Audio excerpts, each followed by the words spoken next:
Welcome to J is for Justice podcast. If live breaking news and following true crime is your thing, then please consider subscribing to my channel. And if you like what you see in my videos, please consider giving them a thumbs up.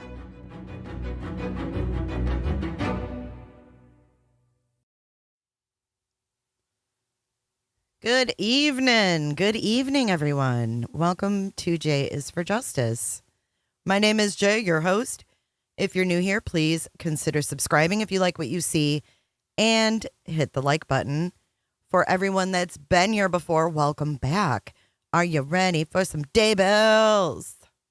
Are you ready to party? Yeah, I'm in a fine mood this evening. You guys were so kind to let me change times. I had the worst headache and I needed a little nap and I'm just rearing to go now. Carrie, I want to celebrate the 2 years that we have spent on this platform together. Carrie, so a lot has transpired since we became friends. So a little quick story about Carrie and I. Since Summer Wells has come up lately, we met over in Ziggy's chat. Now, Ziggy used to be a pretty decent content creator. I thought she brought in, some pretty good tidbits of information from players in the Summer Wells case.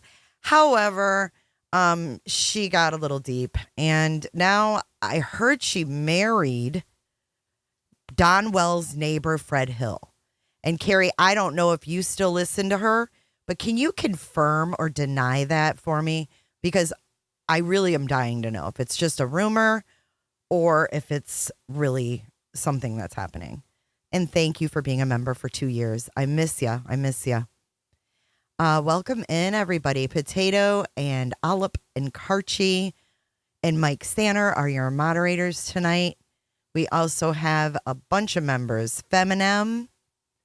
Let's get your chats pinned up so you guys can comment along while we watch this. So the first thing we're going to listen to, this is kind of funny, guys. So we left off with day 4 p.m., which was uneventful, except they played this blessing for Alex. Now, we were talking about in the last one about Alex dying. If you want to go deeper into Alex's death in my playlist, there is the 911 call. There's Zulema and her body cam at the hospital. We've got it all. Okay. But I've never heard the blessing that Chad gave to Alex before he passed away. And now we got the audio, and it's weird, guys. This shit, I'm telling you, everybody should be watching this, because to know there's people like them in the world is effing scary, man. I'm not being weird here. I think that it is really out there. I feel so bad as I watch this crazy shit for Charles Vallow, because Charles Vallow tried to warn everybody, didn't he?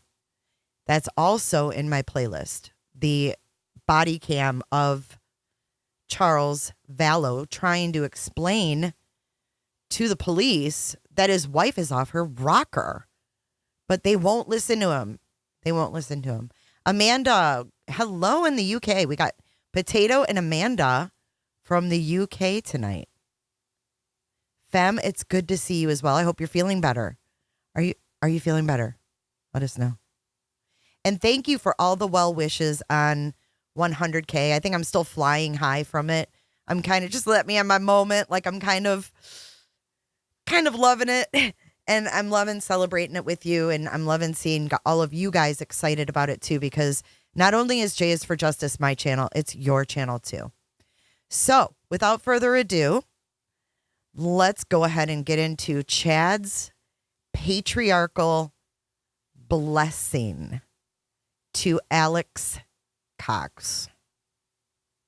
And thank you to East Idaho News for breaking this down. So what we're going to do is we're going to listen to this blessing. Day 5, I'll go over just briefly. Then we're going to jump right into Melanie Gibb's testimony. Chad Daybell. It is November 24th, 2019, Sunday afternoon. Okay, so it's November the 24th. Let me try to turn this up. Is that Freedom Rock, man? Yeah, man. We'll turn it up, man. Hi, Mega P. I'll get a little gain boost. It's 15 p.m. We're going to give Alex Lamar Cox a patriarchal blessing. Okay. Okay, hold on. I want to say, can you please remove the microphone from your chin? Thank you so much, Makita. You have been so supportive. I know you're newer to the channel, but you fit right in. Like you came in hot and you are awesome, Makita. Thank you so much for being here and love having you in Discord. Coming in hot, just like the fajita. I think Potato's bringing in all the UK people. All right, so Chad is giving the blessing. I'm going to be quiet now. No, Roxy, I can't.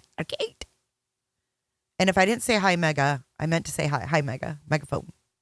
5:15 p.m. We're going to give Alex Lamar Cox a patriarchal blessing. Alexander Lamar. Mm-hmm. What was that? Okay, we have to stop already. I'm going to put the captions on. Sorry. We'll move them up to the top so y'all can see them. What was...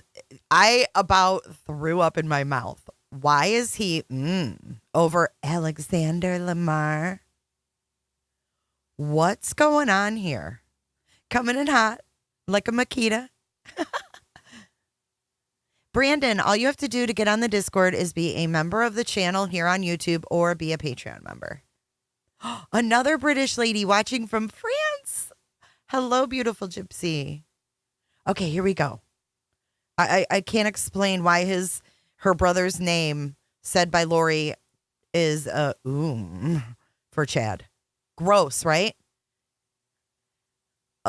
The little things that come out in this case are absolutely appalling. Okay, here we go. p.m. We're going to give Alex Lamar Cox a patriarchal blessing. Alexander Lamar. Mm-hmm. Alexander Lamar Cox. On this special day, I lay my hands upon your head to give you a patriarchal blessing. As part of the member of the Church of the Firstborn that you have earned the privilege to be a member of, I do so by the power of the Melchizedek priesthood which I hold, and in the name of Jesus Christ, our Savior, who has authorized this blessing. It is grateful that you're receiving it as you move forward in your life. You are a member of the House of Israel. Clearly he's reading something and he has no clue what he's even saying. And this could not sound more disgenuine if he tried. 12 tribes, and you are a descendant of Joseph through the tribe of Ephraim, which grants you many blessings, particularly of spreading the gospel in these latter days and protecting and preserving those who seek to learn the truth. And that has been your mission on this earth, and it will now expand into ways that we will discuss further in the blessing. I want to begin by opening up the portals of time and going back to the portals of time, your previous creations in which you've lived. I see you on the third creation as a valiant warrior fighting for truth and righteousness, always seeking to do what is right. Then you progressed and were selected by the Savior himself to be part of the fourth creation. Great warriors were needed in that creation. Powerful goddesses were needed to be protected, and you were selected to help protect your sister. And you helped her in numerous probations as a defender. I need a fart. You I need have a fart special bond noise even from the soundbite for this kind of immortal shit. world.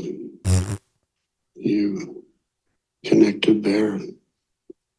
And as she grew in power, you were right there beside her, always.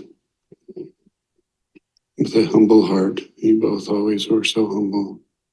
You always were? So as this fifth creation began, after you had been exalted in the fourth creation, when you could have gone on to exaltation with Holly, Summer's like, what the fuck is this? resurrected being, you accepted the Savior's invitation one more time to come to this mortal realm, to condescend. We're going to need an exorcism after listening to this. You help us. Just. You have already assisted us in ways that can never be repaid. But you will continue to do so as you move forward in this life. What the freak? Wait, we got to go back to that. You have already assisted us in ways that can never be repaid. Is he talking about him and Lori? Is that why he told his wife Zulema? Alex told Zulema he was going to be forced to be Lori and Chad's, quote, fall guy? Yikes. You have already. I mean, this is so premeditated and fucked up. I can't. It scares me to death. You have already assisted us in ways that can never be repaid. But you will continue to do so. He's telling him what as to you do move forward in this life. in this town, dude. life. You were born into a family that needed you desperately, with a set of parents who spoke of the gospel with their mouths, yet did not live it. And once again, you were reunited with a sister who needed you to survive such an environment. They're talking about the Cox family values. So he's saying you had a family who spoke the gospel but didn't live it. We know they didn't live it. I have my own suspicions about Barry Cox, Lori's father, and that whole scenario there. So also a little tidbit about Lolly, her little sister or her big sister, the baby that died. There were people in a chat that I was watching that did not think it was weird that the Coxes named Lori after they had a baby that died at 6 months. The baby was not like 6 hours. It was like 6 months old. Lolly died at 6 months old. Then they had Lori. And then Lori goes on to unalive her 2 children, her husbands, etc., etc. And Lori has an email, Lolly time forever. Lolly time. Why in the world? And there were people in this chat that did not think that was weird. And I'm like, what? I don't understand. Let me know in chat if you guys think that is strange. Or if you're replaying, let me know in the comments. Because I think that is so, like, telling of their dynamics that like, her mom may have had some fucked up, like, replacement issue with replacing Lori with Lolly. And I think there's like mental illness going on here, man. I mean, obviously, but you know what I'm saying. in no way was it a reflection on either one of you that you lived in that home.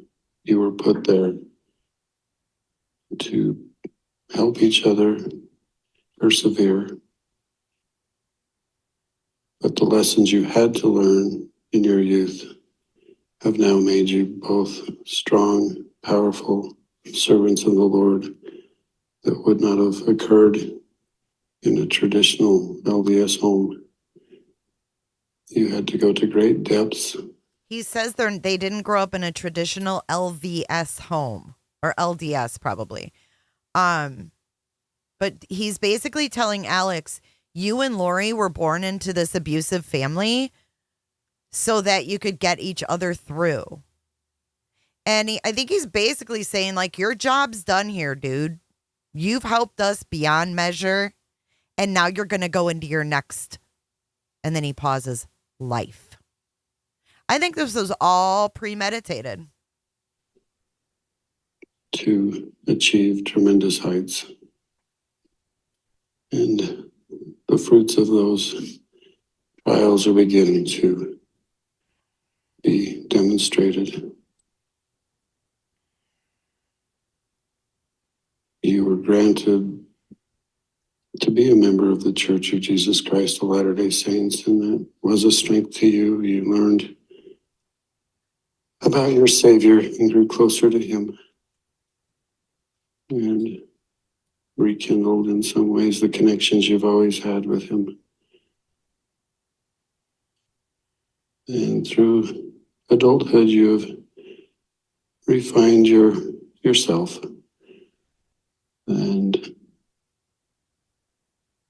I just want you to know that at this time, the Savior is saying unto me, well done. Thy soul is cleansed. All is well. Is that Alex? And now you'll begin into your terrestrial phase of this existence. That you'll be Wait, terrestrial phase? What the hell does that mean? Let's Google it. Let's Google it for shits and giggles. Terrestrial phase.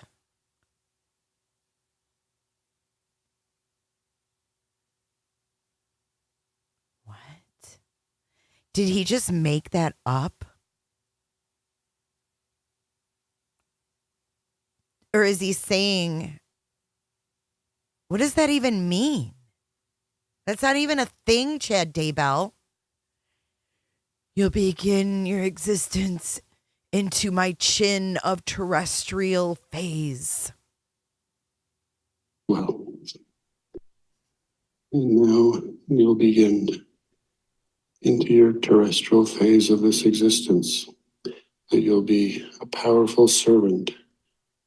I bless you with that knowledge that you'll now move forward as a true warrior in ways that can be demonstrated through not only physical action, but through spiritual power that is coming to you and will be bestowed upon you.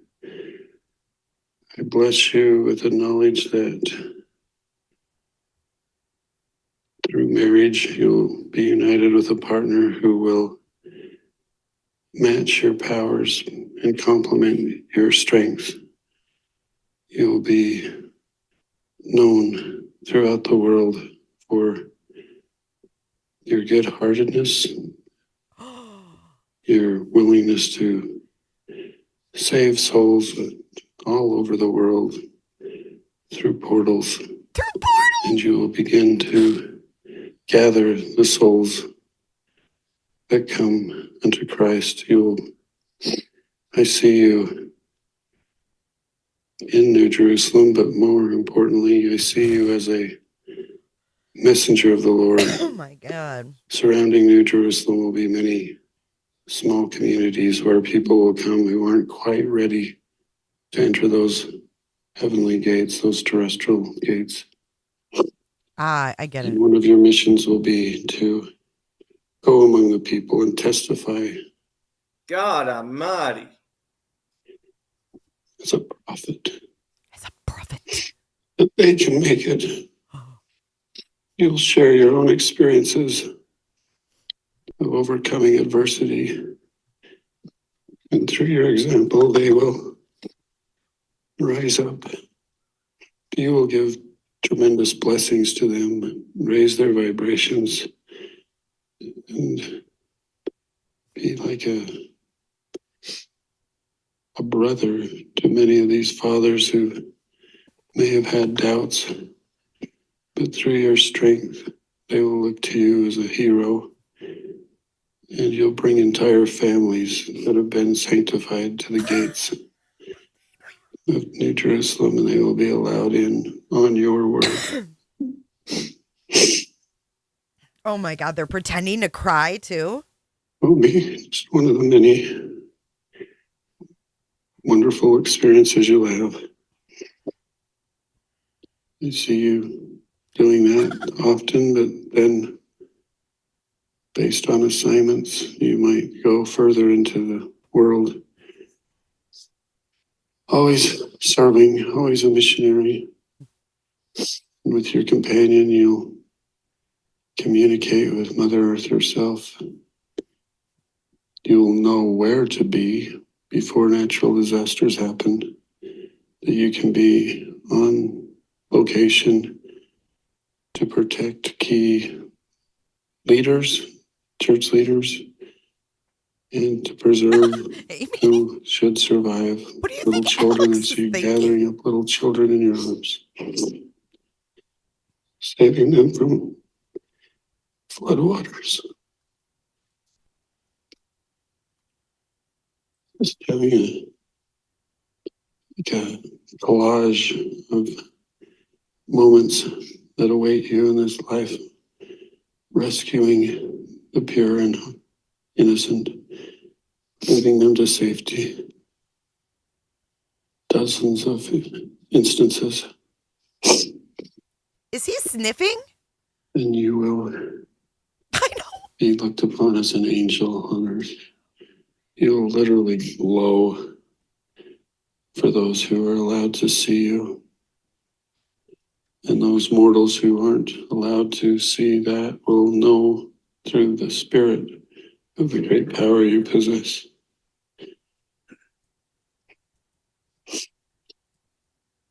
Proper time, after many years of service in such ways, as the second coming approaches, you will know when it's time to move to the other side. This body that has served you well will lay down one day, and you'll pass. Your spirit will leave this body, and you'll be greeted wholeheartedly and welcomed by the Savior himself. You will already know him, but that reunion will take place on a greater plane. That the spirit, you'll feel at that time, the vibration will exceed all. Before the second coming even occurs, the Savior will let that body rest a day or two, and much like himself, you will be raised and be resurrected, so that when the Savior does return, you will be right at the front of that amazing team of angels. It will sweep the earth, much like described in the renewed earth. You will be there. It will bring you great joy to help Mother Earth transfer to a terrestrial realm, to burn away the celestial refuse.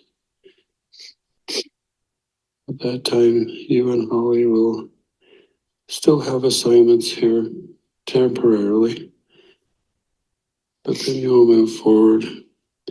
She's already preparing a world for you two, and you will be. How did Alex not realize he was going to die?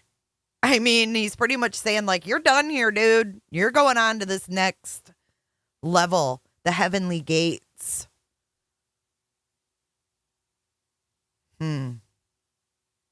Wow. This is a fucking blessing. This is supposed to be a blessing. Able to be an eternal family with eternal children on that earth. And the glory will just continue for you, Al, on and on through eternity. Streamlabs. Streamlabs. I bless you at this time with strength, power, and dominion. Do they jab them with a needle at the end? The callings you'll receive, and that you are part of a very special team of people that are moving towards translation and transfiguration, and that the Lord will be with you at all times. I think so, Ms. Robin. You will be a patriarch in your own home. You will give blessings similar to this. Your veil will be essentially gone. You'll be able to see into the past and into the future for these individuals and share with them the same type of knowledge and truth.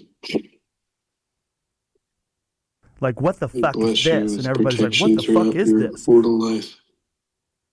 That angels will now be assigned to you as you've reached this vibration. You have 9 angels assigned to you now to watch you from all sides through your faithfulness.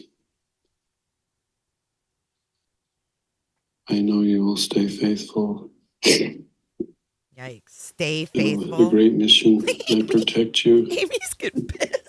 I bless you with a strong protection against Satan and his followers, Lucifer, Cain. You're Lucifer, Anyone Chad. else who seeks to oppose you, you will feel a new vitality and strength against them, and to use your priesthood to defend against them. I close this patriarchal blessing by assuring you that you will rise to an eternal You glory, will rise with angels and that virgins. you will have an eternal family, and that your exaltation is assured through your faithfulness. In the name of Jesus Christ, amen.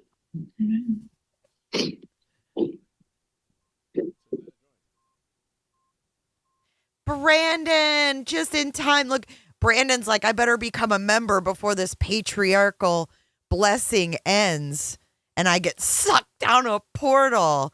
Thank you, Brandon, for becoming a member. If you need help with Discord, let us know, but I'm excited to have you in there. Don't forget this Saturday at 7 p.m. Eastern Standard Time, we do our weekly watch along, and I have something picked out that I'm going to play for you. And no, it's not fucking me this time. It's just a documentary that's important to me. I'm going to share with you guys on Saturday at 7 in Discord. Okay. So Mel Gibb is going to be our next thing. But what I want to tell you about a little bit is day 5. So that was the end of day 4. Okay. And well, Alex died like 2 weeks after that blessing, by the way.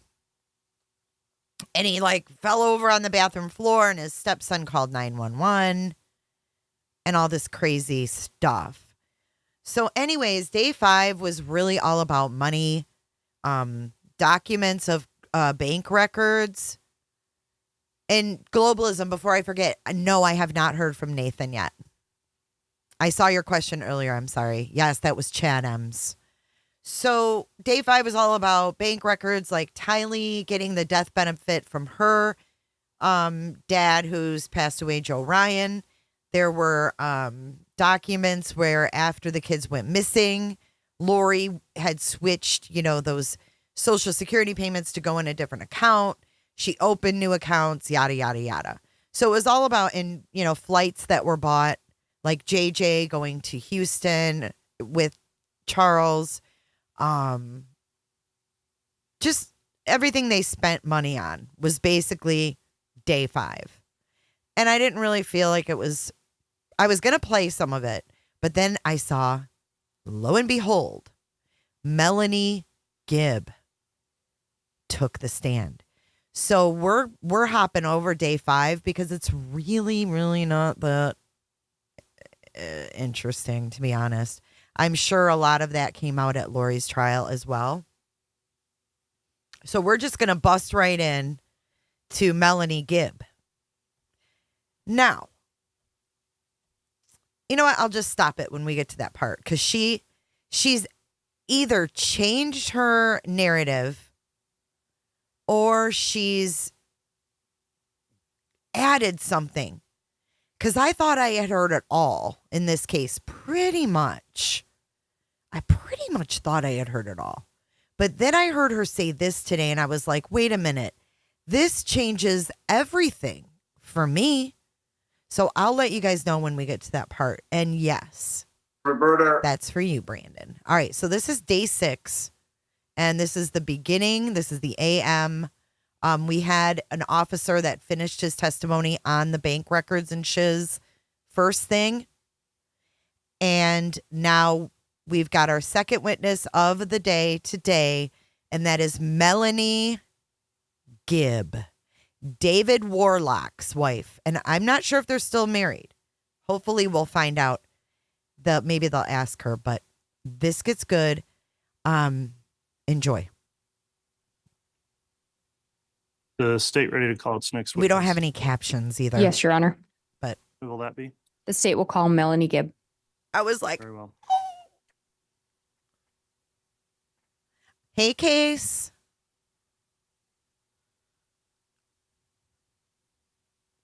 So we're going to have a view of the judge and the witness.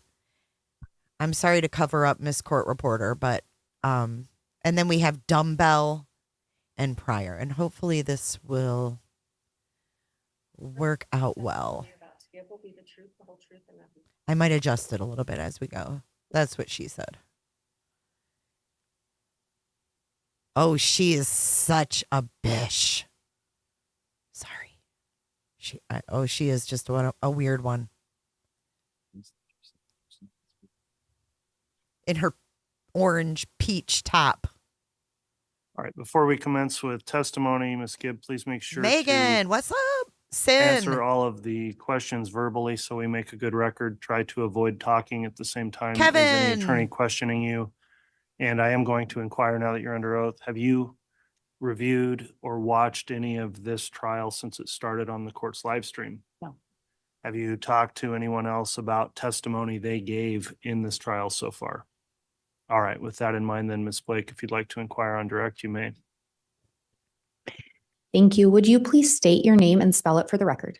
Melanie Gibb, Melanie Gibb. Melanie Fib. Miss Gibb, do you know an individual named Chad Daybell? I do. Do you recall approximately when you met him? I believe it was the summer of 2017. Do you recall where you met him? I met him at a get together that was like a camping environment. Did you talk to him at that event? I did. Did you stay in close contact with him after that? No. Do you recall meeting an individual named Lori Vallow? Yes. How did you meet her? I met her in a church building where I was given a class and she was in the audience. Do you recall approximately when that would have been? I believe October 2018. And do you recall when you met her, who approached whom? She approached me. When you first met her, did you end up striking up a friendship? Yes. And did you stay in pretty consistent contact with her, at least initially after meeting her? Yes. Do you recall going to an event with Miss Vallow towards the end of October of 2018? Yes. Do you recall when that was? It was in October. I would say about a few weeks after I met Lori. And yes, we went to St. George, Utah. Do you recall why you went to St. George, Utah? We went for a conference. Did anyone else travel with you and Lori to that conference? Yes. And do you recall who? I can't remember their names. I think there was 5 or 6 of us. Did you all travel together in the same vehicle? Yes, When you got there to the conference, do you recall if Mr. Daybell was there? yes. What was he doing there if you know? He was selling his books and giving a talk. Did you approach him at any point? Yeah, we talked. Were you present when, or let me back up. Did you observe Mr. Daybell and Miss Vallow together? Yes, Do you know if that was the first time they had met? yes, it was. Were you part of introducing them? I was, we walked into the building together, and I can't remember if I introduced her or if she introduced herself. I can't recall. And when you say we walked into the building, is that referring to you and Lori? Me and Lori and several other women. And Mr. Daybell or Chad Daybell was already present? Correct. Throughout the conference, did you see Mr. Daybell again? Yes, Did you have an opportunity to observe Lori and Chad together? I did. What observations, if any, did you make? They communicated a lot, and they were very interested in communicating about the things that they were learning and talking about. Seemed to be friendly. And when you say they were communicating a lot, did you see them engaged in conversation together? I did. Did it appear to be deep conversation? Yes, Did they appear to be focused on each other? yes. Was there anything else about it that caught your attention? They seemed to be attracted to each other. That caught my attention. And at the time that you're there in October, do you know if Lori Vallow was married? Yes, she was. Had you ever met her husband at that point? I had. And who was her husband? Charles Vallow. Do you know if Chad Daybell was married at that point? Yes, I do, and he was. And do you know who his wife was? Tammy Daybell. Had you ever met Tammy? No,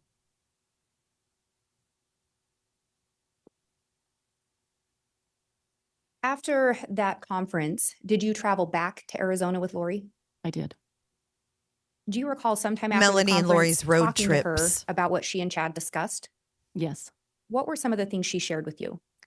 He shared with her, according to what she shared with me, that Your Honor, if I may respond. Grounds to the objection? Ms. Blake, you may respond. Your Honor, it's a statement of a party opponent as well as a charged co-conspirator. All right, the court does find that's an exception to the hearsay rule that applies here, so the witness can answer the question. Objection's overruled. And do you recall the question? yes. She said that they talked about multiple lives, and I believe she talked about, how many lives that she had lived on this earth, and that she indeed was married to someone named Moroni in a previous life. God Those kind of almighty. conversations. Yeah. And prior to meeting Chad Daybell, did Lori ever talk about multiple probations before that or multiple lives? She did. So she had some interest in that subject matter already. Yes. But when you talked to her about her conversation with Chad at that conference, she told you Chad gave her some additional information. That's right. Did she say anything regarding what Chad had told her about she and Chad? That they had been married in previous probations. Did Lori seem receptive of that information? She did.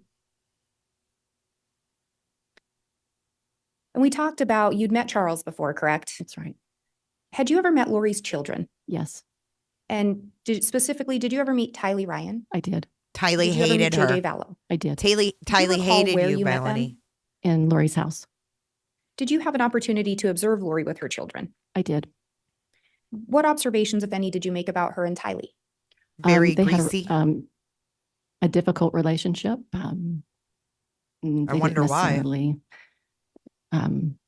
Get along very well. And what about Lori and JJ? I could tell she had a lot of affection for him, but he was autistic, and he seemed to be very busy for her. Oh, Lord. We talked a little bit about, you met Lori in October of 2018. And initially, how often did you two have contact? In the beginning, it was almost daily, with the exception probably of a day or two a week. And God. that was probably for maybe about a month or two. Do you recall approximately when the contact wasn't as frequent or what was going on at that time? Yes, it was after January when she started to move around. She moved multiple times, so I couldn't keep in contact with her. And that would be January of 2019? Correct. And to be clear, she wasn't moving around to avoid contact with you, Right. but just as she moved around, Right. you'd lose track of her? Well, we wouldn't see each other. Yeah. Did you still talk to her on the phone? Yes. And after that first conference in October, do you recall the next time that you saw Chad Daybell? The next month, November 2018, he came down for a conference in Arizona. When he came down to Arizona, did his wife come with him? No, And at that conference in October, did you ever see his wife Tammy there? no.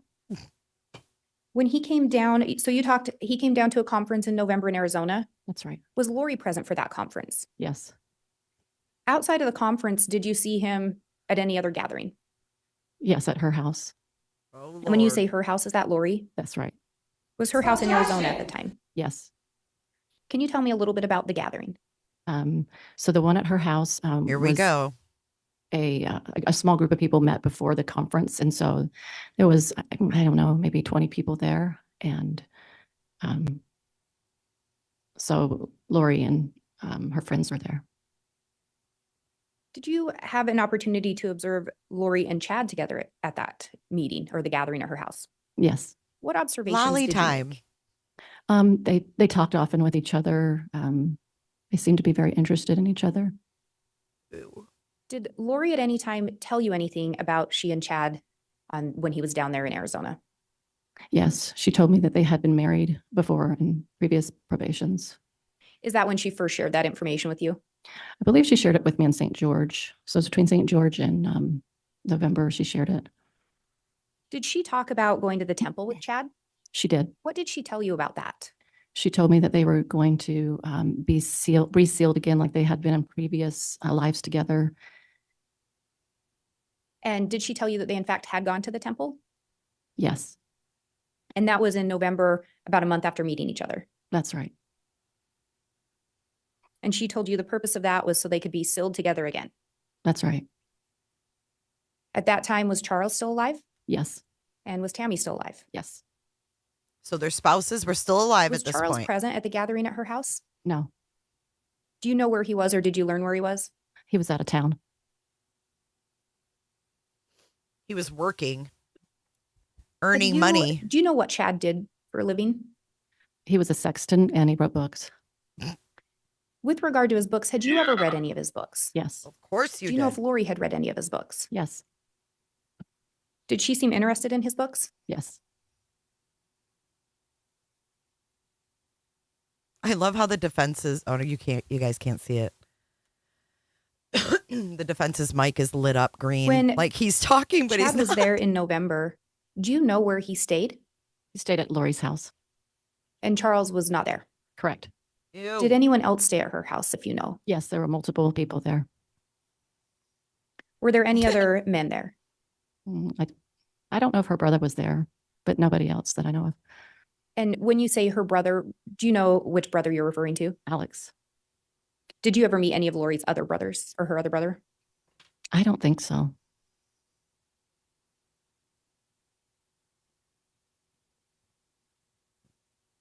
Troy?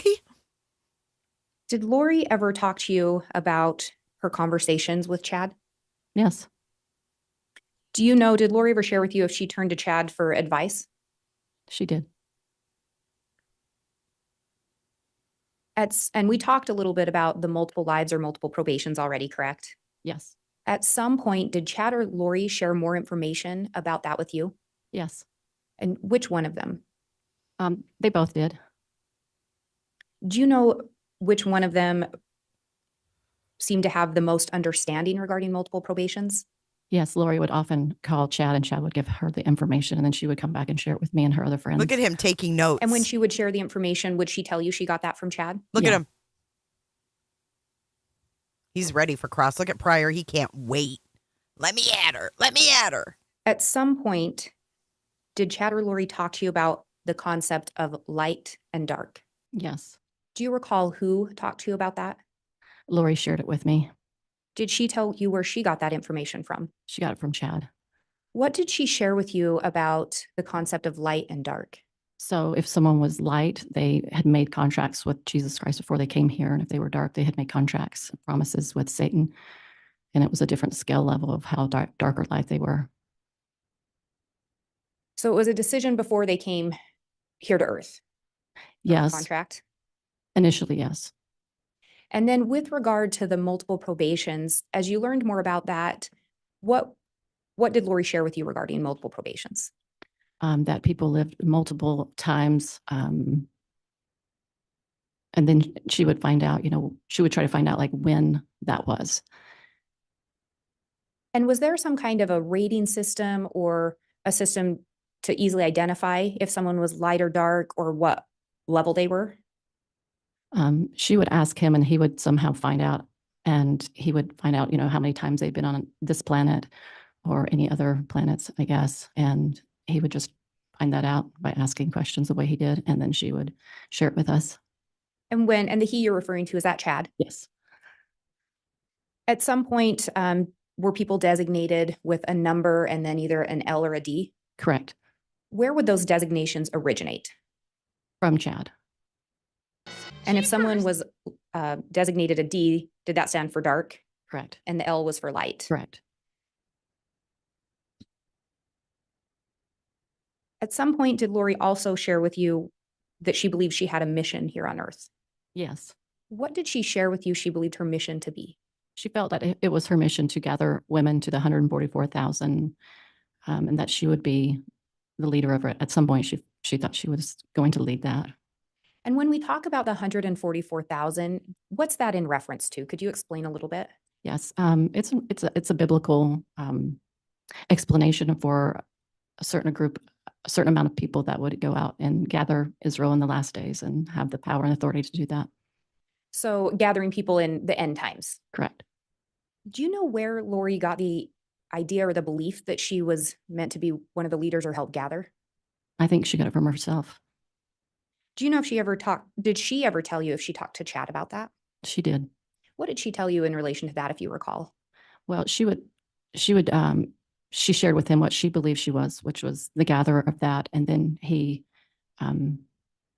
agreed that she was. And so he, told her that that's what her mission was. Do you know if Lori was telling other people about light and dark and multiple probations as well? She was. Do you know some of the other individuals she shared that with? Yes. Sulema, Serena, Nicole, and Christina, and Melanie, and just maybe a few other people that are not as significant. Did she also share these ideas with Alex?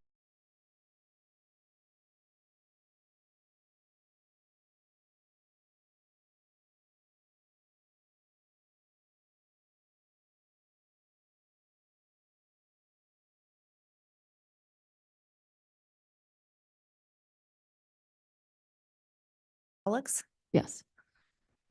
Do you know if Chad ever shared these ideas with any of those individuals?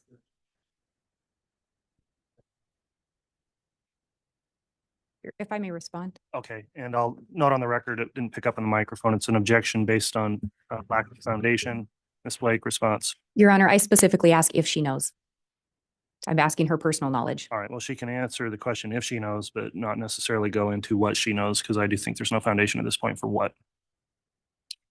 Do you know if Chad ever shared those teachings or beliefs with any of those individuals? Yes. And did he? Yes. Were you present? Yes.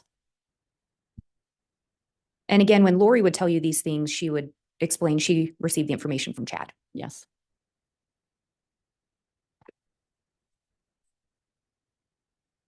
And we talked about that gathering in November at Lori's house. Were some of these things talked about then? Yes. Was Chad present? Yes. Was Lori present? Yes. Were they both talking about these ideas? Yes. Had you heard of these concepts before? Yes. Had you heard of them in the way that Chad was teaching them? No. At the time, were you open to learning more about these things? Yes. Did Lori or Chad ever talk to you about if a person could switch from being light to dark or vice versa? Yes. What did they tell you regarding that? That they might be light, for example, and then some maybe evil entity could enter them and then they would become dark. So a light person could become dark. That's right.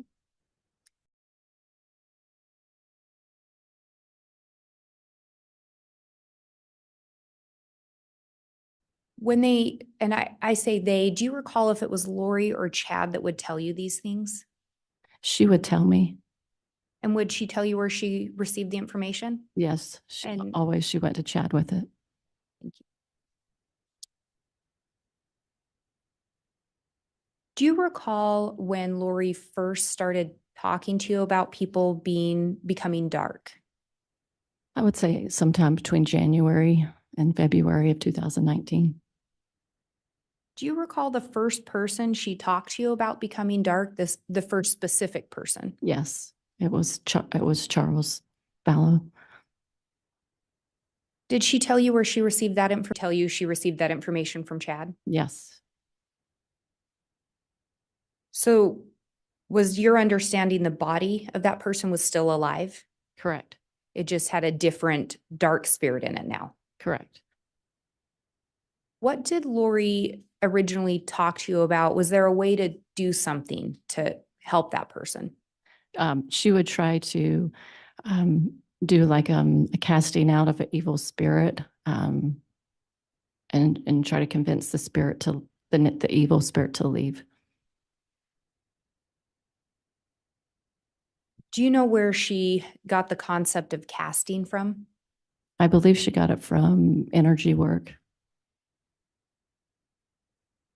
At some point, did you learn if Charles had been designated a different name? Yes, What was that name? Ned Snyder. Do you know where that name came from? Chad told that to Lori.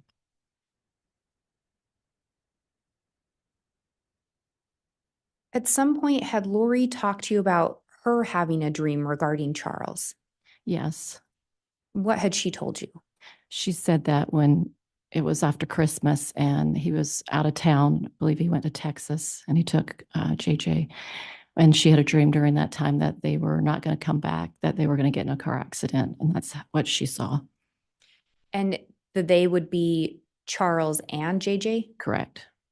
Did she believe Charles was going to be killed in that accident? She did. Was Charles killed in a car accident? No. Was it sometime after that that he was labeled dark? Yes. Judge, how about some foundation?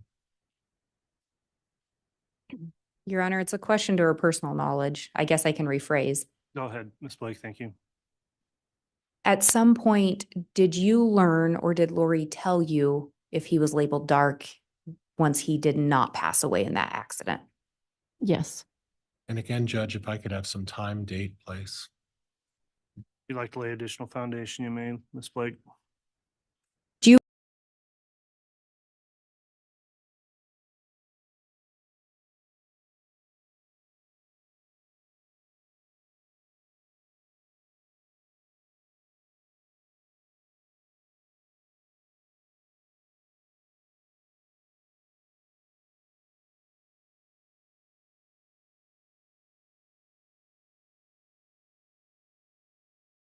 Hold up. Wait a minute. Something ain't right. recall approximately when Lori told you or when you learned Charles was not killed in an accident? January 2019. Oh my God, I was And- muted. Do you recall approximately, I think you've already said, but do you recall approximately when you were told Charles was dark? It was, I would say, weeks after that.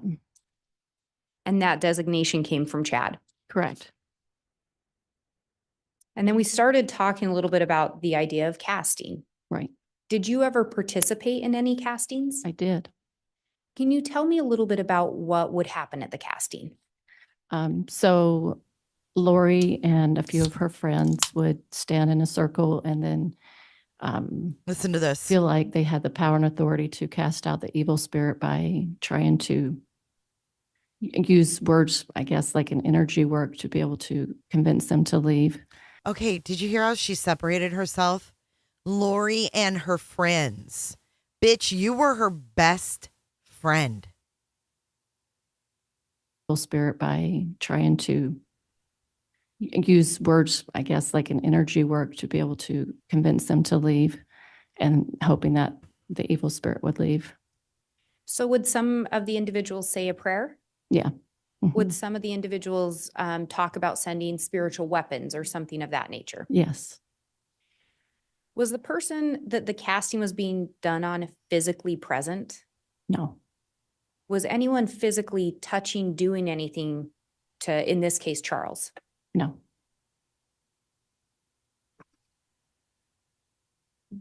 Do you recall, did you participate in the castings for Charles? Yes. At any point, did Lori tell you whether or not the casting was successful? Yes. And what did she share with you? She would say that Ned had left, and then shortly after, This is the part. she would Listen say somebody carefully. else got in, another entity. Do you know who told her that information or where she got it from? Yes, she got it from Chad. And did she tell you that? Yes. At some point, did you learn what would happen to the body if the casting was actually successful? She would say that the body was supposed to die if the evil spirit left. So in Charles' case, Ned. Wait a minute. See what I'm saying? What? So that means that all these people knew that whoever was casted was going to die. I have never heard that before. Let me know, you guys that have followed this, if you've ever heard that before, that their belief was that if you had to cast an evil spirit out of someone, that it could be successful, but after the spirit's casted out, they're still going to die. I thought when the evil spirit was casted out, they were clear and free and clean. But no. When Lori and them casted it out, and this bitch included, they believed that person would die. So she knew every time she participated in a casting, as she's testifying to, that she knew that person was going to die. And this woman's walking free. She's free to do whatever the fuck she wants. Good evening, Auntie Cheryl. Sorry about my mouth. Guys, I'm eating junk and watching rubbish. You better come out and stop me. Keep the change, you filthy animal. Do you recall, did you participate in the castings for Charles? Yes. At any point, did Lori tell you whether or not the casting was successful? Yes. And what did she share with you?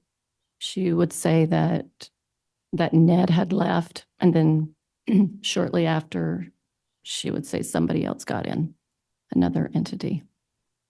Do you know who told her that information or where she got it from? Yes, she got it from Chad. And did she tell you that? Yes. At some point, did you learn what would happen to the body if the casting was actually successful? She would say that the body was supposed to die if the evil spirit left. So in Charles' case, Ned's out and a new spirit's in. Correct. Do you know if there were additional castings? Yes. In relation to Charles, I should say. Yes. Did you participate in any additional castings? Unbelievable. Do you know if at any point the next entity or spirit was cast out of Charles, according to Lori? Yes. And was it? According to her, it was. And did she tell you where she received that information? From Chad. And then what happened in relation to Charles when that next entity was removed, according to Lori? Nothing happened to Charles. Did a new entity come in? According to her. And did she tell you where she learned that from? Yes, Chad.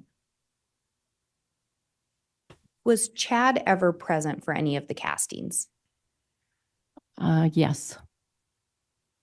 Were there castings done on other individuals besides Charles that you know of? Yes. And who were some of those individuals? Brandon Boudreaux was one that I know of. Hear this?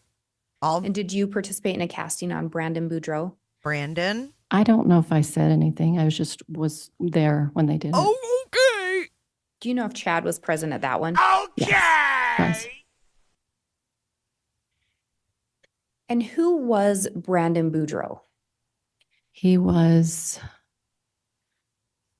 Lori's niece's, Definitely which Teresa. her name is Melanie's husband. Had you met Brandon? Okay, so let's think about being on this jury. I can't stand this prosecutor, by the way. She gets on my nerves. She acts so prim and proper. It's annoying. I don't know what it is about her, but I just don't think she does a good job explaining the situation. I mean, she's getting all deep into this Lori's cousin's brother's sister's niece. Dude, back the fuck up. I'm on the jury. I'm like, what? Who? I mean, I'm already taking in castings and all this weird stuff that I've never heard of. And now you're throwing in uncles, cousins, brothers, sisters, aunts. Just me. And the castings in relation to Charles, do you recall approximately what period of time those were occurring? So sometime between January and February 2019 up until I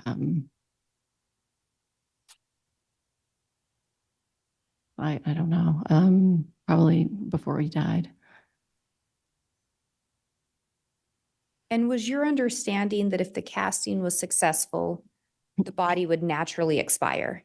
Yes, Were you ever told that there would be violence done to the body? never. Okay, lady.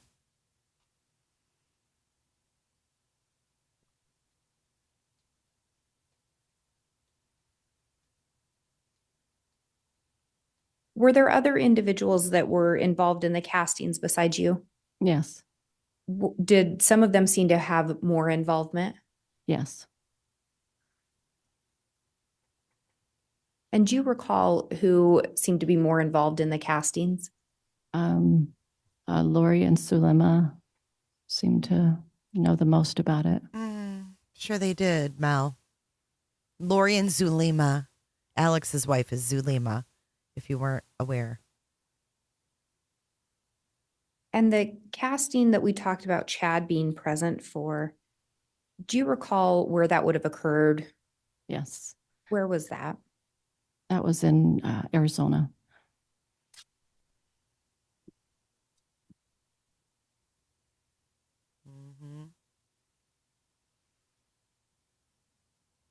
Are you aware when Charles Vallow was killed?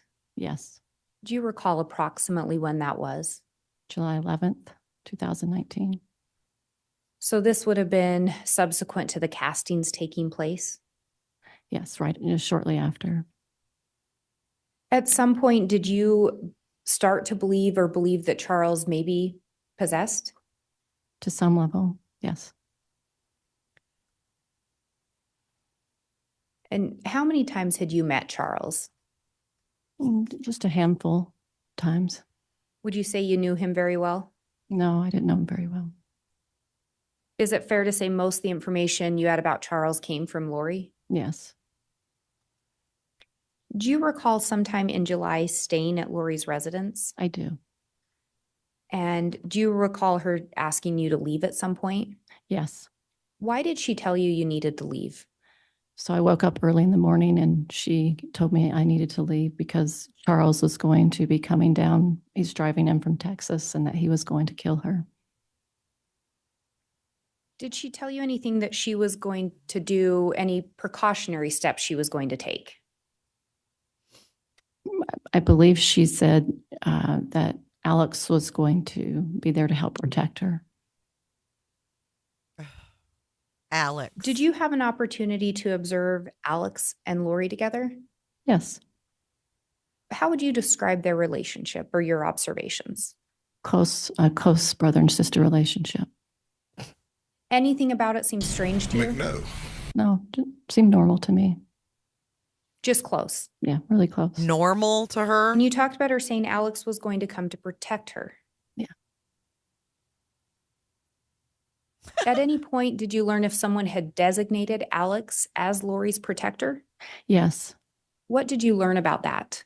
So as Chad would share with Lori that his mission in life, according to what he learned, was to protect Lori. That was why he came here. So Chad had designated Alex as Lori's protector. That's right. And Lori was going to have Alex stay to protect her from Charles. I believe so. Did you ever hear Charles threaten her? No. Were you present when Charles was killed? No. At some point later, did you talk to Lori about that? Yes. What did she share with you about the killing of Charles? She told me that he came in from Texas and that they were arguing. And she said he put his cell phone in the car and she grabbed it, ran in the house. He was really upset with her. They were standing around the kitchen. He was threatening her. Tylee had a bat and she was trying to protect her mom or herself, I'm not sure. And then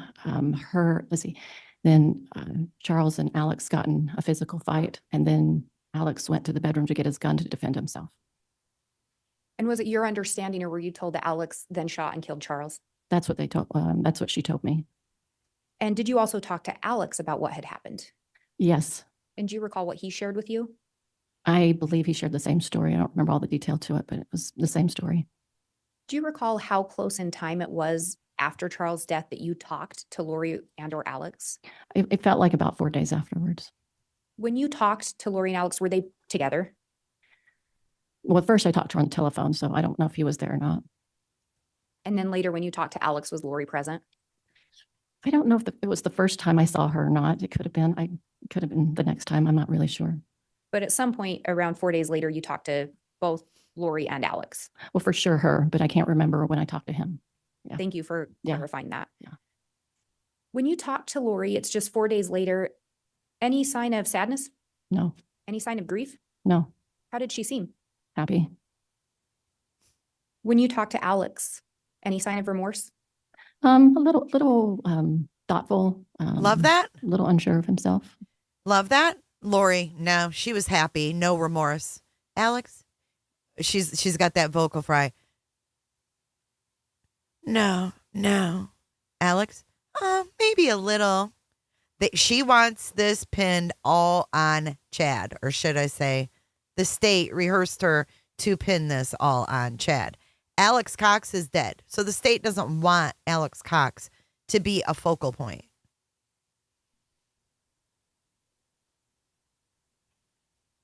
At some point after Charles is shot and killed, did you see Chad Daybell again? Thank God I wasn't muted Yes. that time. Do you recall approximately how long after? So it must have been a couple of weeks after Charles's death. He was in Arizona at Lori's house. So just a couple weeks after Charles' death, Chad Daybell's down in that house. Correct. Do you know at that time if Tammy Daybell was still alive? She was. Do you know where Chad stayed when he was back down in Arizona? I believe it was Lori's house.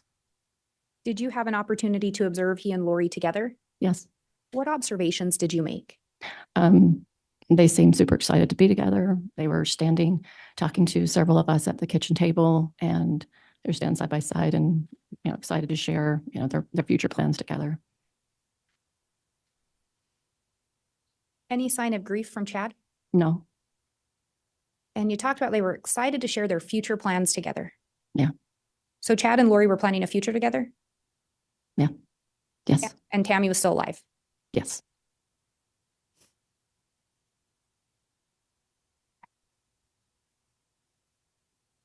And Judge, I'm just looking at the time here. It's almost 10. I don't know if the court wants to take a break at this point. Okay, that's when they take a break. So let's skip Tell you where the break and then we come back.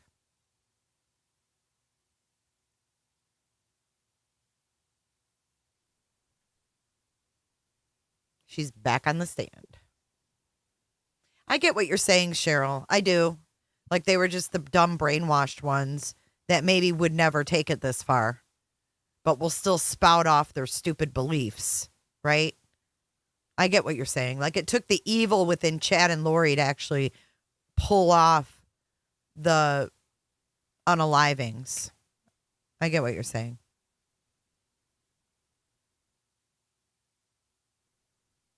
What's the holdup here? Prior to Charles' death, did you and Lori have conversations about her relationship with Chad? I'll be right back. Yes. Yes. Do you recall if she shared with you the nature of their relationship? Yes. And what did she share with you, if you recall? That they really loved each other. They had been in multiple lives. They had missions together. That there was some physical affection, contact. And this was when Charles was still living as well? Yes. And we talked about when Chad came back down, or when Chad came down to Arizona after Charles had been killed, Lori and Chad talking about plans for a future together. Right. Did that include talk of the missions that you just referenced? Yes. Your Honor, I believe we already went over that before the break. If you'd like me to go over it again. If that's an objection, then it's overruled. And she shared with you that there was some kind of physicalness within their relationship. Correct. Did she tell you whether or not she thought that was okay because they were both married? Yes. She said that every time she would get together with Chad, she would always ask Jesus if what was acceptable or appropriate that she could interact with Chad. And if she felt she had the affirmation that it was okay, then she would do it? I assume. Did she tell you where they would meet up? Hotels. Hotel, motel. Did you ever talk to Chad or Lori about whether either of them were seeking a divorce? Yes. What did you learn in relation to that? I asked why weren't they getting a divorce, and she told me that if Chad were to seek after a divorce, that he would be in trouble with Jesus, that he would lose his exaltations. Did she tell you where she got that information? She got it from Chad. Do you know if Charles had started any divorce proceedings? Oh, yes, I believe so. But Lori didn't. Correct. I can't stand Mel Gibb. Ugh.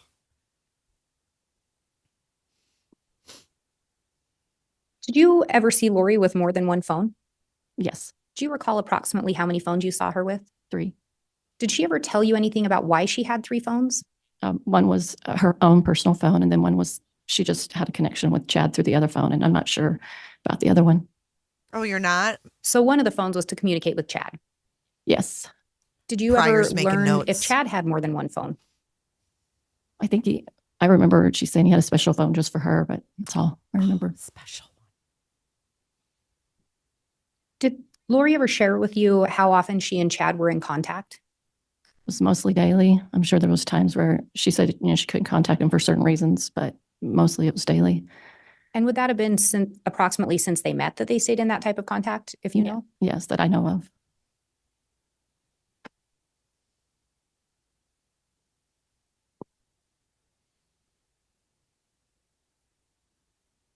And we talked about Lori telling you Chad had shared with her that they'd been married in prior lives. That's right. Did she ever tell you specific names that they had in prior lives or who they were? Yes. What were some of those that she shared with you? She plays dumb. Listen. I'm trying to remember her names. Come on, lady. I'm not remembering her names. I remember certain positions, though. And what were those positions?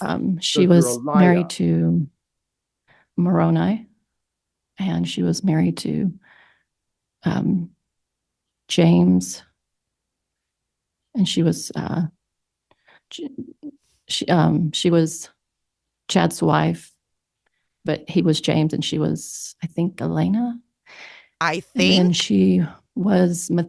Chad was considered to be Methuselah, and she was his daughter, I believe, but I don't remember a name. Seemed like there was his daughter. Another time she was. Do you hear this nonsense?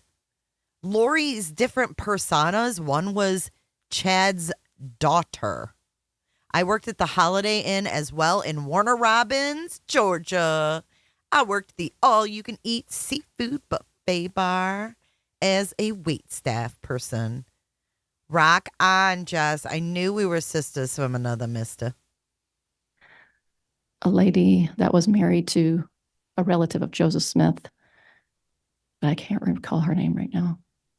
And there could have been another one. I'm just not recalling it. And when you say you remember positions, were those biblical or figures within some scriptures? Yes. When she was Elena, do you know who Chad was supposed to have been in that life? James, one of the apostles of Jesus Christ. And is that one of the times that they were married in a previous life? Yes. Did she tell you where she learned that information? Streamlabs. From Chad. From Chad.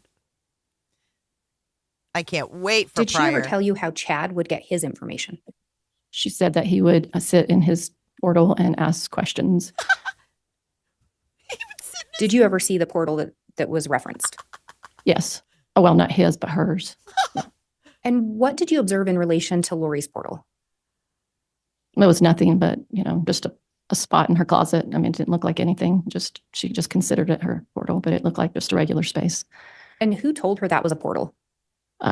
Chad told her and taught her about it.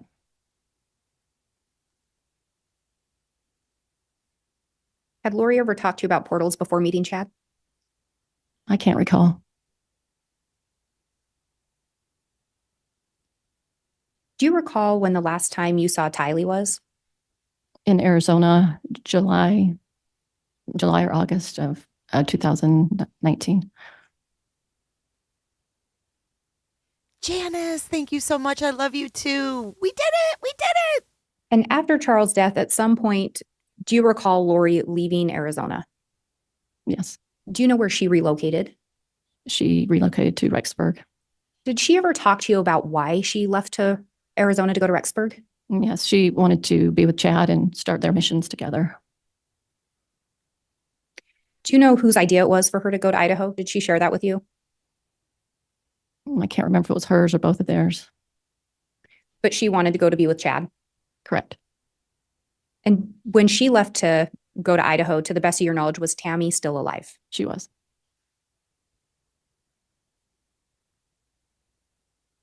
Hey, looking. We had talked about people being light and dark. Do you recall if Lori ever said anything to you in relation to Tylee and whether or not what her level was or her rating?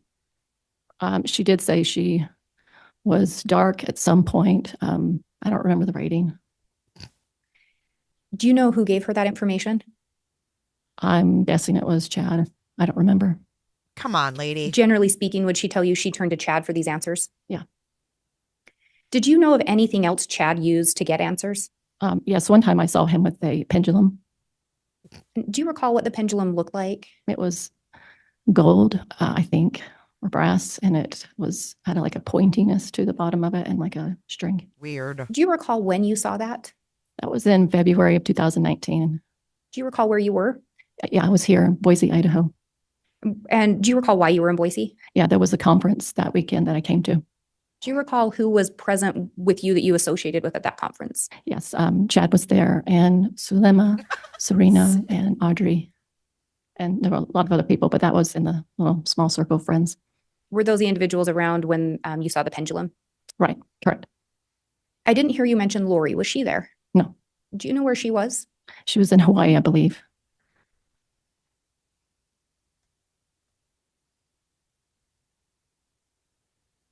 So she conveniently wasn't around. When Lori moved to Idaho, do you recall who went with her? JJ and Tylee and Alex. He was either there before or after. I don't know. I know at some point he was up there. So Alex, her brother, moved around the same time she did? Yeah. Yes. And this is after Charles has been killed, correct? Correct. And it's after Chad has told Alex that he's Lori's protector. Is that correct? I believe so. Do you recall if you ever spoke to Lori after she'd moved to Idaho? Yes. Do you recall if you heard anyone in the background when you talked to her? Yes, she was in her apartment playing games with Alex and Tylee. So you heard Tylee in the background when you talked to her? Yes. Do you recall approximately when that would have been? August or September, not sure. Would it have been shortly after they'd moved to Rexburg? Yes, they just moved in. At some point after Lori and Alex and the children moved to Idaho, did you end up visiting Lori? I did. Do you recall approximately when that was? The weekend of September 22nd. And was that of 2019? Correct. Do you recall why you ended up coming to Idaho during that weekend? Yes, Why? there was a conference in town, and then I was going to record a podcast with her. Conference and Had you and Lori podcasts. recorded podcasts before? Okay, Yes. this is where it gets good, guys. This is where Mel Gibb and her husband, or not at the time, but her boyfriend, David Warlocks, stayed the night at Lori's place. Listen carefully. When you came to Idaho, where did you end up staying? At Lori's house. And did you drive or fly? Do you recall? I flew. Who picked you? And let me just say this. I wouldn't let you sleep in my room if you were growing on my ass. Up at the airport. Lori. When you got to Lori's house during that weekend, who was present? Alex was there and JJ was there. And then occasionally Chad would come over. And then was there an individual named David Warwick that also ended up there? Oh, yes. And who was David Warwick? He's my husband now. And at the time? He was my boyfriend.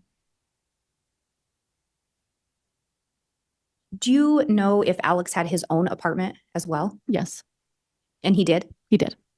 But he would be at Lori's at times? Yes. I didn't hear you say anything about Sure he Tylee. was. Did you ever see Tylee when you arrived in Idaho? No.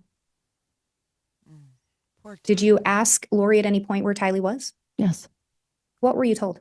I was told that she was at the BYU Idaho Bye, campus at Mike. school, and she got roommates with some girls that she was able to get her in. Did Lori talk any more about Tylee while you were there? No. Did you ever see Tylee come visit? No. Ever hear Lori on the phone with her? No. Do you know whose room you stayed in while you were there? Tylee's. Were a lot of Tylee's items in the room? Nothing was in there. Oh my God. That was clothing or anything, just furniture. Okay. This bitch slept in Tylee's bed. I cannot.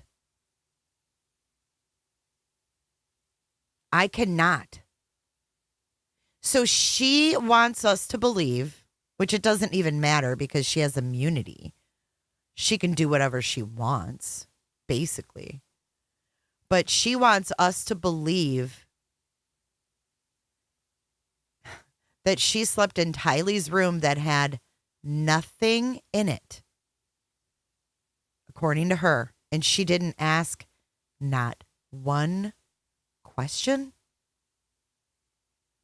See, this is where it makes me mad because she knew that Tylee was gone. She casted Tylee, which meant Tylee would die. And then she stayed in Tylee's room and it had nothing in it. And Cheryl, you don't think they could have charged her with something? How about knowledge of a crime? How about concealing a murder? How about conspiracy to conceal a murder? This woman should be behind bars.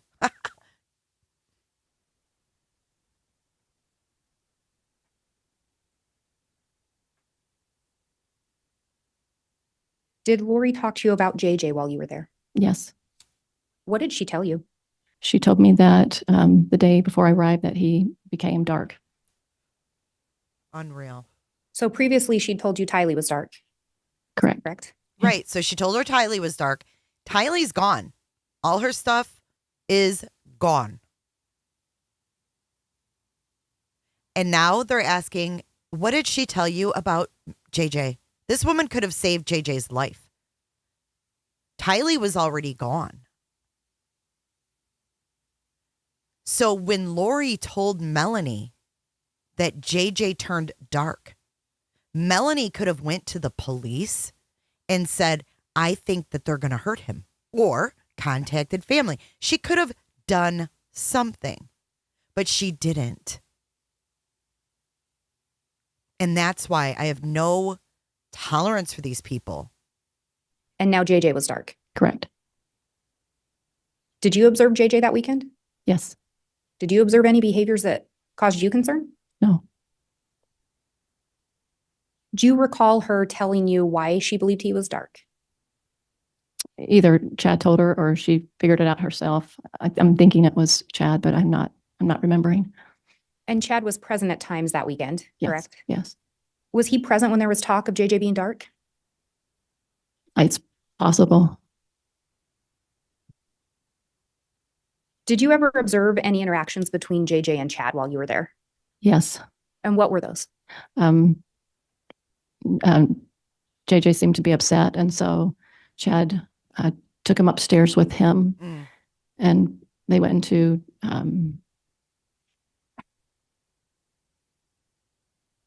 All right, I'll construe that as an objection based on foundation. Ms. Blake? Who objected? I didn't hear shit. Did you? Ms. Gibb, do you recall approximately when in your visit the interaction occurred? What the hell happened there?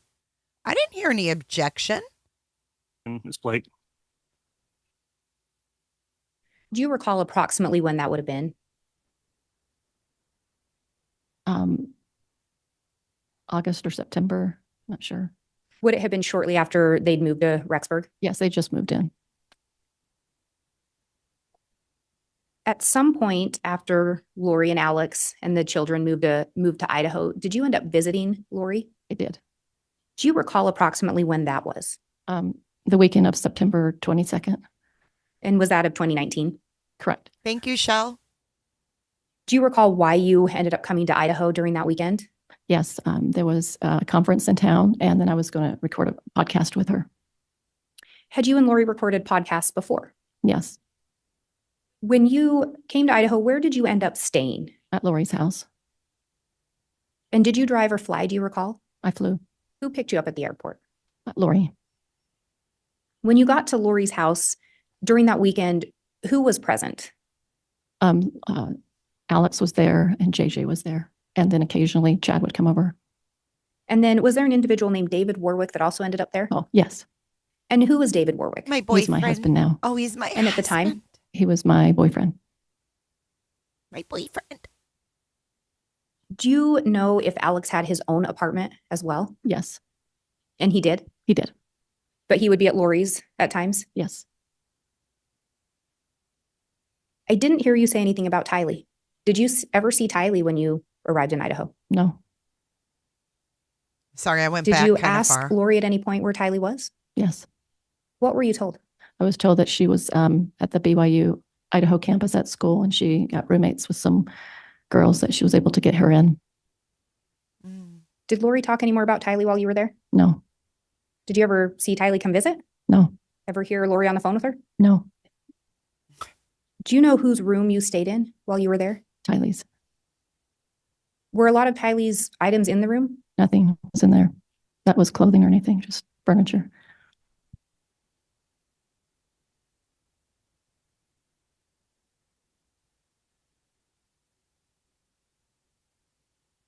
Did Lori talk to you about JJ while you were there? Yes. What did she tell you? She told me that the day before I arrived that he became dark. So previously she'd told you Tylee was dark. Correct. Correct? Yeah. And now JJ was dark. Correct. So what does that mean? Did you observe JJ that weekend? Yes. Did you observe any behaviors that caused you concern? No. Do you recall her telling you why she believed he was dark? Either Chad told her or she figured it out herself. I'm thinking it was Chad, but I'm not remembering. And Chad was present at times that weekend, Yes. correct? Yes. Was he present when there was talk of JJ being dark? It's possible. Chad took him upstairs with him, and they went into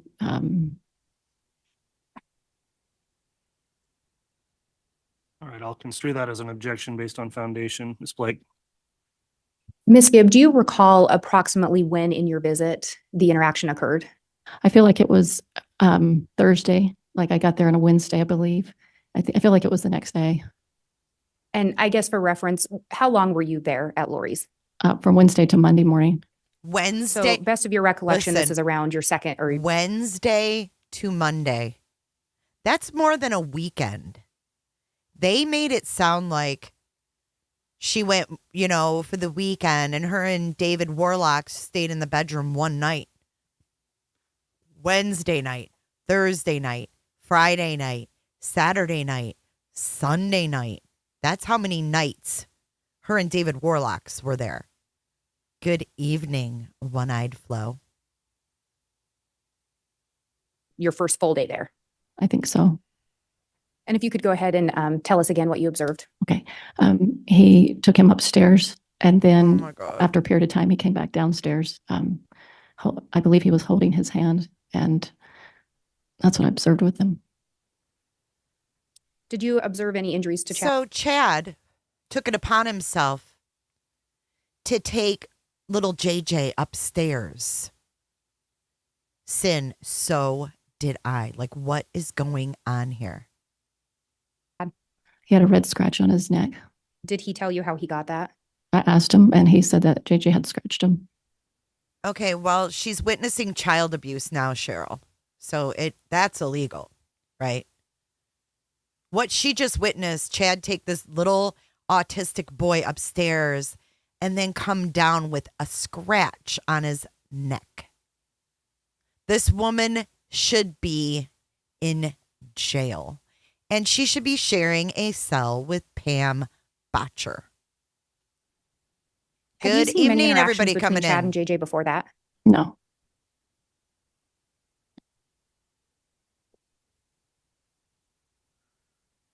When you were there, you talked about Chad coming and going. Did he stay the night to the best of your knowledge? No, I never noticed that. You never noticed? And this weekend that you're there, Tammy was still alive. Is that correct? Yes. Did you ever hear Chad talk about Tammy? A little bit. Do you recall what you heard? Chad and David Warwick were speaking at the island, and David was asking him questions about Tammy, and Chad said, please don't share this with anybody, my relationship with Lori. And so David asked questions about the relationship he had with Tammy. Ms. Blake, objection based on foundation. Your Honor, I think she's recalling events from that weekend. So we do have a narrowed time frame.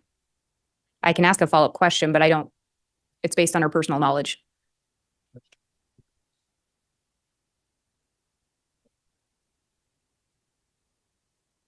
I'll sustain the objection if you want to ask additional foundational questions, Ms. Blake. Do you recall approximately when you heard this conversation between David and Chad during your stay?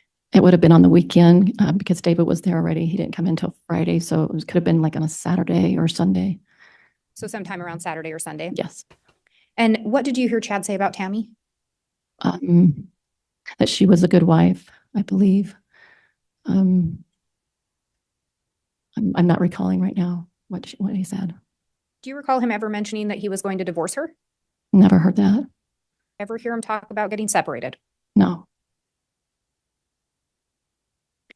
Did you observe Chad and Lori interact while you were there? Yes.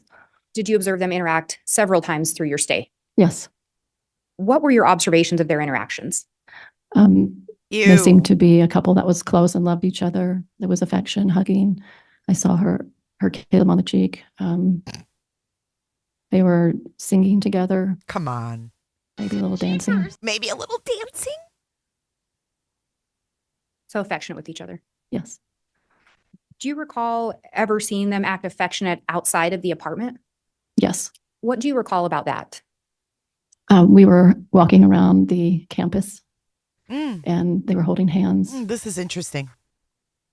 They were walking around the campus of BYU. And great foundation, lawyer, Miss whatever your name is. You don't explain shit. You just ram right into stuff. Can you imagine how confused this jury is? I can't even imagine. 8 hours of this bullshit. She doesn't explain it well. Campus is pretty broad, Ms. Blake. Mm-hmm. When you refer to campus, do you know which campus that was? The BYU, Idaho. All right.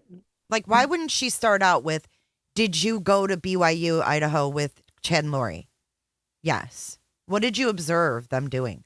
Oh, they were holding hands and da-da-da. Move it forward, lady. The BYU Idaho campus is what you said? Yes. I'm going to pause so you can take a drink. Thank you. For God-ass sakes. Hey, Lisa Rose. And do you recall approximately when you went and walked the track during your time in Idaho? It was really in the beginning, so it was either Wednesday night or Thursday night. And what did you observe between them at the BYU Idaho track? Very affectionate and loving towards each other. Did you ever ask them, or did they ever say anything to you about that? I asked them if they were concerned, if they were worried if Tammy might see them together, and she let me know that Tammy, wasn't aware of his personal life like that, where he went.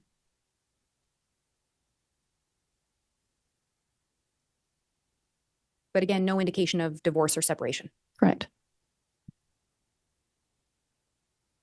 Did Lori ever talk to you about September 22nd Okay. having any kind of special meaning to her? Yes. Before we get to September 22nd, having special meaning. In the name of Jesus, Father God, Lord. She was at BYU with Chad and Lori. Now, if you piece this together, she was staying in Tylee's room. And she claims that when she asked, "Where's Tylee?" that Lori said, "Oh, she's at BYU. I found her roommates and I was just able to move all her shit into an existing place with roommates." Is this lady dumb or just pretending to be? So now she's on the campus where Tylee is allegedly living and they never see her, and she doesn't ask, "Are we going to see Tylee while we're here?" Why were they on the campus? This woman is nothing but a huge piece of crap, if you ask me. What did she tell you about that? She told me that it was an anniversary for her of when she saw Moroni in the temple. And do you recall the last time you saw JJ? It was the Sunday night, the 22nd. What was happening the last time you saw him, if you remember? I was in the house, Lori's house, and I was doing a recording with Lori and David, and Alex walked in the door holding JJ on his shoulder and was taking him to bed. He had fallen asleep. And did you see where Alex put JJ to bed? No. No. Do you know which room JJ normally slept in? He often slept with his mom in the corner of her room. There was a little spot that she would put a bed in there for him. Wait. He would sleep in the corner of the room, and then she says she would put a bed in there for him. Oh, so Lori Vallow was carrying an actual bed in and out for JJ? Or was she making him sleep on the freaking floor in the corner? What was Lori really doing to JJ once Tylee was gone? Because Tylee would have never put up with that. Tylee was JJ's protector. But he also had his own bedroom too. Did he sleep in his bedroom that night? No. And how do you know that? Because I was in that bedroom, then JJ's bedroom, so he wasn't in there. She was in that bedroom. Why? Why were you in JJ's room? And you talked earlier, you were going to stay in Tylee's room. Right. Can you tell us why you ended up in JJ's room? So I was, slept often in Tylee's room. And then when David got there, him and I, we were in the same room that night together talking and reading scriptures, and I go into bed. We were in the same room reading and talking scriptures and going to bed. In other words, y'all were romping. Y'all were doing the nasties, Melanie Gibb. Ain't nobody freaking believing your bullshit. But again, no indication of divorce or separation. Correct. Did Lori ever talk to you about September 22nd? Oops, I went too far. Sorry. Scriptures, and I go into bed. I told him to go to bed, and he did. Did David have his things in JJ's room? Yeah. So was it your understanding JJ was put to bed in Lori's room that night? Yes. What, if anything, happened that night out of the ordinary? David woke up with a... Okay, this is where it gets really weird, okay? So let's set the scene, because this is extremely, extremely important. So let's set the scene. Melanie and Lori record their podcast. Uncle Alex has JJ. While they're recording, Uncle Alex comes in with JJ and puts him in Lori's room. Although Melanie Gibb didn't know where he put him.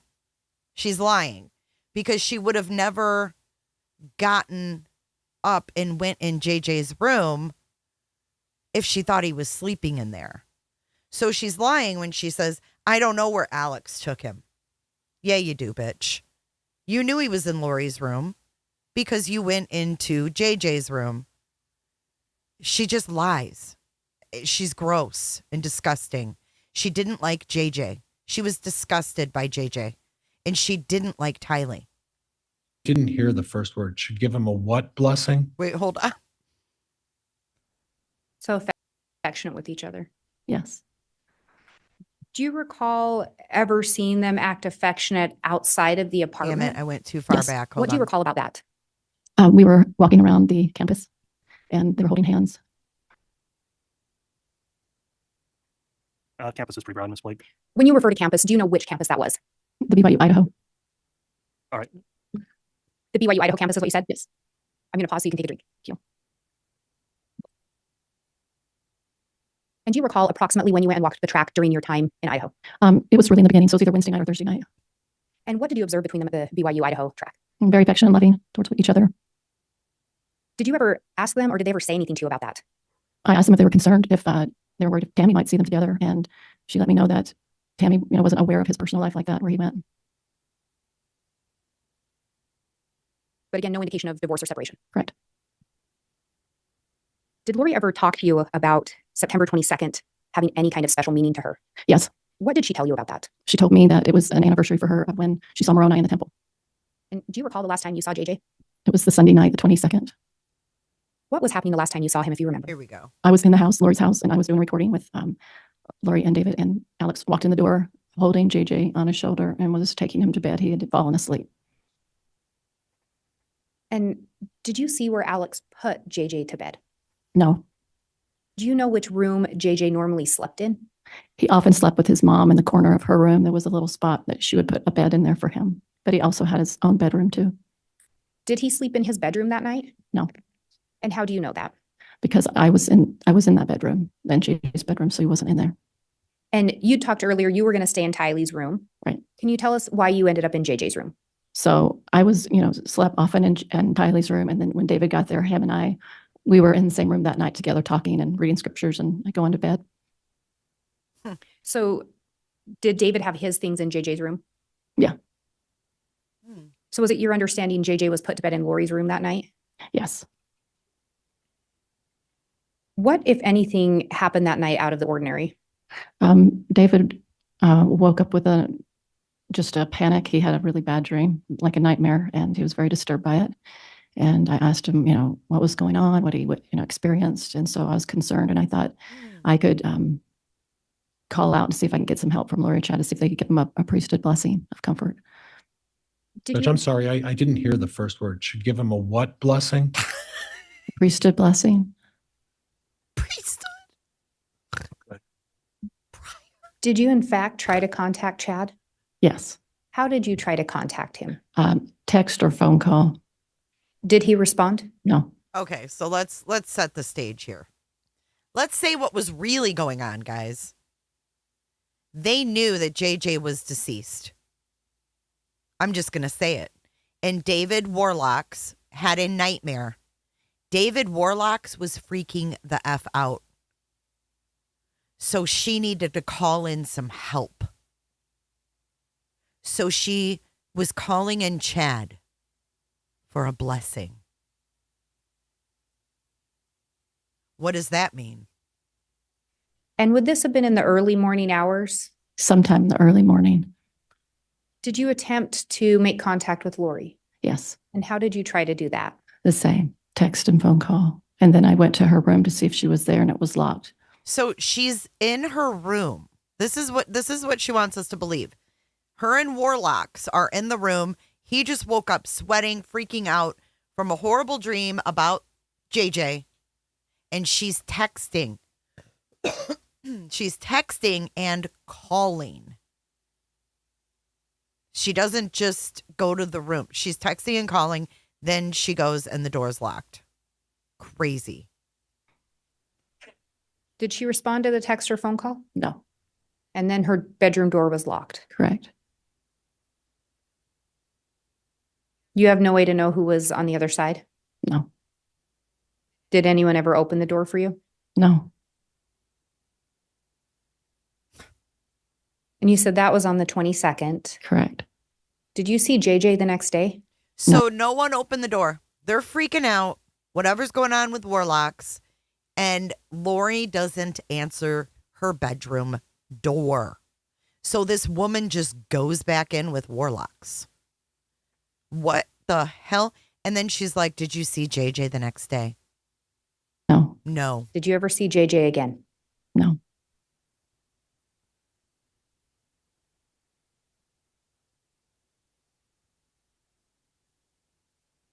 Unbelievable. After Charles was killed, did Lori ever share with you how she was going to survive financially?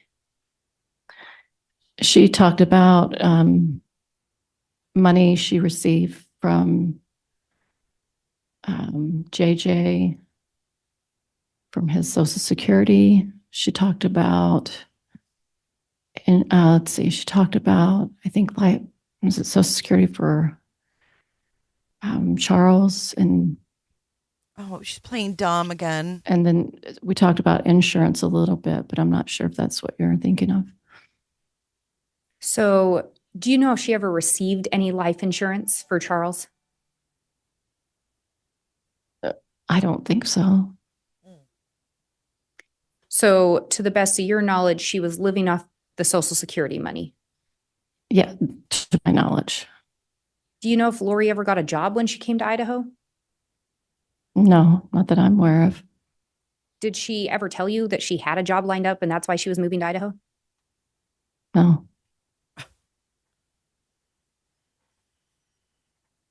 He's At some taking a lot of point, notes, Mega. Did Lori talk to you about some struggles with JJ?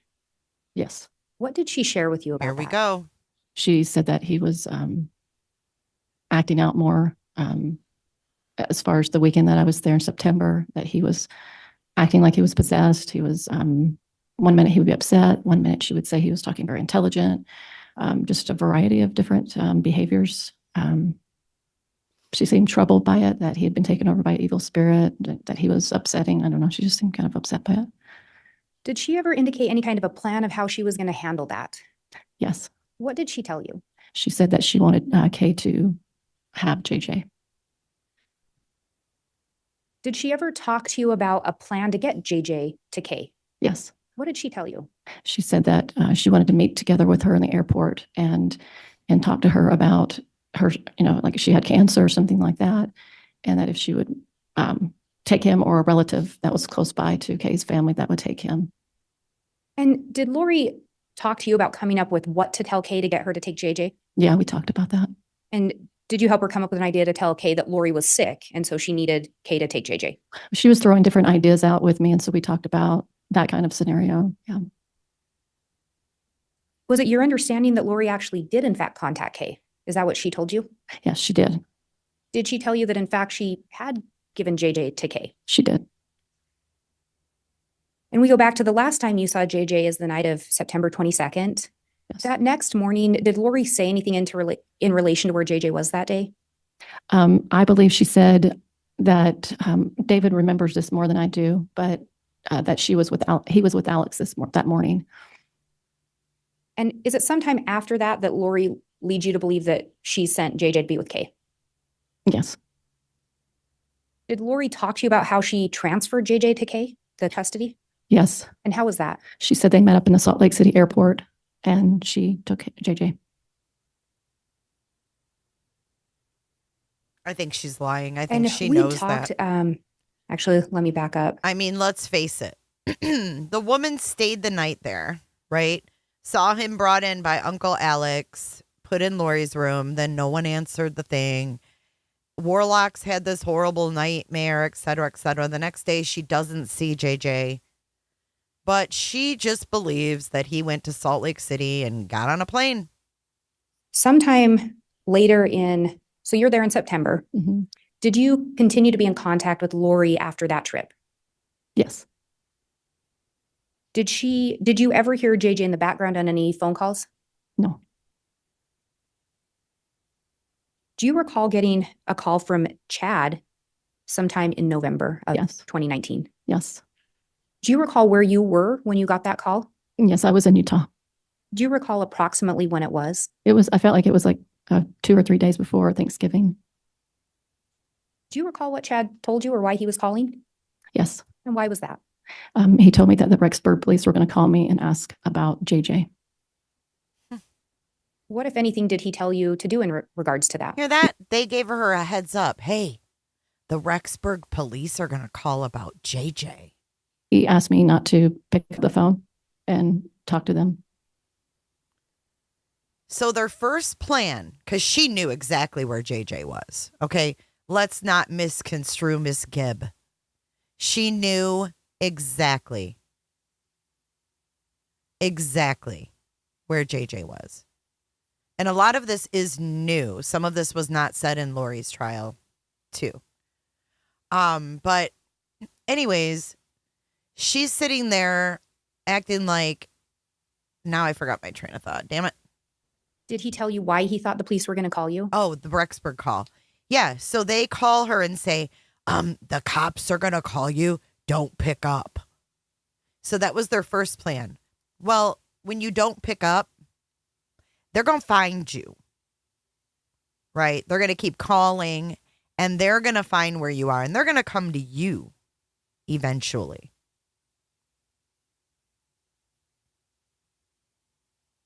So then they come up with a second option, and that's to say that JJ was with Kay. Yes, Amy, I think it was all pre-planned. This was all premeditated. You're watching Premeditation, and someone who was in the know as the star witness. And you know what's really shameful is that these prosecutors in Idaho couldn't prosecute these two dimwits without granting immunity to people. I think that's really, really sad that all of this tax dollar money goes to their freaking pocketbooks as prosecutors. But they need all these motherfuckers. I mean, they granted immunity to Zalima, Melanie Gibb, Warlocks. I don't even know who else. It's just sickening to me. That's my opinion anyway. Because he said that Lori had told the police that I had JJ. How did Chad sound? That I had JJ. That's Nervous. right. Did you have JJ? No. Did you ask Chad where JJ was at that time? I said, he's not with Kay, and he said no. And prior to that, where had Lori told you JJ was? He was with Kay. Mm-hmm. Did Chad tell you anything else that you recall? He said that Lori would shortly be calling me after that, but she was talking to the police. I can't remember right now everything else. It was very brief. Do you recall if Chad indicated where he was when he placed that phone call? I don't recall. Did you learn at some point where Chad and Lori were? What state? Oh, Idaho. Did Lori, in fact, end up reaching out to you? She did. Do you recall what she told you? When I answered the phone, she was very positive and upbeat, as if everything was okay. And she said that she was protecting Tylee and JJ because Kay and others were trying to kidnap him, so that's why. And okay, so this bitch is now contradicting herself. Kay was trying to kidnap him, but she just got done telling us that she believed JJ was with Kay.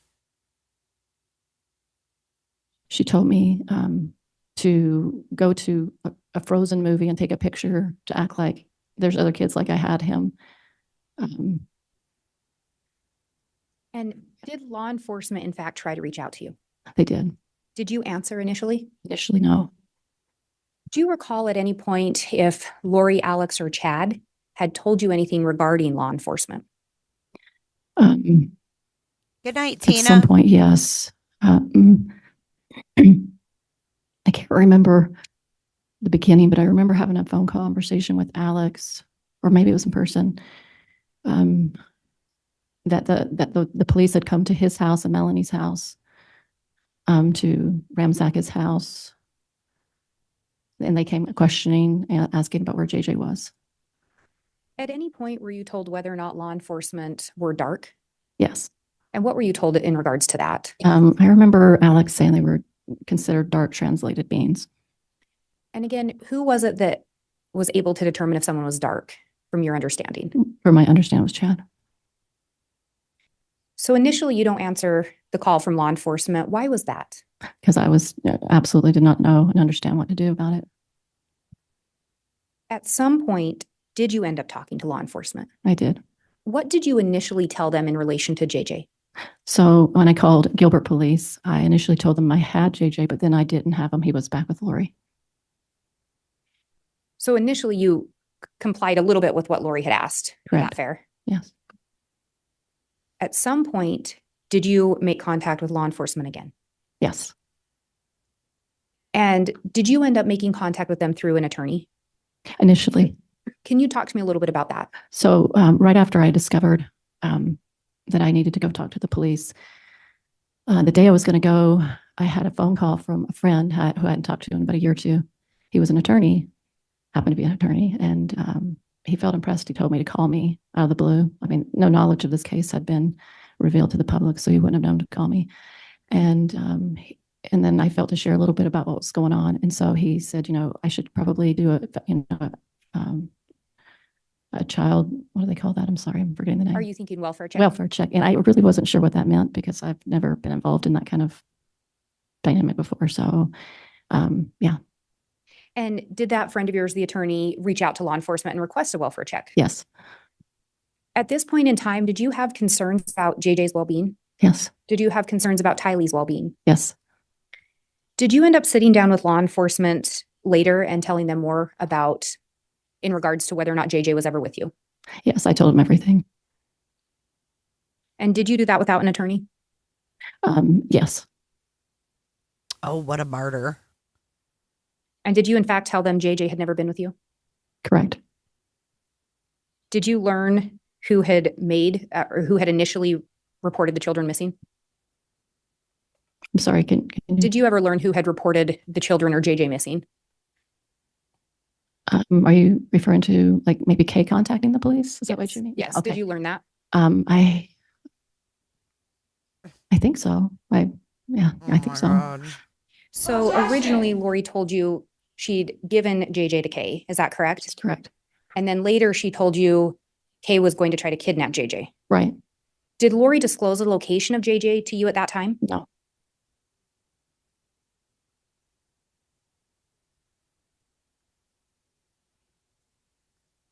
At some point, did you end up, or let me back up. After those calls from Chad and Lori around Thanksgiving, did you have further contact with Chad and or Lori? So after, yes. After I went to I went to Arizona for Thanksgiving, and Dave and I pulled over and called them because we were really concerned and wanted to have a prayer. We were worried about everybody. So that was a few days later. And did Chad or Lori answer? We called both of them. So. And they were together? Yes. In that conversation, did Chad or Lori tell you where JJ was? They didn't tell me where he was. At some point, did you end up talking to Alex? Yes. And did you talk to Alex about your concerns with JJ? I did. Do you recall what Alex told you? Yes. I asked him. Judge, can I have some foundation as to when this conversation There we go. Objection based on foundation, Ms. Blake. I'll ask some additional questions. Thank you. Do you recall approximately when you spoke with Alex about your concerns? I think it was the day or two after Thanksgiving. Do you recall where you spoke to him? Yes, it was in Arizona, and we were behind the house that he just moved into, which was Suleiman's house. There was a field there. We were walking and talking, and that's where I asked him. Do you recall if anyone else was present for that conversation? Melanie was there. And then shortly after that, Sulema showed up. Oh, here's So, the and when you dilemma. say Melanie, was that Lori's niece? Yes. And what did Alex tell you in relation to where JJ was or to your concerns for JJ? I just said, do I want to know where JJ was? And he said no. And then he proceeded to tell me about the police coming to their apartment. And I didn't understand why they would do that. So we talked a little bit about that. I'm sure you did. But when you asked if you wanted to know where JJ was, his response was you didn't want to know. That's right.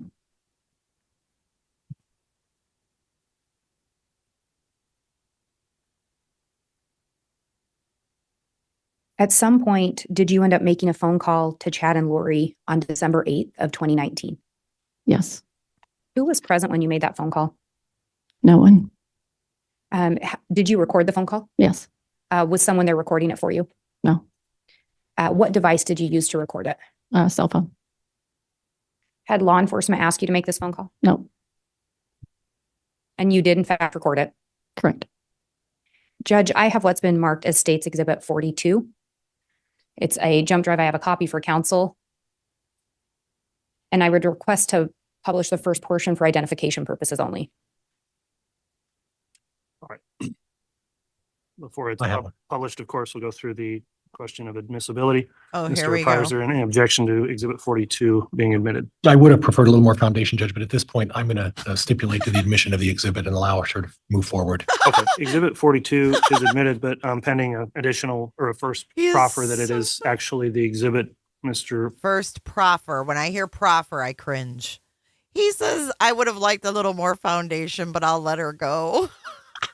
Oh, thanks, Pryor. Pryor believes it in the court improperly marked. In other words, Ms. Blake, if you just start a portion of it and let everyone confirm it's the call you're referring to. Thank you, Your Honor. And that was actually my intention in order to lay more foundation. Yeah, sure it was. Nice cover up. Pryor's like, Here's the recorded call.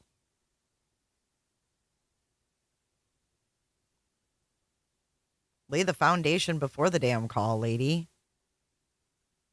And it wants to give me difficulties. Let me try Of course the other it does. discs. Welcome to Idaho.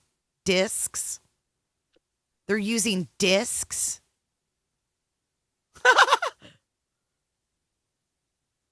Shall we play a game? Get your speak and spell out. She's using discs and she's having issues.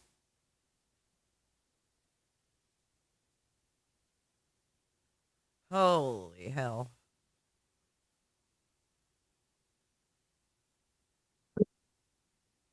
Are they floppies?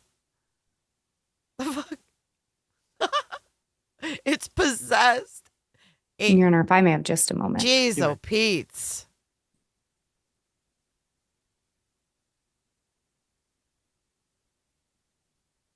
In the name of Jesus, Father God, Lord. She's like, can you get this floppy in here? Idaho. Oh, she finally got it. Hold on. Can be published at this point. Okay, before we do that, I am going to maybe suggest we get a handheld microphone if one's readily available. Oh, Lord, we need it. We weren't getting great audio off of the mic on the stand there, Ms. Blake. Lord have mercy. One that's not being used with anything else on it. An Just put it extra on that and see. disc. He's got a hot mic. It'll take me a minute. Yeah, me too. I'm a lot slower. And Your Honor, I think I had forgotten to turn the mic on again. So we'll see if it plays through and if it picks up better. Okay.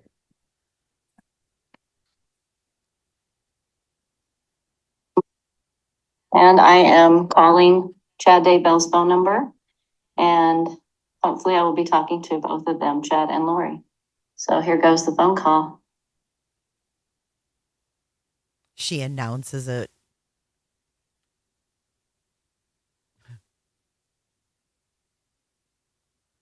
Hi, sweet Melanie.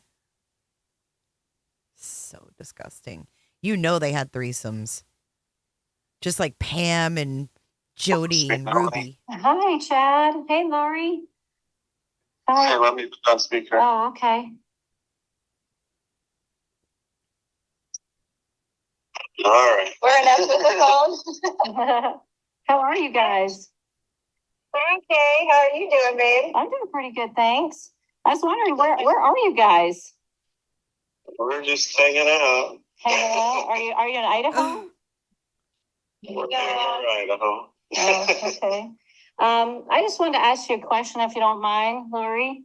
Yeah, I want to know, you remember we talked about JJ going to Kay's house, and you told me they went there, and now he's not there? I was wondering what happened. This is so obvious, too. Well, I had to move him somewhere else because of her actions. So Was she doing something? Like, was she trying to come get him or something? Or like trying to kidnap him? well, she said that lots of times before, but Okay. When I asked Chad the other day, I was like, hey, where is JJ? And he said, for my security, he didn't want me to know. So is there a reason I should be in danger to know where he is? no, it's nobody. It's his danger. It's the danger that there's people after me. Okay. So if you knew, that puts you in a danger. Well, just in a bad position. Bad position. Everybody, if they don't know anything, then they don't have to say they know. Right. So you're just worried. Okay. I'm just to keep him protected and keep you protected. And keep everybody else. I appreciate that. Well, I was wondering why you told the police why he was with me.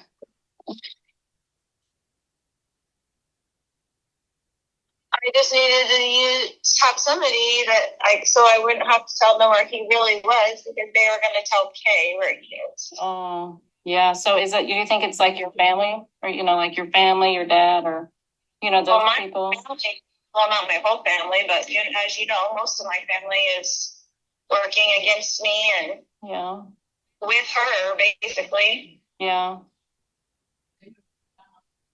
Is JJ safe? He is safe and happy. Okay, well, that's good to hear. Are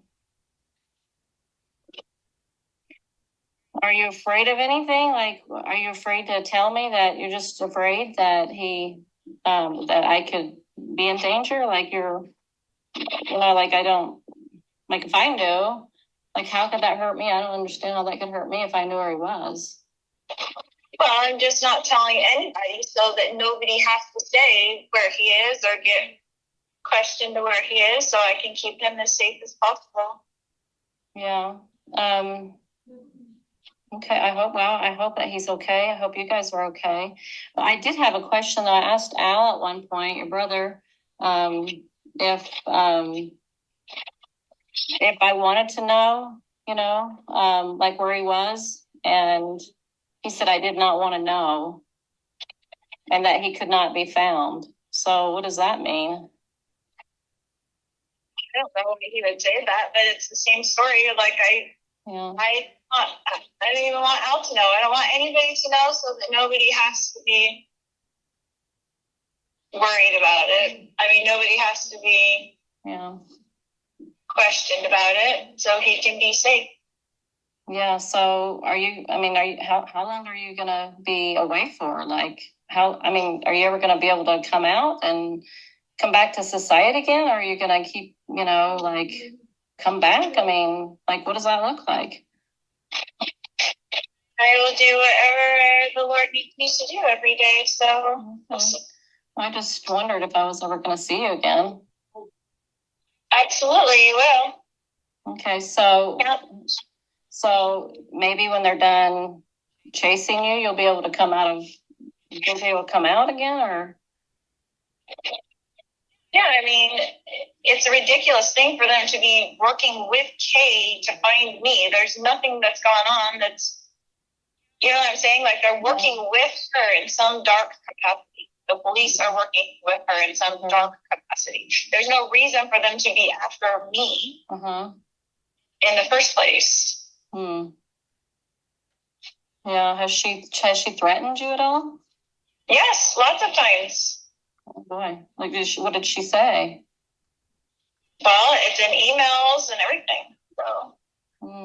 So like she said she was going to come take him, or she was. There's a lot of things. Yeah. Nellie. I know it sounds like it. I'm just worried for you guys because, you know, he's missing, and you know. I know exactly where he is. He's perfectly fine to be. Okay, well, I hope so. I had a scripture I wanted to share with you, if you don't mind. I'd love it. I was thinking about some of the things you guys have gone through, and I saw this scripture today, and I want you to Let me ask you a question. About the scripture. Okay. So, did Alma turn himself into King Noah, or what was he required to do?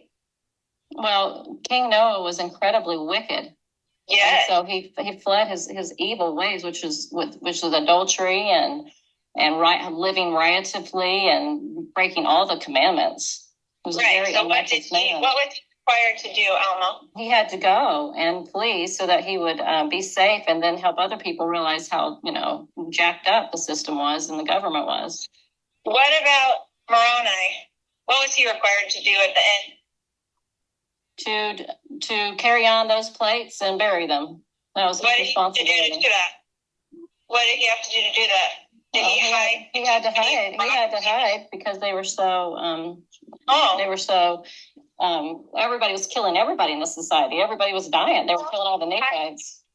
And the scriptures had to hide in the cavity of a rock by day and go out by night. The prophets did. They did. Yeah. Okay, so thank you for sharing that with me. Okay, this scripture is just something that may be thoughtful for you. For behold, this is Doctrine and Covenants, section 3, verse 7 and 8. It says, for behold, you should not have feared man more than God.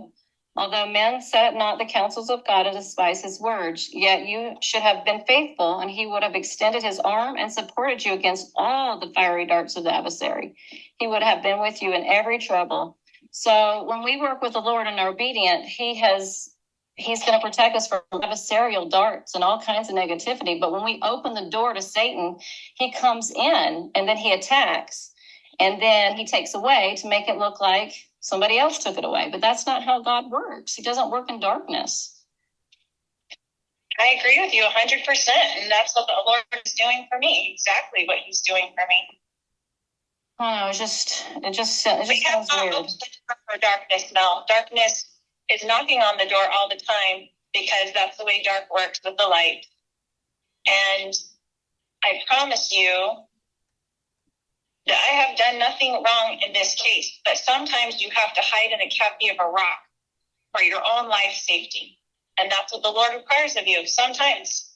And that's how it is. And I'm sorry that's how it is, because there is a lot of darkness on the earth.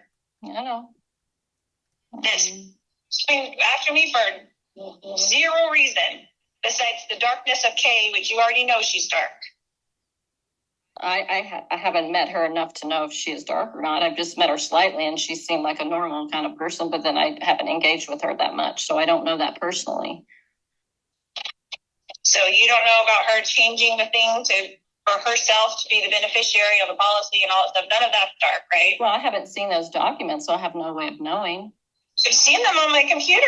No, I have not. I haven't even looked in on your computer before. You haven't showed me anything. I don't being controversial to me, or if you're recording this conversation for the police or whatever. I don't know. Okay, so see, I think this is where it turns south, because now Mel got a little snippy and defended Kay in a way. Thank you so much, Flo.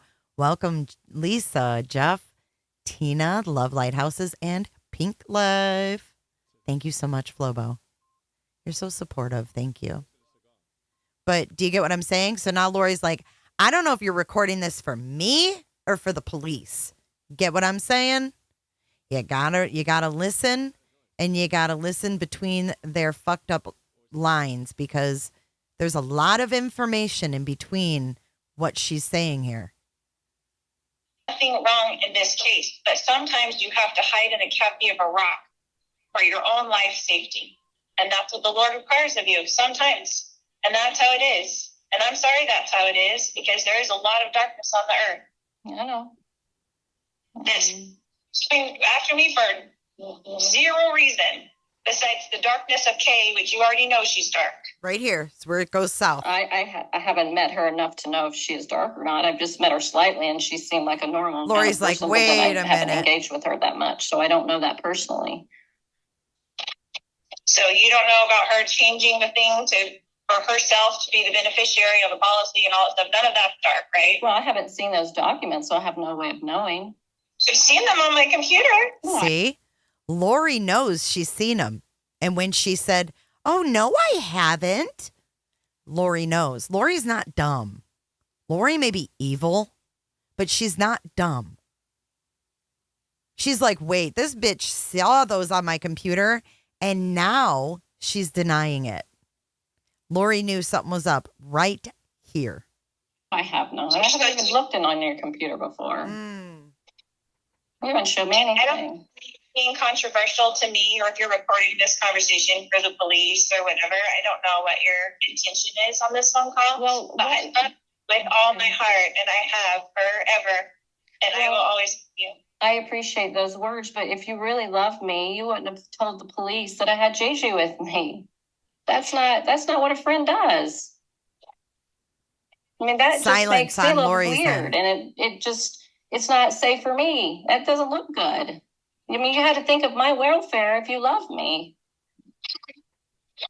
I do, and I did exactly what I felt the Lord was instructing me to do. And I appreciate you, and I love you. I would never do anything to harm you. And you can have all of this confirmed to you by the Lord. I have. And my conscience is clear. I feel very understanding what's really going on, Lori. I agree, Lindsay. And I believe that you have been very deceived by Satan. I believe that he has tricked you. And I don't believe that what you're doing is correct. I just don't. I mean, Tammy dies, and then your husband died, and then he's missing. It just doesn't sound like God's plan to me. It gives me a gut feeling, like in my gut, it feels weird. It doesn't feel right. I don't have peace about it. I never have felt 100% peace about it. I always felt like a little weird in my stomach about all these things. You know me, Mel. You know me. This does not sound like you. This sounds like you've been influenced by somebody dark who wants you. This does not sound like you. Believe dark things and have fear of the celestial world. I don't have fear. You obviously do. No, I have a peace of conscience, and I can see clearly. Well, I'm sorry that you feel that way. I love you so much. I know you do. I know you do. I don't know what else to say. Stand Christ when he comes again, and he's coming soon, and we will all stand there, and you will know at that point that he has supported me and has supported me the whole time, and I have not been deceived. I just want to testify that I know Tammy does have the conspiracy theories. My sister-in-law's right behind it all, and I hope that you're not being influenced by that dark team. I don't know who she is. Okay, so Chad butts in, or should I say Chad chins in and says, well, he's thinking, oh, maybe she's talking to my sister-in-law. Or you said your sister-in-law? I don't even know her.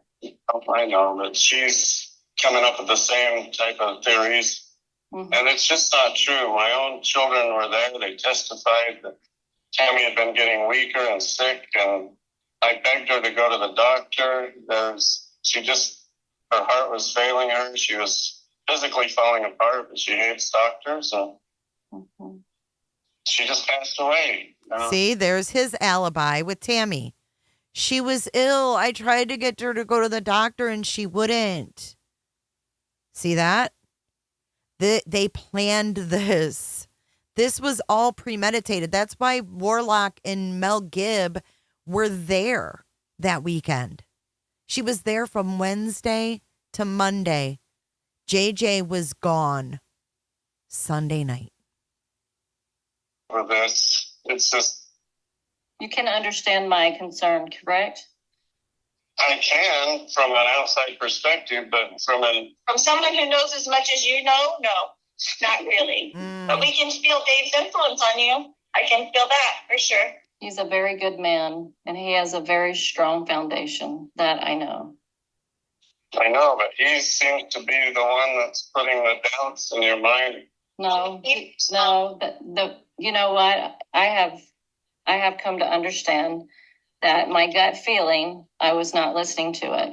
And I always felt uncomfortable with many things. Okay. Well, I'm sorry that I included you in those teachings then for your own sake, because I wish that you didn't have as much knowledge as you have, because you will be accountable for the knowledge that you do have now. So are you. Oh. I agree 100%. Yeah. Oh, it just got ugly with Mel and Lori. I have no fear. Yeah. I have no fear of that. But I really, as I was reading the story of Korihor, and it is so very similar to this. You just can't see it. But he did it because he was trying to reclaim a people. And he thought at the very end, because of his carnal and natural desires, that's what influenced him. And he was very, very deceiving. Natural desires? Well, honey, you got a lot of natural desires. We all know that. Ooh. Ooh. That's what you think is me, Korihor? Are you kidding me right now? I think both of you have similarities. It's in the scriptures. It's in the scriptures. And the scriptures are very powerful. Yes, they are. I live by the scriptures, as you know. I know, but we can rest the scriptures for our own vain glory. I rested the scriptures? We can do that. And I feel that you have to see our belief systems. Do I rest the scriptures? Is that what you're accusing me of at this point? I feel that you have. Why do you feel that way? I need to know. Did she say chloroform? The story of chloroform? I got to go back. I apologize. For this, it's just that my gut feeling, I was not listening to it. And I always felt uncomfortable with many things. okay. Well, I'm sorry that I included you in those teachings then for your own sake, because I wish that you didn't have as much knowledge as you have, because you will be accountable for the knowledge that you do have now. So are you. I agree 100%. Yeah. So I have no fear. Yeah. I have no fear of that. But I really, as I was reading the story of Korihor, and it is so very similar to this. You just can't see it. But he did it because he was trying to reclaim a people. And he thought at the very end, because of his carnal and natural desires, that's what influenced him. And he was very, very deceiving. Natural desires? Well, honey, you got a lot of natural desires. We all know that. That's what you think is me, Korihor? Are you kidding me right now? I think both of you have similarities. It's in the scriptures. It's in the scriptures.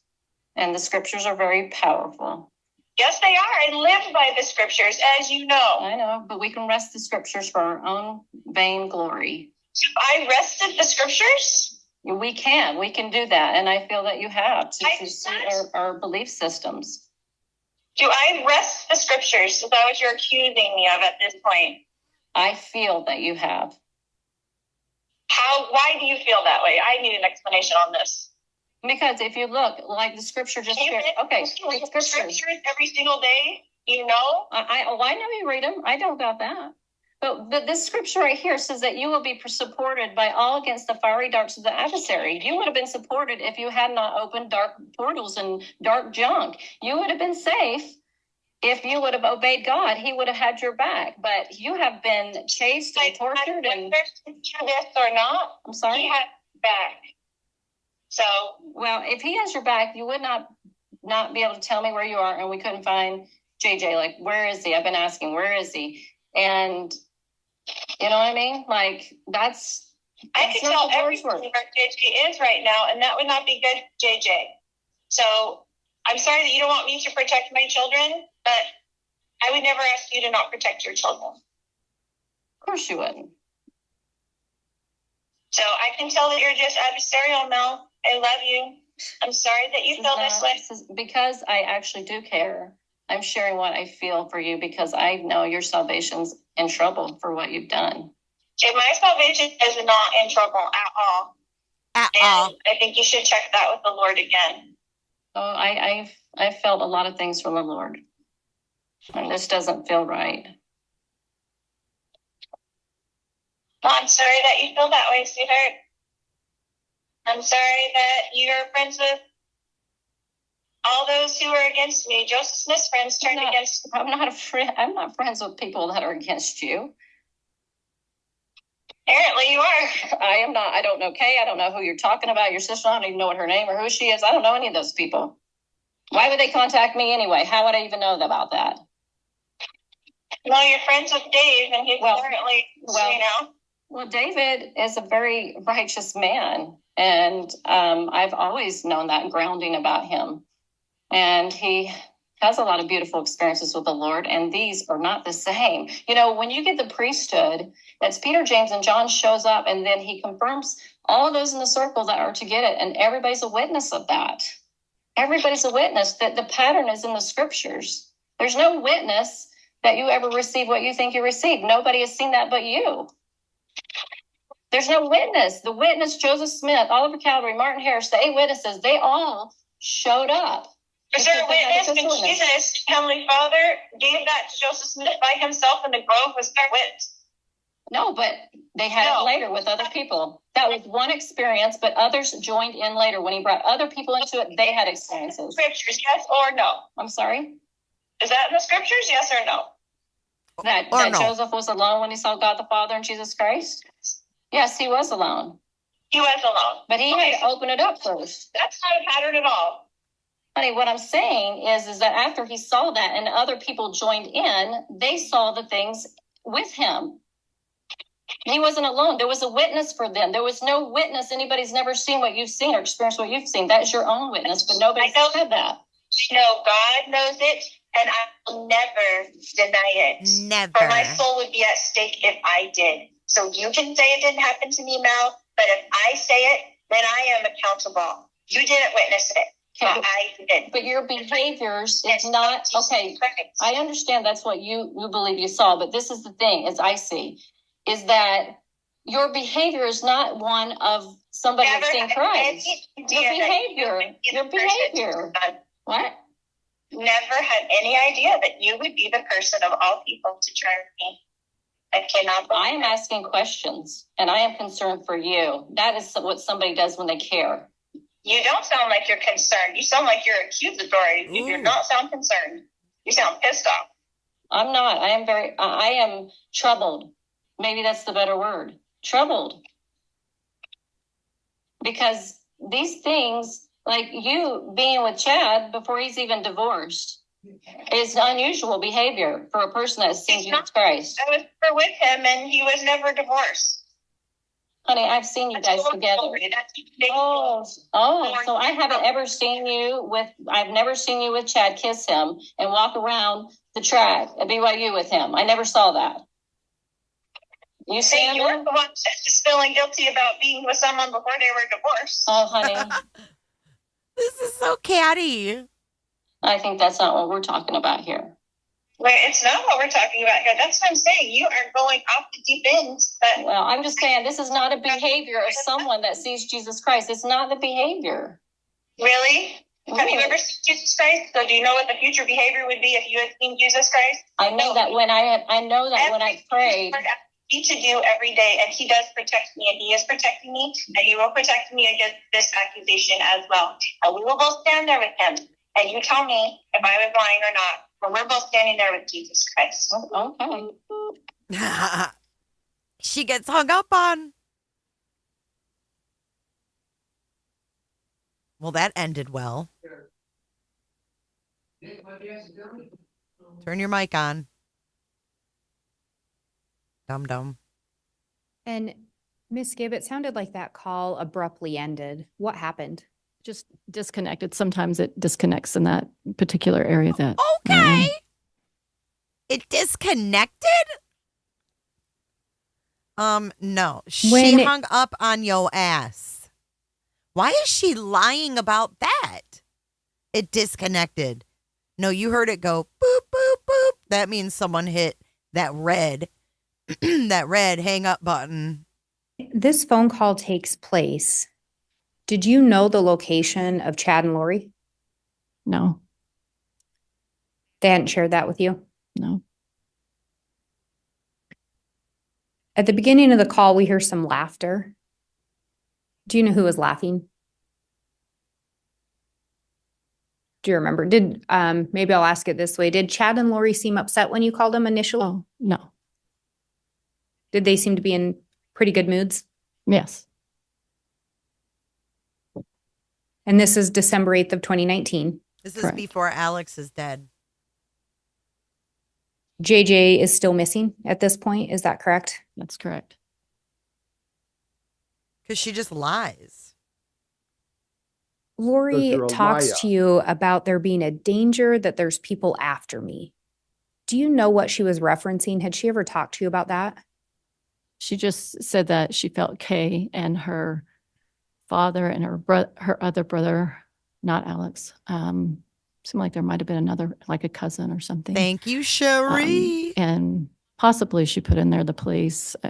It's kind of, lots of conversations together. But anyway, that they were all after her. Did she ever express why these people were after her, why she thought they were? Because she considered them dark. They knew who she was spiritually. And so, Okay, what about Chad? their goal was to take JJ, and possibly her life might have been in danger. And again, to the best of your knowledge, who was it that would determine if someone was light or dark? And that was Chad. Oh, that makes sense, Lindsay. And you talk in there to her about why she would say JJ was with you, correct? So all this bad shit that was going on, she references Lori. And then the only question that the prosecutor asks regarding Chad is, who said they were light or dark? So is he guilty of saying they were light or dark, or is he guilty of more? I mean, let's get on with it. Right. And Lori makes a comment along the lines of she just needed someone so she didn't have to say where he really was. Do you recall that? Yes. Did she ever tell you where JJ was? No. We also hear Lori on there make a comment that JJ is safe and happy. Do you recall that? I do. At any point, did you ever have any additional conversations with her where she explained what she meant by that? I don't think so. So she just says he's safe and happy. Yes. And this is on December 8th of 2019. That's right. Last time you saw JJ alive was September 22nd of 2019, correct? Correct.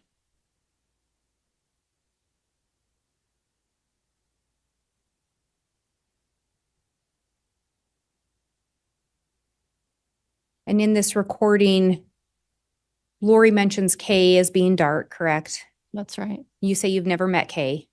Briefly, I have. Just briefly? Yeah. At this point in time, did you really know Kay? No. Had you met her? Briefly. Just briefly. What about the sister-in-law that Chad refers to? Do you know who that is? He was referring,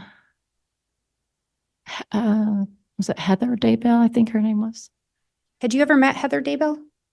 I had not at that point. I had never met her. Chad's sister-in-law, I think. Yeah, that's the sister-in-law. And we hear Chad in there as well talk about that Tammy was physically falling apart and she just passed away. Do you recall that? Yes.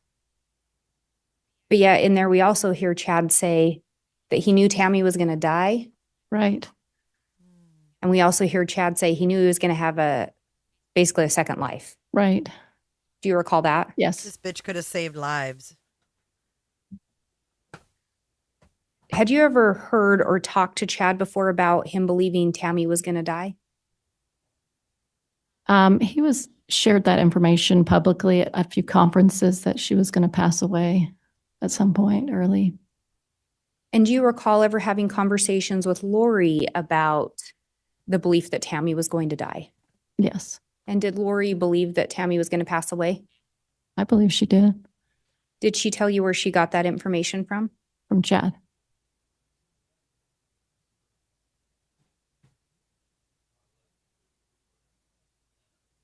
There's a statement in there for someone who knows as much as you know, from Lori to you.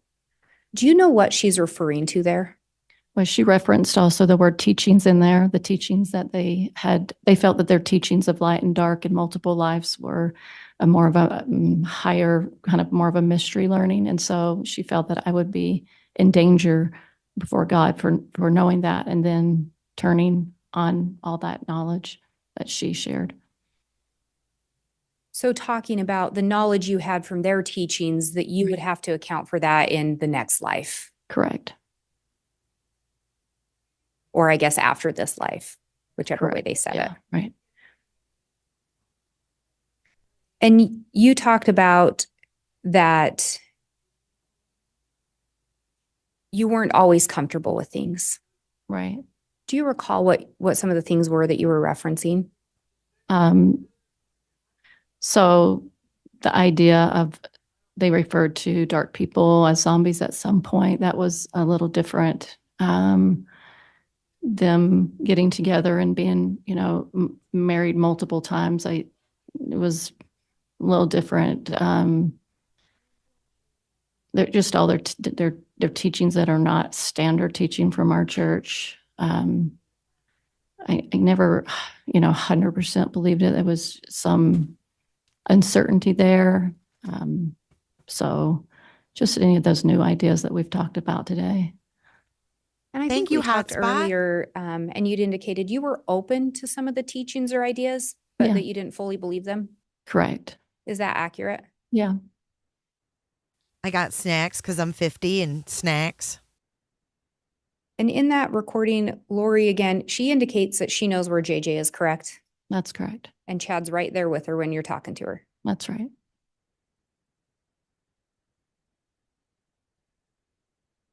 Ms. Blake, we're right about at the noon hour. Is there? I was going to say, I think this may be a good point to take it the lunch hour. Okay. Oh, yeah, Miss Blake. Okay, so they take lunch. This is amazing. Okay. Now we're getting to cross-examination. This is what you guys have all been waiting for. But we had to get our foundation with Miss Blake. Now it's Mr. Pryor's turn. Thank you so much, Diana, and thank you so much, Hotspot. Go take pictures of the night sky. All right, here we go, guys. Thanks again, Diana. I'm going to mute and eat my snacks because I'm 50 and snacks.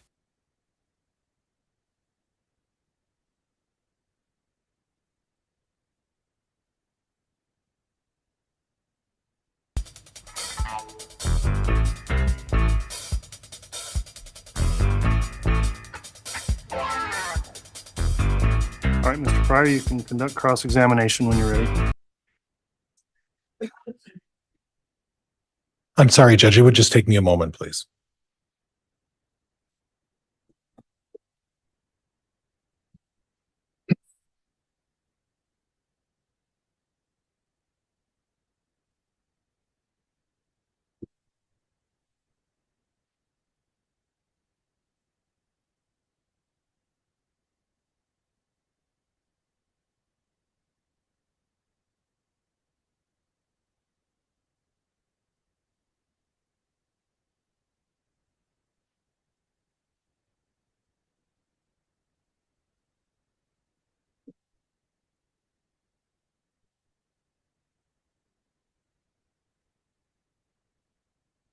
Good afternoon, Ms. Gibb.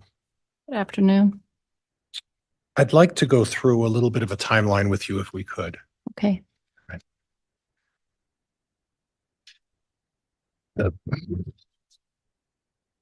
You, and in particular, I just want to talk about Chad, Lori, Alex, your husband, David, Zuluma, yourself.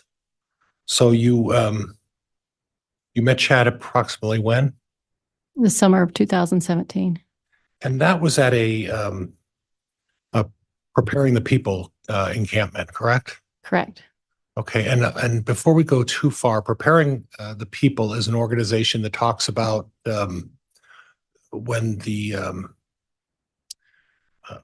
going to be a second coming and how you respond to that. Is that correct?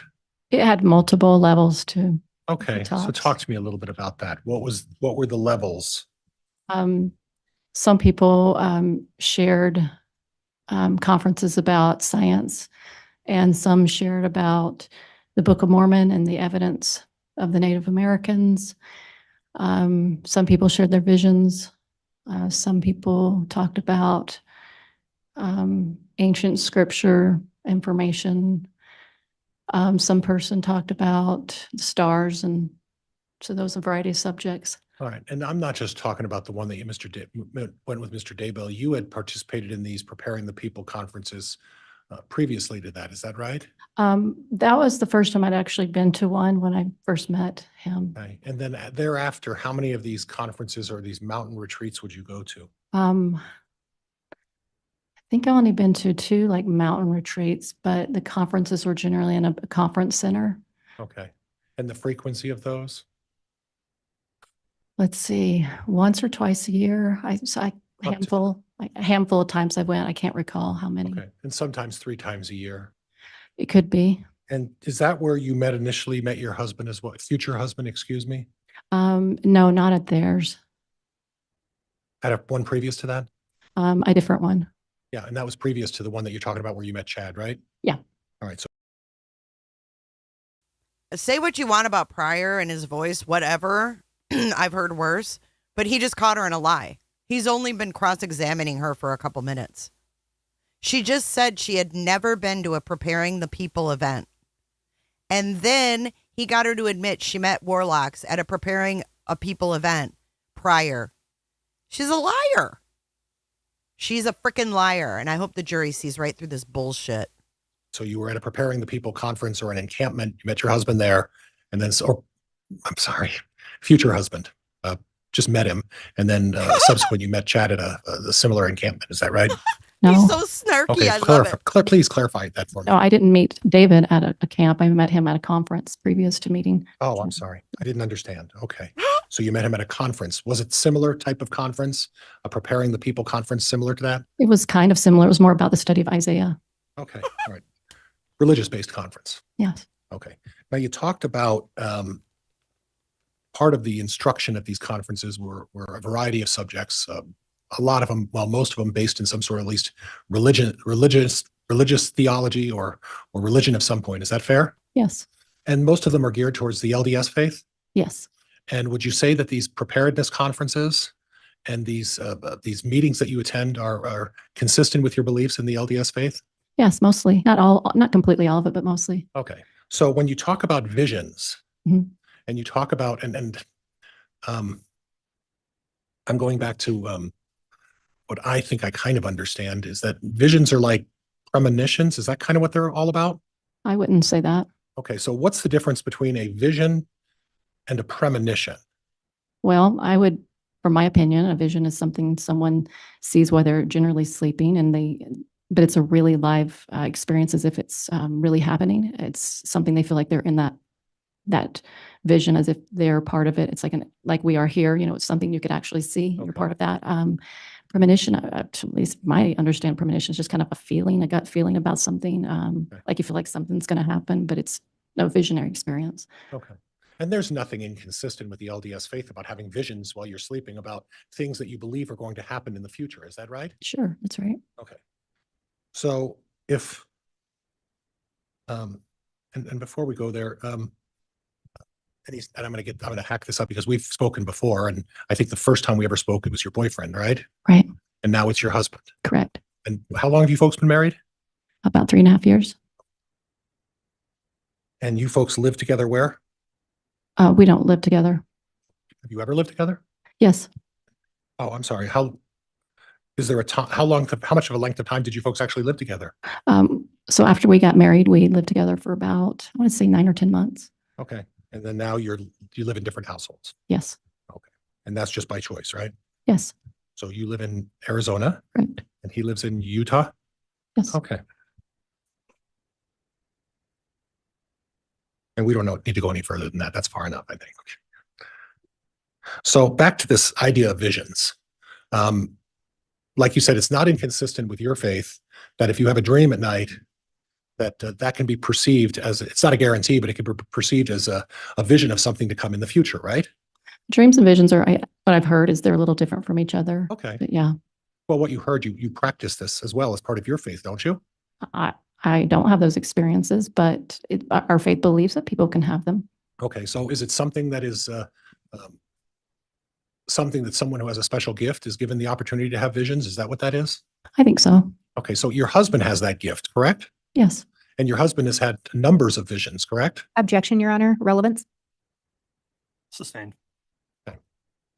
But there are people that are appointed to, or not appointed, but who are have the ability to have these visions, correct? Yes. And you believe that Chad Daybell at one point believed he could have these visions? Yes.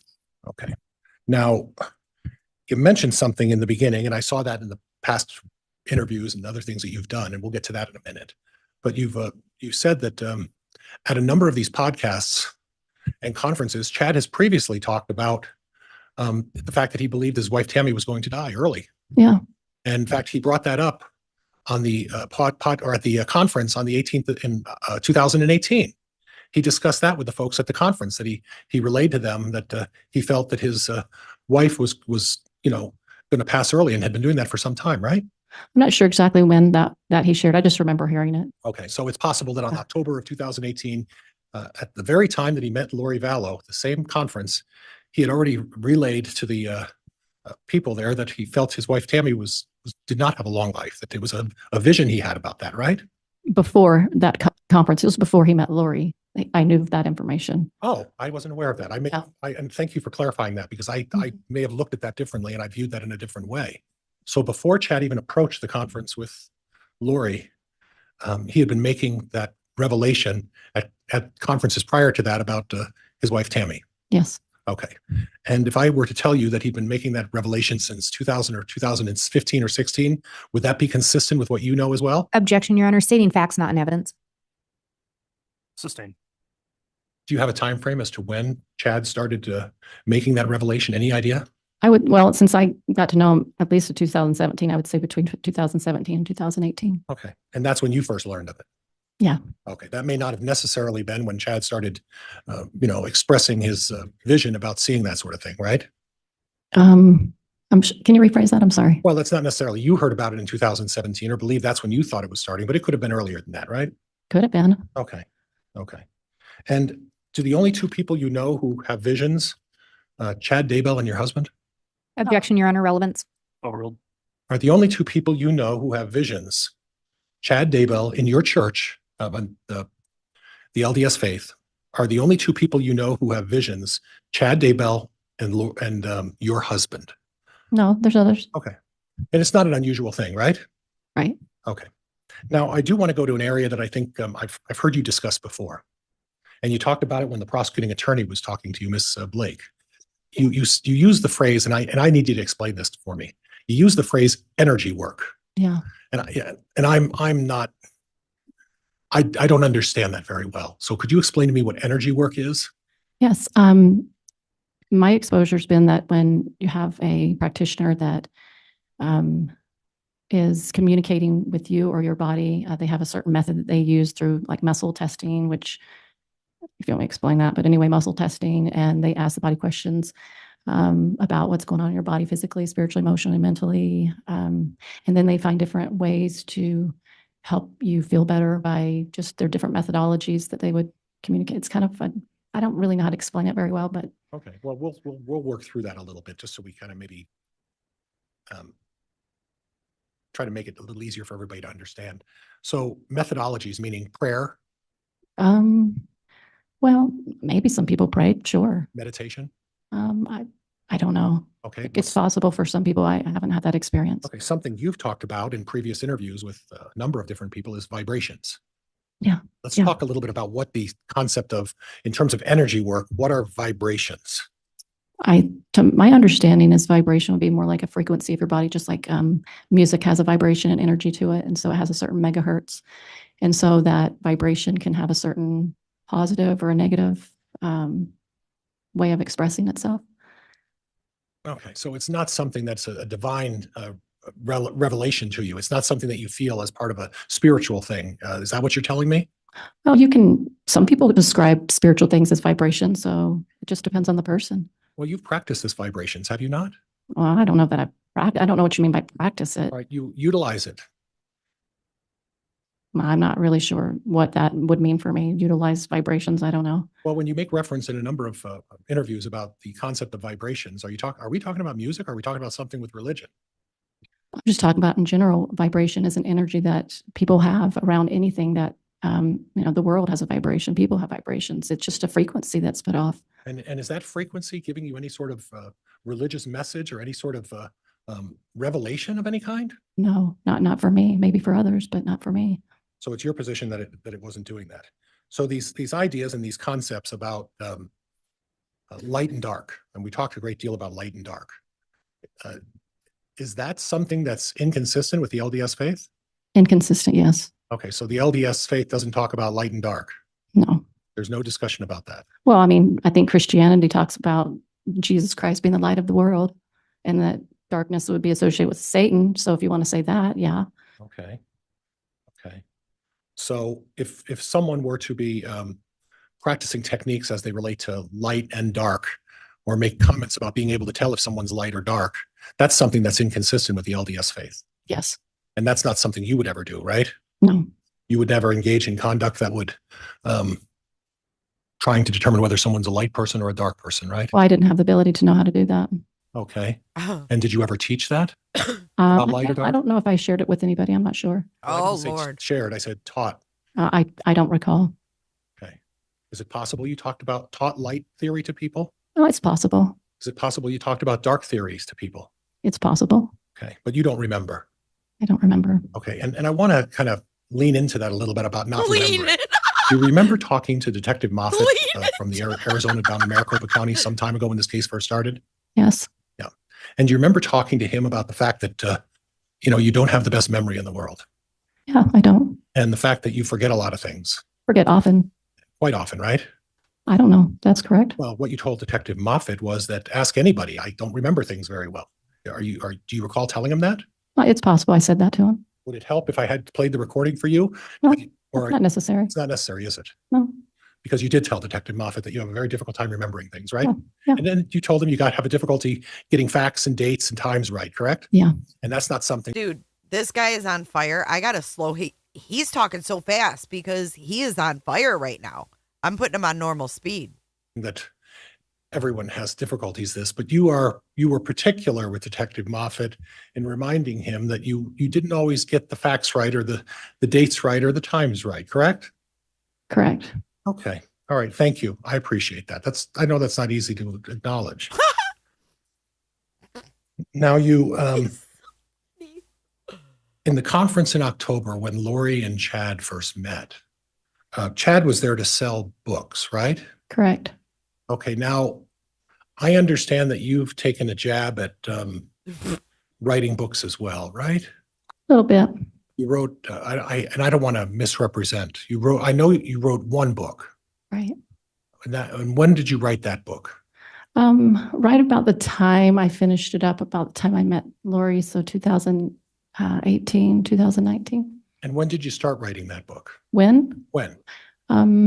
Probably, I would say sometime in the middle of the year 2018. Maybe. Okay. Yeah. And please straighten me out if I get the title of the book wrong. I meant to bring it in and I didn't bring it in because I have a copy of it. It's called The Fire Within. The fire? No, Okay, tell me what and I knew I was going to get it wrong. I knew it. So correct me. feel the fire. Feel the Fire. I'm sorry. That's right. Mhm. Fuel the A lot of reading lately, so I may get it wrong.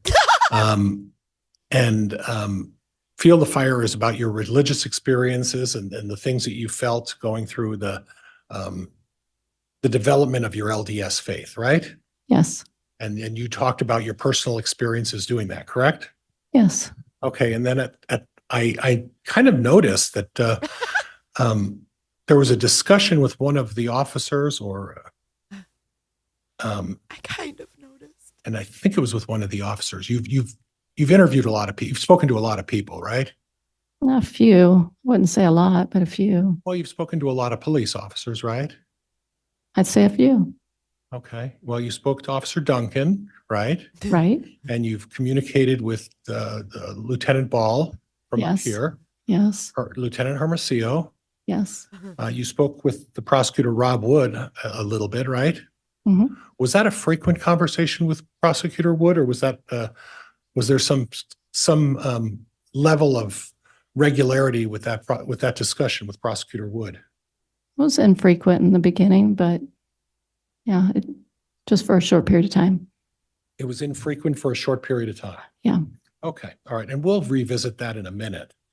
But you also did an interview on TV with somebody. Mhm. Yes, Do you recall that? I do. Okay. Do you remember when that was?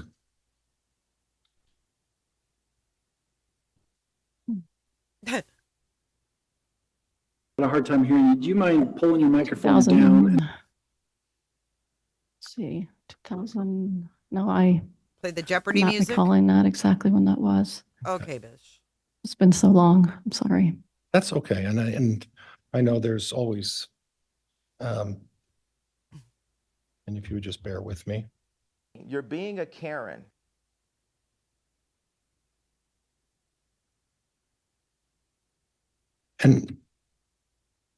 But we do know who you spoke to at that point, correct? Right, correct.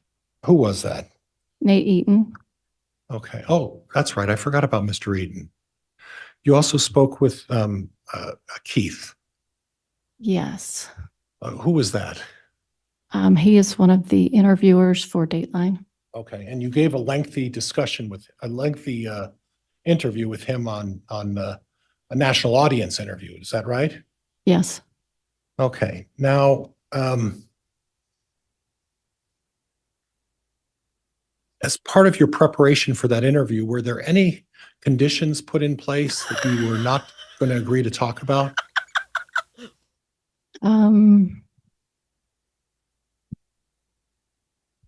Maybe possibly, but I just can't recall what we talked about before.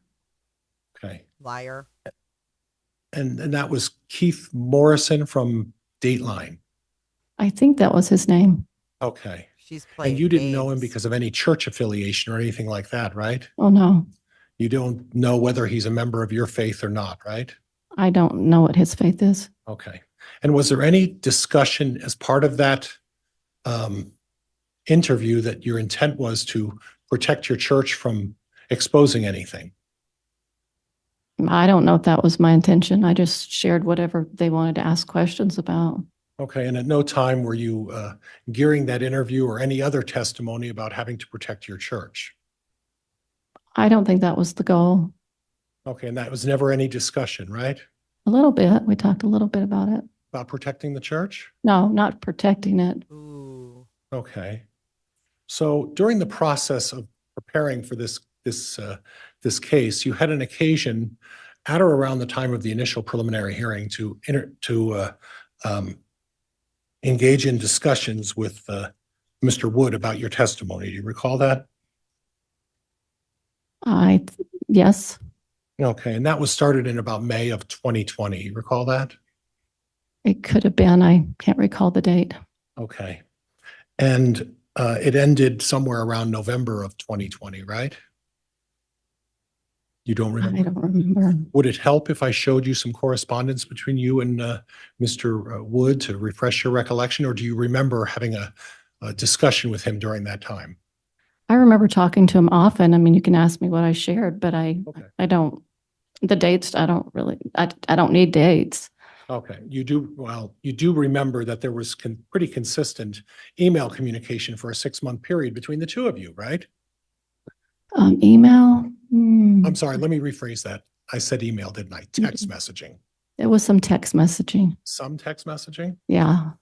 Would it surprise you to learn, and if we need to refresh your recollection, I can stop things. Judge, it'll take me a little while to get them hooked up, but would it surprise you to learn that between May 20th, May 6th of 2020 and November 4th of 2020, the two of you exchanged text messages between you over 340 times? It's possible. I really don't know. Okay. Would it help to refresh your recollection if I showed you all 340 of those text messages? Let's see them. Bring it all in. No, I mean, I know we communicated it. And Okay. you got what you got. Uh-huh. And you acknowledge that during that time, there was a considerable amount of communication between you and Mr. Wood. Would you agree with that? I'll say it was more often in the beginning. Yeah. Bring it all in. Would you dispute that there were 340 texts? I don't know. It's Okay. possible. I really don't know. And one of my concerns is that about that communication is Objection, Your Honor. I'd move to strike the narrative that started that question. Sustained. at any time during that communication with Mr. Wood, did you suggest to him that you needed to protect either a person or an organization as part of whether or not you were going to testify or what you were going to testify to? No. You don't remember that? No, I didn't. No, what I'm saying is no, I didn't. My intent was not to protect anything other than to share what I knew. Okay. Okay. So if I were to show you a text message that suggests something contrary to that, would that refresh your recollection? I don't recall it, so I could care either way. Judge, could we take just a short moment for me to, I'm not going to be able to refresh a judge up on the screen, so I don't know how you want to do this. I can either bring her this laptop and show her the text message, or however you would like me to do that. I am okay with you giving her your laptop to review the message, since it's to refresh her recollection. And if we can identify what she's looking at, I'll ask the state if there's any objection to that manner, and of course instruct the witness not to start playing around on the laptop. And Your Honor, if we could approach just briefly. Okay.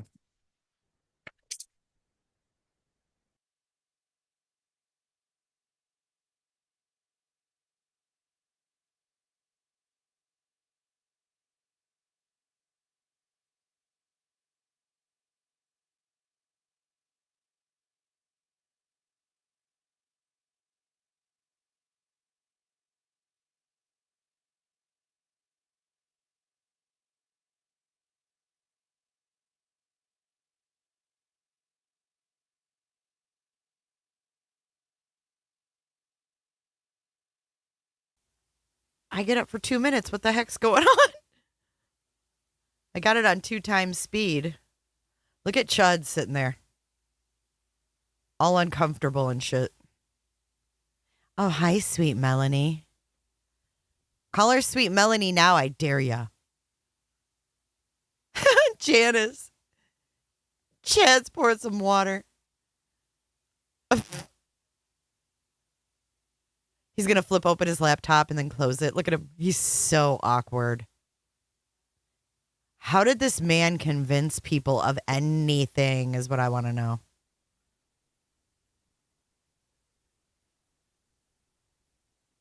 And then I'll leave it back. They've seen it. Just bring it. Smoke him if you got him. And Ms. Gibb, after you have a chance to read that, would you hand it back to the bailiff and have him return that to me, please? Are you guys okay with this I'm speed? sorry, what did you say? Ms. Gibb, after you have a chance to read that, it's the third box down. Right. After you've had to read it, hand it back to the bailiff, and then we'll talk about it. And if you could identify what was said and the date and time, I would appreciate that. This is where it gets good, folks. Hey, arch that back, baby. Lean back. Lean back. Pryor said he was going to lean into the conversation. So in looking at that, does that refresh your recollection about discussing protecting someone in this case? That sounds familiar. Okay. And in this particular instance, isn't it true that when you were communicating with Mr. Wood, you mentioned to him that you and Mr. Morrison want to make sure the church is protected, right? Well, I think in my feeling, what it meant to me is that when we talked about these things, that we would share that this was not the teachings of the church. So that's what I meant by it. No, it wasn't that what you were trying to do is you were going to testify. It wasn't that you were trying to testify in a court of law or in talking with Mr. Morrison and not disclose too much about some of the secrets of the LDS faith. Is that what you're telling me? Oh, shit. No. You were trying to protect some of the secrets of the LDS faith from being exposed? No, I'm sorry. I guess it's the way you're phrasing it. Okay. So in other words, what you're saying is that you were just wanted to be careful about what you said when you're talking to a prosecutor in a criminal case. Is that what this means?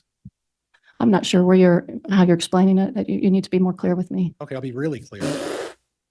You and Mr. Morrison sent a text to a prosecuting attorney, correct?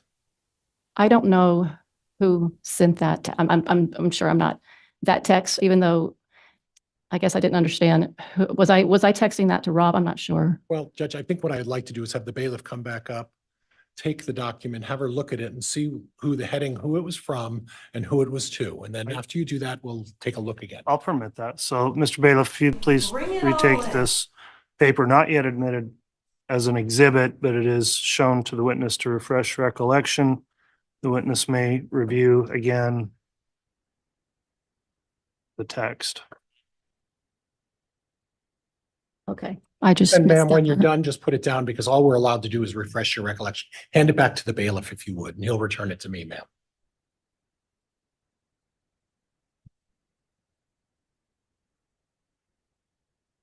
And I'll just try to walk through this step by step if that's okay with you.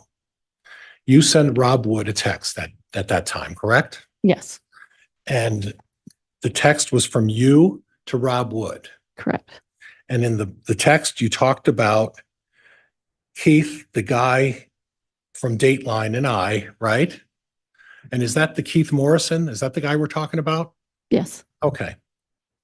Want to make sure the church is protected. Do you recall that? yes, He has done a good job so far. That's why I feel comfortable talking to him. Oh, wow. Is that what you said to the prosecutor? I think so. Yes, Is there any reason to dispute what I just read is not what you read just 2 minutes ago? yes, that's fine. So the question I have with that is, if what you're saying is that, well, you wanted to get the story right in terms of the beliefs of the LDS faith,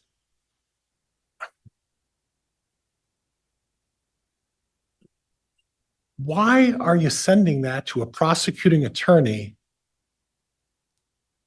who's prosecuting Chad Daybell?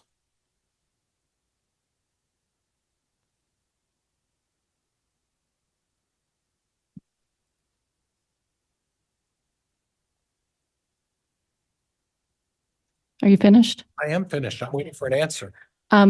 I felt comfortable talking to Rob to let him to know what I was doing. I just felt comfortable sharing that just to let him know what I was up to. Yeah. So you were sharing with Rob Wood, the prosecuting attorney, that it's your intent to protect the LDS church with your testimony, right? I guess you could say that. Okay. That wasn't the whole point of the interview, but I understand that. Yeah. The point of this text was that, right? I guess so. Right. And the 340 other texts between May 6th of 2020 and November 4th of 2020, were those just to say hi? No. Okay. So in other words, what was happening here is that there was at least some sort of a relationship built between you and this prosecutor about how and when and where you were going to testify about things in this case. Is that right? Objection, Your Honor, misstates the testimony. Sustained. The point of all this communication between you and Mr. Wood, the prosecuting attorney in this case, was to establish how you planned on testifying in this case and what you were going to say. It wasn't the established reason why I communicated with him.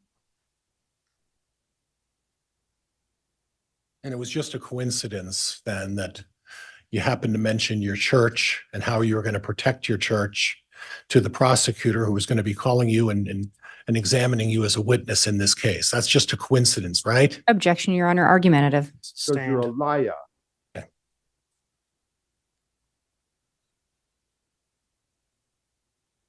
Judge, I'm going to need to move for admission of exhibits 6 and 7. These were previously stipulated by the parties, part of the agreement between the prosecuting attorney and myself about what we would stipulate to in terms of exhibits. All right, there's been offered exhibits 6 and 7, I believe not, well, confirm with the clerks, those are not yet entered into, admitted. Defense exhibits 6 and 7, not yet admitted. Is the state aware of what these are, and is there any objection once you've reviewed them, please? Thank you, Your Honor. I was just double checking defense exhibit list. It's my understanding that this is a Lori for Style at iCloud and also the Lolly Time at iCloud, the Cellbrite of those. If that is what those are, they are stipulated to, and there's no objection. That's what they are, Judge. And the subparts that go with it, I believe under 6, it's A through F, and then 7 is like A through D, I think, Judge.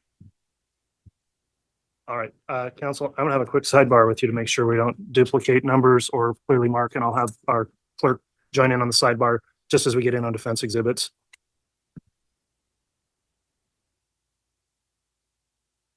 Chad pushing paper.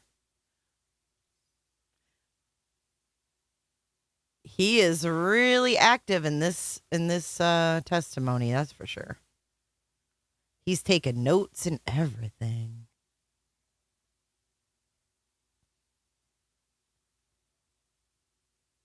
Why don't look at him? Sit up straight. My mom always told me I needed to sit up straight. My chin tends to weigh my head down a little bit, and so I have to really work at it to keep my head up. My chin's kind of heavy. God, everybody's staring at me right now. Oh, let me open up my laptop. Pretend I'm looking at Discovery.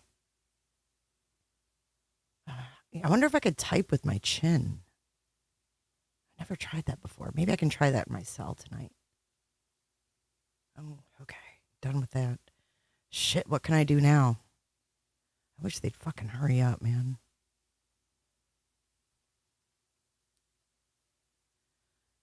Maybe I can write some notes. Look busy. Here we go.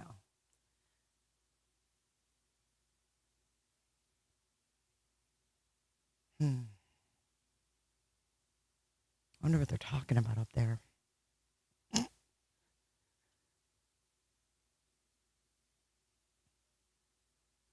Oh, God, I might have to open this laptop again because this is taking for fucking ever.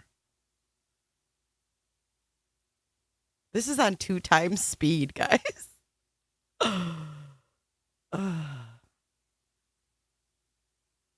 Okay, here we go. And we're back. I'm sure he is. He's still married. All right, counsel, thanks for the sidebar. Just clarifying our exhibits here.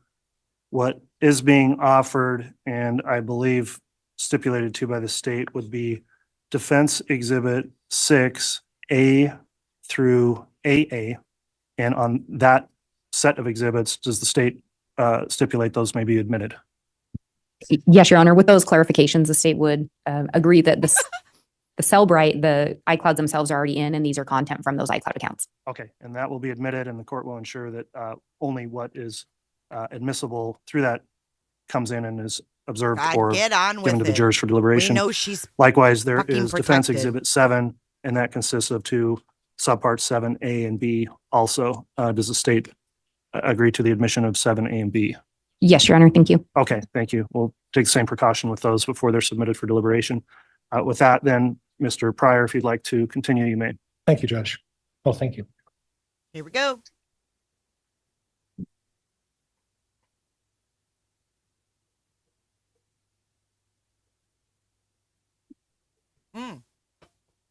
Now, Let me get the what I want to do exhibit. next is go through a little bit of a timeline if we could, okay? They got an exhibit up. You met Lori in You can't read mid them, to though. late October of 2018. At the beginning of October. Oh, was it the beginning of October? Yes. And that was, you were, and what I'm unclear about is that you were either a teacher or an instructor at a religious institution, right? I was just invited to teach a segment of something. Okay, and do you recall what that segment was that you were teaching? It was about health and nutrition and preparedness ideas associated with those. Judge, may we approach? Yes. See, the prosecutors they can't.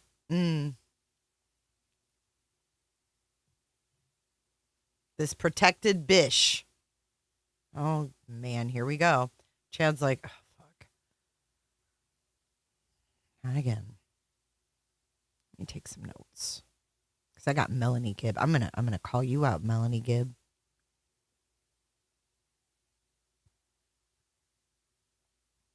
What is he doing? I don't know. He's just sitting there during sidebar. I mean, what? Everybody's staring at him, I'm sure. I definitely don't want to look up because Kay and Larry are right there. Oh, come on. Come on, John. Welcome, Julie Jenkins. Thank you for subscribing tonight. Welcome to our long Daybell catch-up. We're going to be up to speed after this, I believe. We'll see how much we can get through of Cross. It's pretty fire, though. All right, counsel, we're continuing. Just now, apparently there was published to the jurors something that may have had information that was inadvertently published that was not to be given to the jurors. So with what was just published potentially on your monitors or the large screen here, I am going to instruct the jurors to disregard what they saw or anything that was read on there that may have been inadvertently published. Wasn't okay, well, it was published. I'm going to go back now. Remember 535. Ending that this is I want to see what the hell was on that screen. What is it? What I want to do next is go through a little bit of. Oh, man, I can't read that. I can't read that. My apologies. What did I say? Remember what? 5:30, 5:45?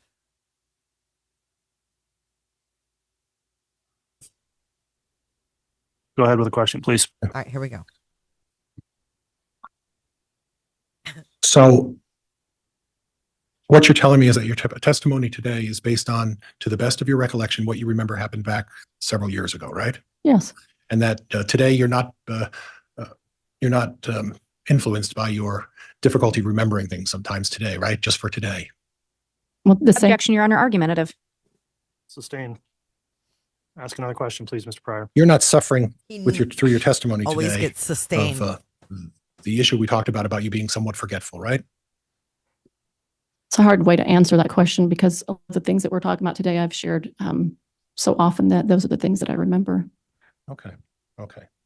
And we're going to get to that a little bit about some of the things. Now, after the end of March, then where did Lori go? I know she at one point was with Alex, and I can't recall exactly when that was, but it was prior to her going to Texas. Was with Alex somewhere. Yeah, she went to Alex's house. Where did Alex live? In his house. What town? It's either Queen Creek or Santan, Arizona. That's in Arizona. And then at some point she went to Texas. Is that what you were saying? I just remembered she went to let's see. She had another house she went to. I'm just trying to remember where that fit in. Okay. But in any event, she was moving around quite a bit. Yeah. Okay. Now, if I go back to February through March, February 1st through the end of March, when Lori was in Hawaii and she was at a place called Kauai. Correct. One of those islands over there. Correct. Okay, and she was with Tylee for at least a portion of that, right? I believe Tylee, and I think she had a friend with her too. Tylee's friend and her. Okay. That's my memory. Okay. Yeah, Okay, but JJ was with the father, Charles, correct? I would assume. Okay, you don't know. I haven't thought about it. Okay, so you don't know where JJ was at this point. I probably knew that then. Okay. Yeah. You knew that then? You just don't recall now, right? I haven't thought about it. I don't recall. Okay. Okay. So for a 2-month period, Lori didn't have JJ with her when she was in Hawaii. JJ, at least we think, was with Charles for that 2-month period. I would say so. Okay. Okay. And were you aware that there were divorce proceedings filed by Charles at some point? I was aware of that. Okay. Were you also aware that subsequent to those divorce proceedings, there was a reconciliation between Charles and Lori? I believe so. Yeah. Okay. And at that point, they were contemplating getting back together and trying to work on their relationship, right? I could be. I can't remember exactly the words, but I would say it's possible. Okay. Well, I guess if you're talking to your friend every day and this great communication is going on, I would think that a discussion about reconciliation would have been discussed during all those daily conversations. Objection, Your Honor. Narrative. Move to strike. Was there a discussion about reconciliation between you and Lori after the March visit to Hawaii by Lori? It's possible. Okay, you don't remember though, right? It's just been too long. I haven't sat and thought about that for a while. Okay. And then at some point subsequent to their reconciliation, do you have any idea where Lori moved to? And I would talk about in June, July, August of 2018. So the house it was either Gilbert or Chandler, Arizona. She moved into another house. And at that point, were you still maintaining that daily phone discussion with Lori? I don't know how often we spoke. You don't remember? I don't remember. Okay. So you wouldn't be able to say that you spoke to her every day. You don't actually remember how often. I don't remember. Okay. And then at some point there was an issue with Charles and Lori and Alex at that Arizona home. You recall that? Yes. And that was a situation where you had previously testified that there was an altercation with a bat, and Tylee was there. And at some point, Alex went into the bedroom to retrieve his gun because he was feeling threatened. Correct. And at that point, it came back and there was a shooting. Yes, that's what I heard. And to your recollection, on the premises at that point, Lori Vallow was there at that point? I'm not sure exactly where she was at that point. She just shared what she shared. I know at some point she took JJ to school, right? But I don't know in between all of that okay. When she left and when she stayed. Okay, but initially Lori was there. Right. Initially Tylee was there. Right. Initially JJ was there. Right. And initially Alex was there. Yes. And initially Charles was there. Correct. And then after the shooting, or at least at some point, Lori left and took JJ and Tylee somewhere else. Is that what you recall? I remember something to that nature. I don't know exactly when they left and stayed. I don't remember all that. Okay. Okay. Now, did you have information about, and just tell me yes or no, did you have information about Lori's financial situation? Only what she shared with me. Did she share with you about the life insurance she got as a result of Joseph Ryan's death? Oh, yes, she did. Okay, that was a significant amount of money. I think it was $2,000 a month for Tylee. Well, I'm talking about life insurance. Oh, seemed like it was about $20,000 if I remember. Is it possible you're confusing what Alex took to Idaho and what Lori got? I have no idea what he took to Idaho or if he even did that. That's not my knowledge. And you didn't have regular communication with Alex Cox. Is that what you're telling me? Right. Okay. And when I say you didn't have regular communication from October of 2018 until January of 2020, how often would you say you've actually spoke with Alex Cox? Oh, I couldn't recall. And Judge, I'm looking at 2:15. I'm inquiring of the court as to whether or not you want to take a short. I've got a bit to go, Judge. I understand. Let me have a quick sidebar with counsel.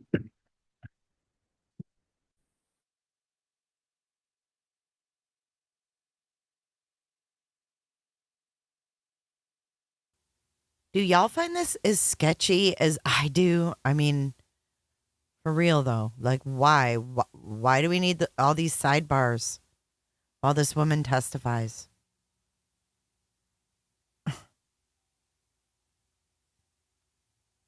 Because they're protecting them.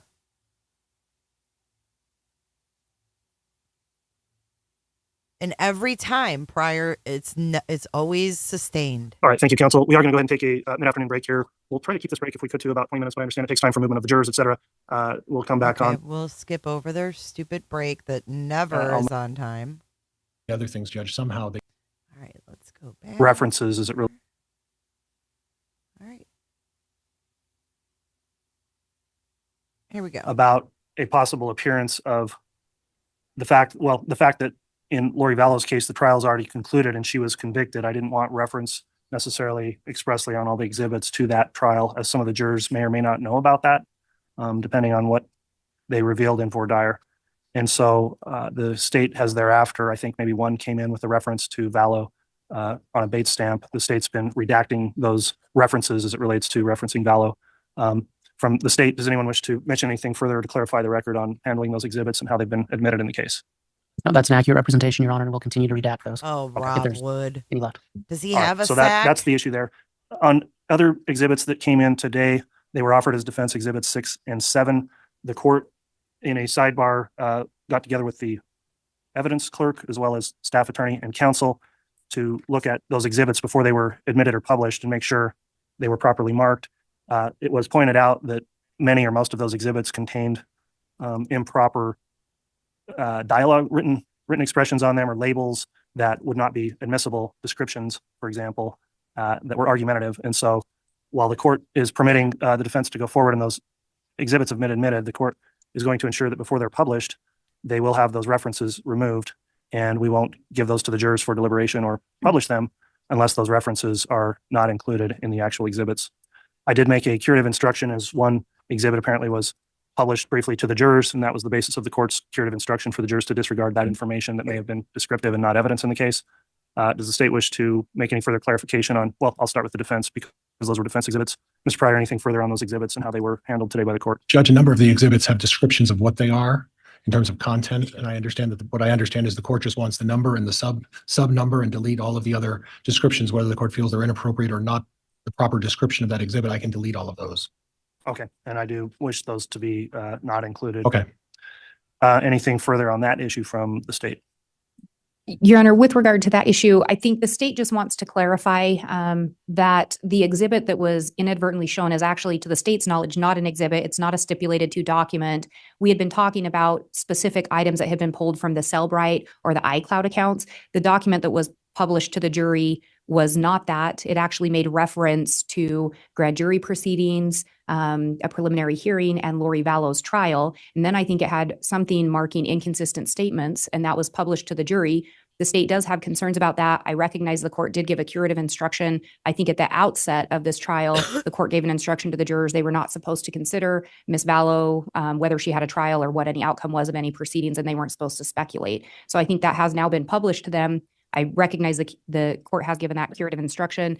It also came to the court's attention that maybe there was a comment made sometime around that same time from counsel to the bailiffs about not touching his computer. So I think we just wanted to make a record of that. But we do recognize the court has given that instruction. But for purposes of appellate reasons, we wanted to make sure that we had a clear record.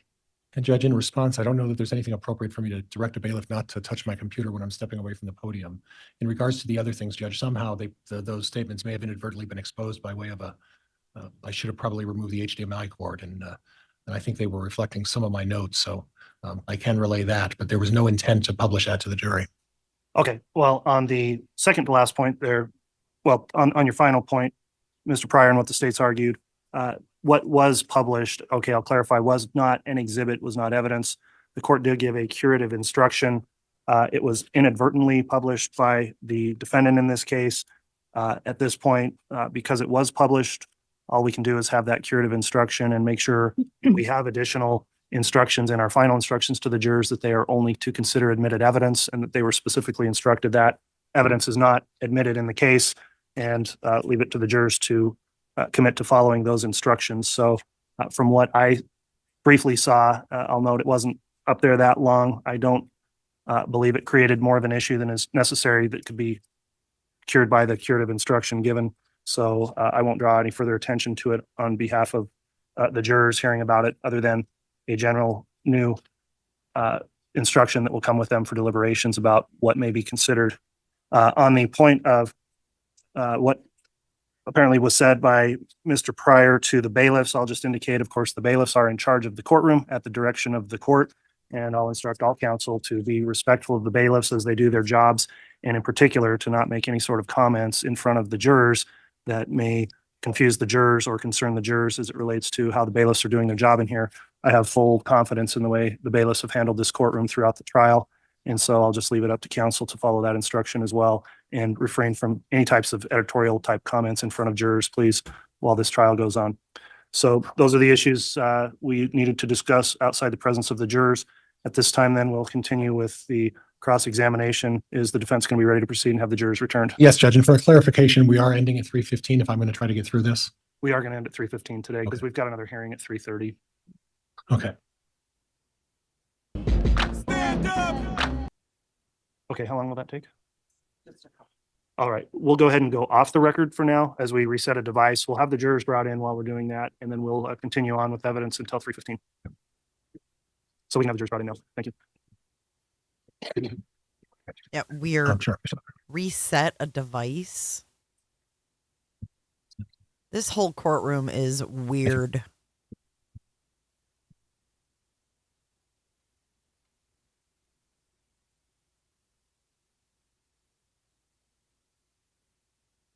Look at Pryor. He's not happy. I hate the Vallow and Daybell trials because I just feel like it's just dirty all around. I really don't like the LDS references to protecting the church and Rob Wood and all that shit. They wanted to put Rob Wood on the stand as a witness, and I'm not sure if they're going to or not. I don't think they are. I think they made the decision they weren't going to. But Pryor wanted to put him on the stand.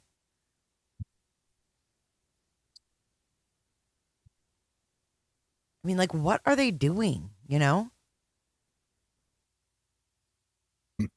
You're relying on what Lori Okay, hold on. less than a handful of times. This examination, as I mentioned, will go for another 25 minutes here till 3:15 and conclude, since the court's going to have another hearing outside the presence of the jurors later today. Judge, the technical issues are resolved. Yes, you can proceed.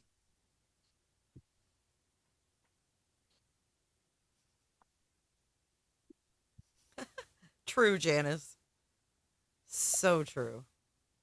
I can't believe it's real either. No, Ms. Gibb, I need just a clarification if I could.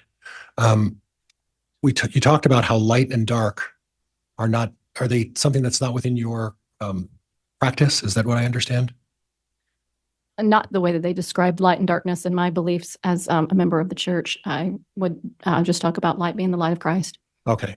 So in other words, identifying someone as light or dark would not be something that you would do? No. Okay. And discussing the issue of portals, there was some discussion with the prosecuting attorney about portals. And please bear with me. A portal is what exactly? It was made known to me by Lori that portals are something they created by saying some type of prayer, I think, and creating a place where they can communicate spiritually to each other. Okay. And that's not something that you would practice as well? No. Okay. Okay. I noticed that a lot of your testimony, when you were talking about zombies and talking about information about various levels of light and dark, and frankly, most of the subject was information that was conveyed to you by Lori. Would that be fair? Yes. You didn't talk to Chad very often, did you? No. And in all the time that you knew him, I would say, less than a handful of times you actually spoke with him, right? I'd say so. Would that be fair? It'd be fair. Okay. So when I was listening to your testimony earlier with Ms. Blake, a comment that you continually made was that Chad told Lori and Lori told me, and I may be paraphrasing that the wrong way, but in essence, that's what you were saying, right? Correct. So I guess what I'm asking is you're relying on what Lori Vallow is telling you. Hearsay. Yeah. And you don't really know whether what she's telling you is the truth or not, do you? I would say I wouldn't know 100% sure. No. Okay. Because Lori has lied to you before, Yes. and she's been untruthful to you about other things, correct? Yes. I mean, you talked a little bit about the whereabouts of JJ, and in your view, she lied to you about that, right? That's right. Okay. Now, when I listened to the tape recording, remember the tape that Miss Blake played at the end of the conversation that you tape recorded? Now, prior to that tape recording, had you talked to any law enforcement agency about recording that conversation? Never. And I noticed it was interesting because before you started the tape recording, you identified who you were and time and all of that, and made a very clear, succinct record of what was going on. Uh-huh. And it sounds like you just deliberately knew in advance you were going to tape. Is that correct? Well, yeah. Okay. So you knew what the subject was going to be, and you knew what to answer and what not to answer while you were on that tape, right? I had no idea what the conversation, how it was going to flow. So I can't say that that's true. Well, you knew the subject of what the conversation was because you initiated that. Sure. Okay.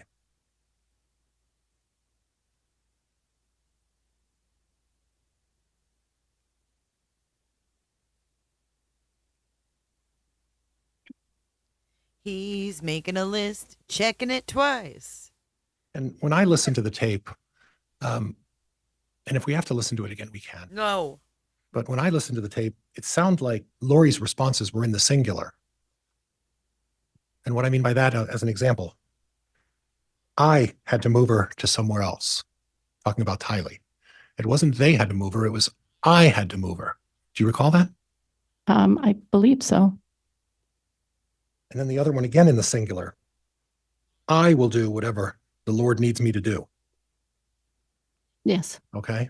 So again, in the singular, when you and Lori and I guess Chad was in the background, he talked a little bit about his experiences with Tammy, but Lori Vallow's comments were not we will or they will, it was I will in the singular. Do you recall that? That sounds familiar. Right. Well, do you need to listen to it again to make sure, or are you pretty clear?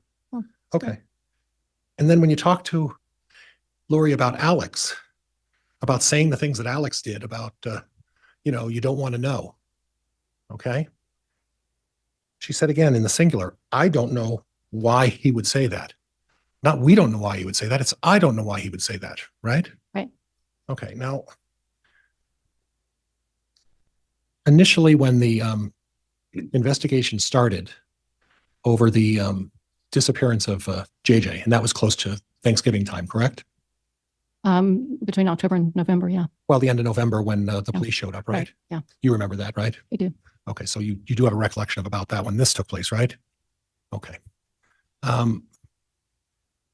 Basically, you received a call from the police, correct? Right. And initially, it wasn't that you kind of lied. You lied to the police officers. Remember that? Yeah, I do. So when you said you kind of maybe weren't truthful in the beginning, no, you lied to the police. Sure. Correct? Sure. Okay. And then after you told the police a lie about having JJ with you, correct? You then, after some more prompting from the police, you sort of cleared that up, right? Objection, Your Honor, misstates the prior testimony. Sustained.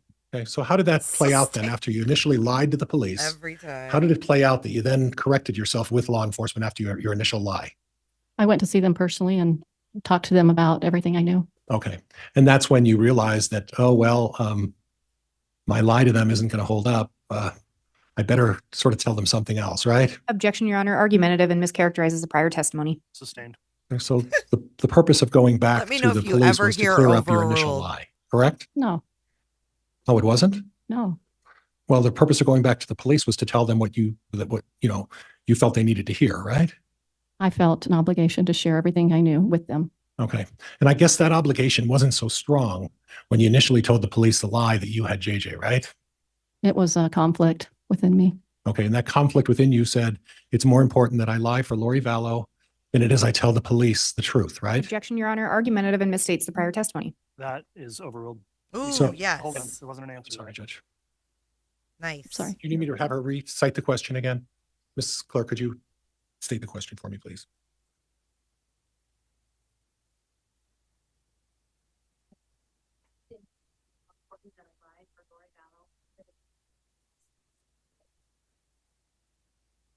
I don't know how to answer that other than say it was a difficult moment for me, and that's just what I did. Okay, so is being here today a difficult moment for you? Of course it is. Okay, and you're having some struggles because you're having some struggles because at some point, you know you have information about J.J. Vallow and about what happened to J.J. Vallow, correct? Best of my knowledge. That's what? Best of my knowledge. I'm sharing all that I know about. Okay. So I want to go to the timeline of Chad Daybell a little bit. Okay. And you talked about arriving in Rexburg for the weekend of the 21st, 22nd, 23rd, that time frame. I guess Monday was the 23rd, Sunday was the 22nd, 21st on Saturday, 20th on Friday, 19th. And my recollection when I reviewed all of the reports and the other testimony that you've given, I was under the impression you arrived on Thursday. I thought it was Wednesday, but it could have been Thursday.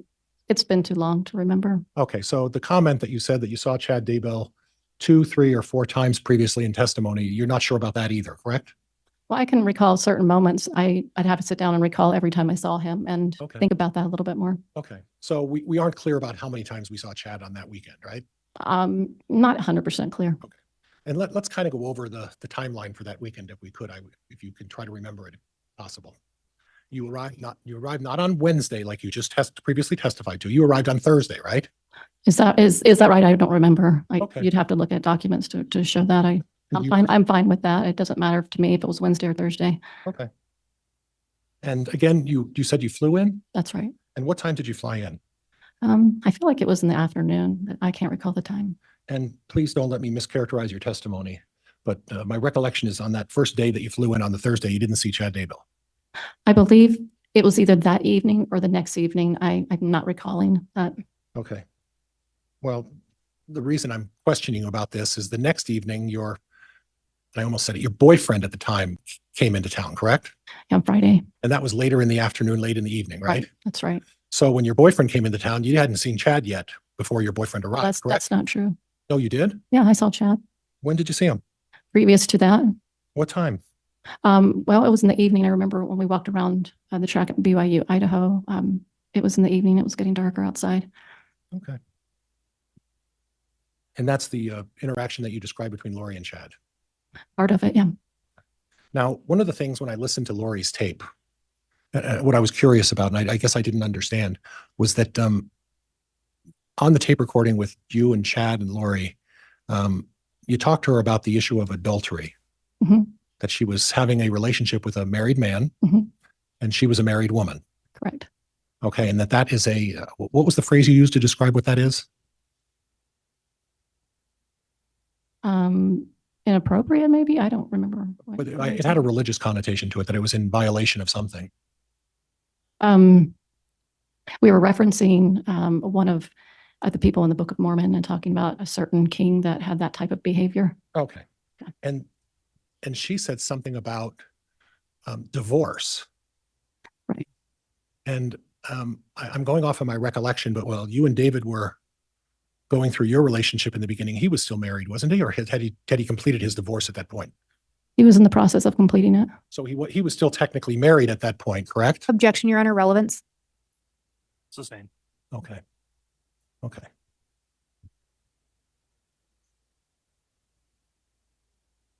So then David arrived on Friday. Yes. Did you see Chad at all on Friday?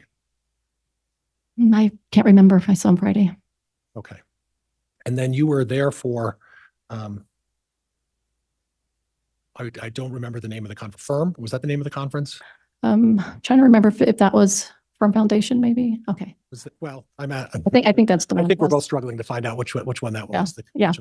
I think that's what they referenced. It's my memory. Okay. Firm Foundation. What is Firm Foundation? It's a few people that got together and talked about evidences of the Book of Mormon and some science. Talking a lot about science as well that weekend. Okay, and that started early in the morning on that Saturday morning, right? Sometime Saturday morning. I'm not recalling exactly the timing, but I would say sometime in the morning. And then it ran till relatively late that night. I think so. Yes. Yeah, I recall it was 10 plus hours of the seminar. It was an all day event, right? I think so. Yeah. And that was basically all day Saturday, correct? Correct. Okay, and then we go to Sunday, right? Right. And my recollection is, I'm going off of memory, is everybody went to church that morning? I don't remember anybody going to church. You don't remember Chad going to church? No. Do you remember a discussion with Chad and David about going to see a piece of property after Chad gets out of church on Sunday? Oh, yeah. I don't remember him saying it could be. I just don't recall it, but it could be. But yes, they were going to go look at some property. And after church, after they got done with their services and everybody was going to church, and I can't remember if you and David went to church that morning, but there was a reference to Chad and you guys were waiting for him to finish up church before you went to visit a piece of property, right? Yeah, I feel like he might have been the only one if he did go. Yeah, I don't recall anybody else going. I just don't recall it. Okay. So Chad, obviously you didn't see him Sunday morning until you guys went out to see the property that Sunday afternoon. I don't recall seeing him till then. But you do recall going out to a piece of property, and I want to say south and east of Chad's property. I wouldn't know the directions. Me neither. But you went out there and do you recall who was out there when you went to look at that piece of property? So it was Chad and I believe a man that was a realtor and me and David. I think Alex might have been there. And then there was a couple that drove by and, spoke to all of us for a few minutes and then they left. And I don't recall, was Lori there as well? No, she wasn't. Okay. She was at home with who?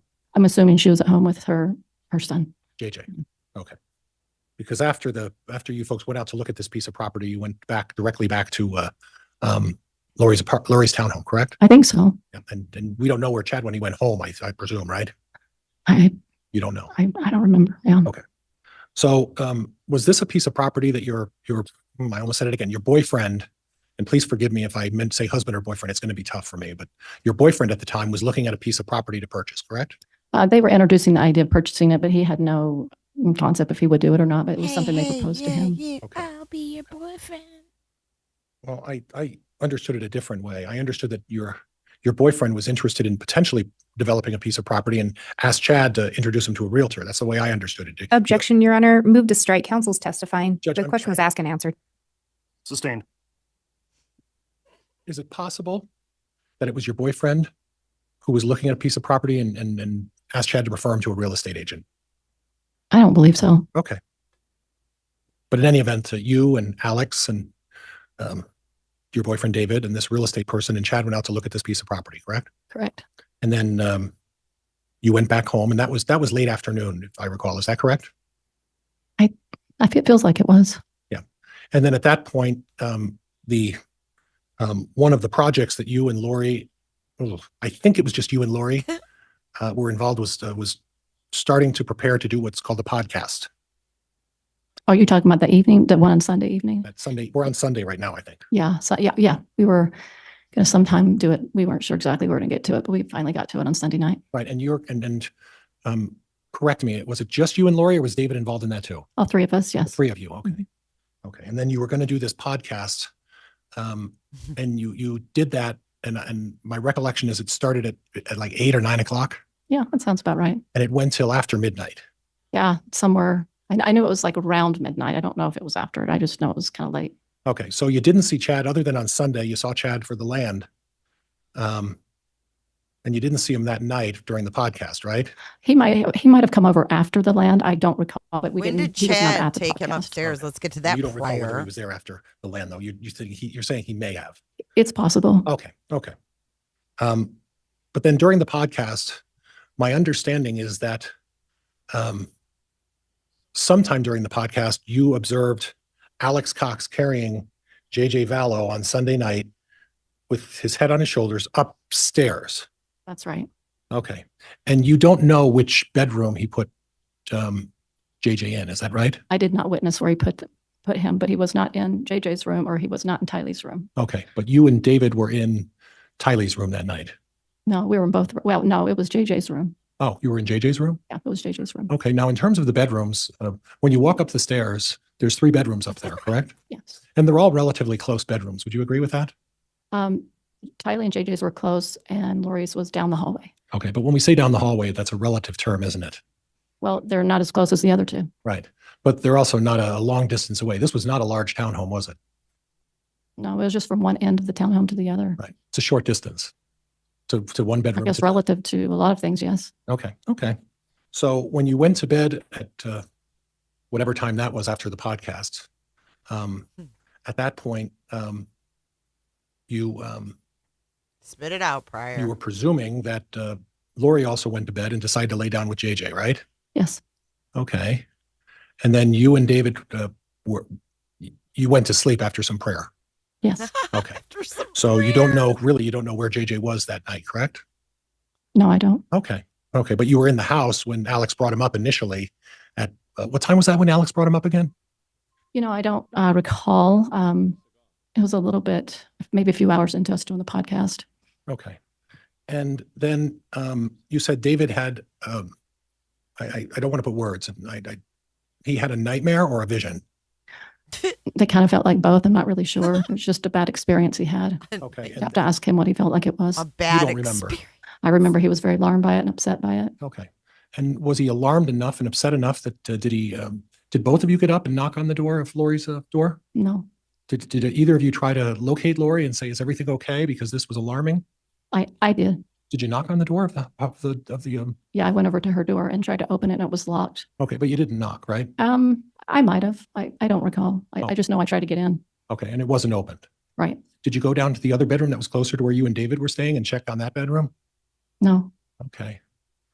Okay. And then after this alarming event that was so traumatic to David, you slept in until what time? Oh gosh, I don't know. I probably woke up around 7 or something in the morning. I don't know. Okay. And from previous testimony, you indicated that you took off and left at about 9:30. Does that sound about right? Sounds about right. Okay. And at that point, again, even though David had this traumatic experience about this nightmare, you didn't ask to see JJ, did you? Objection, Your Honor, argumentative. Overruled. You didn't ask to see JJ. It's possible I did. I don't recall what I said to her when I came downstairs. Okay. Well, you make a lot of comments, it's possible, but you don't remember asking to see JJ, do you? I remember when you're meeting with somebody for a full weekend, you don't remember all the conversations you have. You do your best to remember all that you can recall. Well, I appreciate that because, in the beginning of your testimony with the prosecuting attorney, you were very clear about all of these memories that you had about zombies, about dark and light. Objection, Your Honor. This is a narrative. Move to strike. It's argumentative. Sustained. You were very clear on your testimony about zombies. You didn't have a memory loss about that, did you? No. You didn't have a memory loss about dark and light, right? No. You didn't have a memory loss about how often you saw Chad, right? Sometimes I remember seeing him. It wasn't a memorable weekend to remember when he came in and out all the time. But you were very clear about all of the things that Lori Vallow told you at the bequest of Chad. You were real clear about that, weren't you? No? I said, yeah. Okay. Judge, I don't know if you want to, I unfortunately have quite a ways to go now, and I apologize to the court, but I got a ways to go. Oh, you don't need to apologize, Mr. Pryor. We'll take our time to get through this witness, but we are towards the end of where we're going to get with the witness today. As I mentioned, the court's got another hearing to take up this afternoon. So if there's no objection from either side, I would like to recess for the day and resume tomorrow. Can you believe this shit? State okay with that? Yes, Your Honor. Thank you. Thank you, Ms. Blake. Yes, Judge. Very well. Ladies and gentlemen of the jury, as you retire for the evening, go home, please follow the court's continuing. Okay, so that's where that ends. Can you guys believe this? Are you into this? So what's really cool is we're caught up today, but I believe they have like some other thing go on after this, some kind of hearing or something. So they're releasing the jury right now. We'll tune back in and see what's happening. But yeah. So you guys, 2 days to 420. I know a lot of you are 420 medicators. Ooh, I feel like I just froze. 420 medicators. We're going to have special merch release in the merch store for 420. And they're going to be so cute. You guys are going to love them. So make sure you check out the merch store on 420 here at J is for Justice. Whether you smoke or not, it's still fun. It is. It's a good thing. I mean, it's a good thing. It's not a bad thing. All right. So here we get put on hold again. Maybe. Yeah, here we go.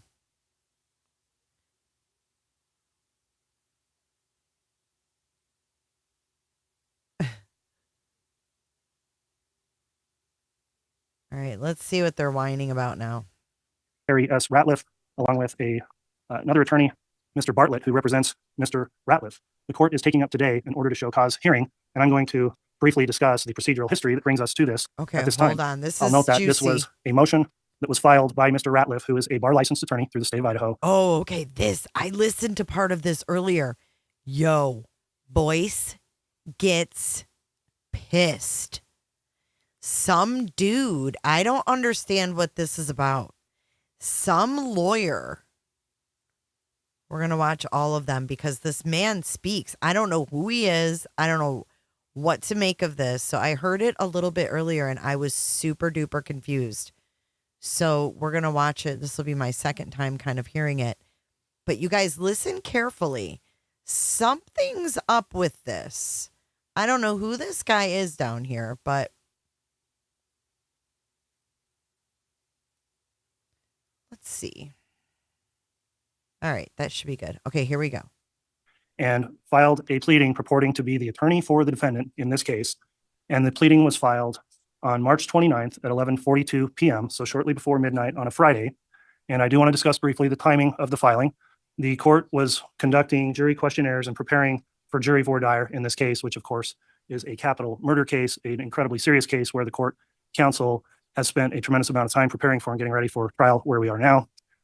The court was not made aware of the filing because it was not entered in the case until Sunday morning on March 29th. That would have been on March 31st.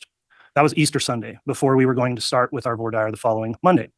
On Easter Sunday, my staff attorney, who had an opportunity finally to travel home and spend Easter with her family after a very long week, was interrupted out of her church services and contacted the court that we had an emergency happening in our case that was going. And the emergency was we had a motion to continue the trial. And I wasn't sure who was asking to have the trial continued, why the trial would be continued. But this created a tremendous amount of quick response required by the court, by staff, by clerks, by the prosecutors, by the defense, all occurring again on one of the few days we had a break as we were grinding through jury selection on Easter Sunday. The pleading the court received is entitled Motion to Intervene and to Continue the Trial in These Proceedings, filed by Mr. Ratliff on his official office pleading letterhead, signed by Mr. Ratliff as the attorney for the defendant, both on the signature line and on the caption. I'll note the pleading incorrectly spells the word motion. It incorrectly spells the word continue. It incorrectly spells the word proceedings in its caption.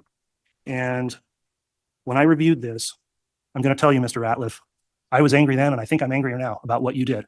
However, in light of allowing you some due process, I looked through a correct way to handle this, and I considered Rule 11. I'll note you've retained an attorney, Mr. Bartlett, and I have reviewed a lengthy response brief along with declarations submitted. That's the guy and on your his behalf. lawyer now. And procedurally where we are, first of all, the order to show cause for me is for you to explain, Mr. Ratliff, to personally explain to me how your pleading complies with Rule 11 of the Rules of Civil Procedure. Typically, when someone shows up with an attorney, their attorney gets to argue for them. However, under certain circumstances, I don't know that the right to counsel attaches, and in particular, under a Rule 11 request, I don't believe it does. I'll note the Rule 11 is a rule of civil procedure, which typically would not apply in a criminal Prior's filing. like, we got the However, crazies there are coming rules out. under the criminal rules that states we do follow civil rules when there's no corresponding rule. And in particular, criminal rules 47 and 49 indicate that filings of motions in criminal cases are to be filed in the same way and manner, and using the word manner, in which pleadings have to be filed in civil cases. Rule 11 governs licensed attorneys and the representations they make. There's been some indication of your counsel that perhaps Rule 11 doesn't apply. I believe Rule 11 does apply. I don't believe lawyers can file whatever they want in a criminal case without being subject to the representations under Rule 11, where they certify certain things in making those filings as officers of the court. To argue otherwise would say any lawyer could file anything they want in a criminal case and not be subject to any kind of sanction under Rule 11. And I believe Rule 11 permits exactly that for me to consider it. Rule 11 under Part C3 allows the court to conduct an inquiry on its own initiative. And the court has done this, not at the request of the parties, but at my own request, because I do have questions for Mr. Ratliff. And I'll note procedurally, while I appreciate the time and research Mr. Bartlett has put into the case, we don't have a party in this case appearing before me. Mr. Ratliff, you are not the defendant. You are not the state. You are not a prosecutor. You are not the defense attorney. You are an attorney with a license that filed something asking me to stop this trial when I don't think you had any legal standing to do that. And I'm going to give you personally an opportunity to make any explanation you want as to some of my questions. I am not going to turn this into an adjunct litigation under the auspices of this capital murder case because, quite frankly, you don't represent the defendant here. You don't represent the state. You're not a party. And I'm not going to let this devolve into a whole separate procedural mess in this case and create a record of some side issue that has nothing to do with the charges the state is currently putting evidence on for. So now that I've had my say about how we got here and why we are here, Mr. Ratliff, I have questions for you under Rule 11. And if you'd like to answer those questions personally, I will ask you some questions. If you don't want to answer those questions under the advice of counsel, I'll understand that as well. And I don't know that I even need any input from the parties. So, Mr. Ratliff, are you going to answer the court's questions as it relates to Rule 11?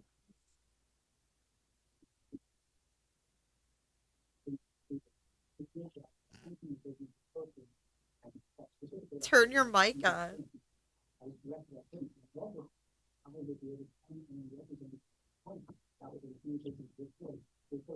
What is Okay.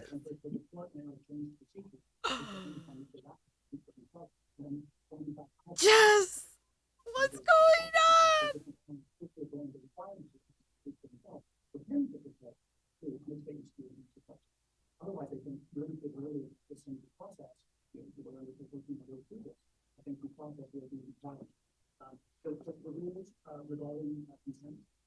I'm not in contempt. I'm not in contempt, Mr. Bartlett.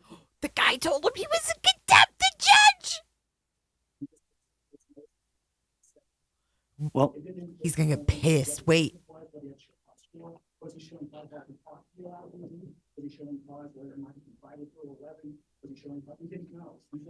Pryor's like, oh, it's getting hot in here. Oh, was that inconvenient for you? Was that, I'm asking you a direct question. Was that inconvenient for you?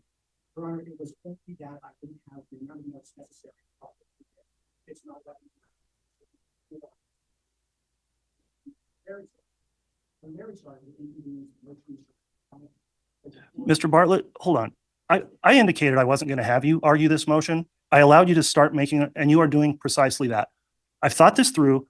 I'm in Rule 11 here. I'm in a rule that governs lawyers and their pleadings. When lawyers sign off on pleadings, lawyers are responsible for their pleadings.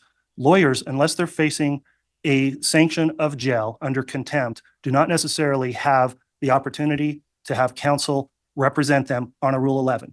If you file a frivolous civil complaint and a judge says, I'm going to award fees because it was frivolous, you don't get to have another lawyer from another firm jump in between you and the judge and the complaint you filed, because you have the responsibility as a licensed attorney to put your name on pleadings and stand behind your signature under those rules, under Rule 11 and what you certify, and you answer those. In my opinion, and I'm the judge here, this is how you address Rule 11. So with all due respect, Mr. Bartlett, I appreciate you attempting to and wanting to represent your client. Again, you can do that. You've talked to him before. You can talk to him after.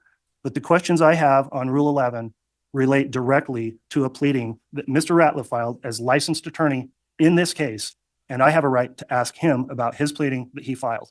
And so if you want to take a moment to consult with him, you can do that. But I'm not going to have you argue the merits of this. That will be up to you or Mr. Ratliff.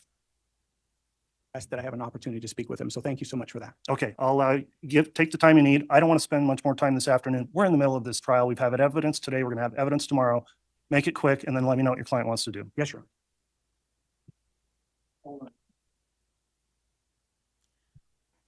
I don't know what in the hell we are watching right now. Oh, now we've got 3 views. Come on. Let's see if they go back to 2. They're convening back there. Let's see. Let's skip forward.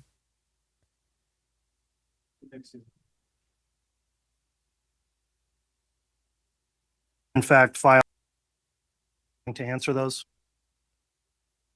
Okay, I'm going to have to change the screen to just one again. Sorry.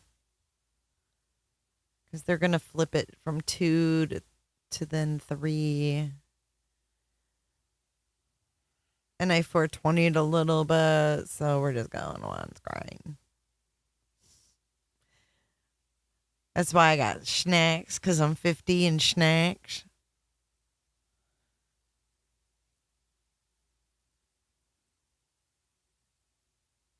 Come on. Speed that baby up. I need more. Oh, here we go. Thank you. Please be seated. We're back. All right, Mr. Ratliff, I have some questions about your pleading. Are you willing to answer those? Sure am. All right. The pleading I'm looking at, it's not been entered in the case yet, and the pleading.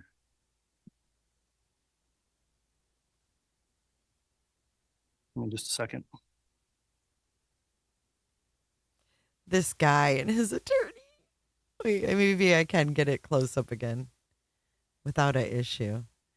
Dude, this is gold. This is courtroom. Right. You did, in gold. fact, file this electronically in CR. Well, that's wrong too, the case number, but this is case CR 22-21-16-23, the state of Idaho versus Chad Guy Daybell. Is that correct? That's correct. All right. I'll note the case number is wrong as well. You got it CR 12-21. The first part I want to know under Rule 11, which requires you to make representations to the court. You hold yourself out as, entitle yourself attorney for the defendant. Why do you say that? Judge, as you know, this is a template form, and I simply forgot to take that off of there. That was Scrivener's error on my behalf. Okay, Scrivener's error. On the, If you notice in the body of the motion, Judge, I say without permission of the defendant or his trial counsel. Hold on. all right, let's look at your signature on page 3. You signed Terry S. Ratliff of the firm, attorney for the defendant on page 3, don't you? Again, because it was in my template. All right, on page 2, again, a signature. Uh-oh.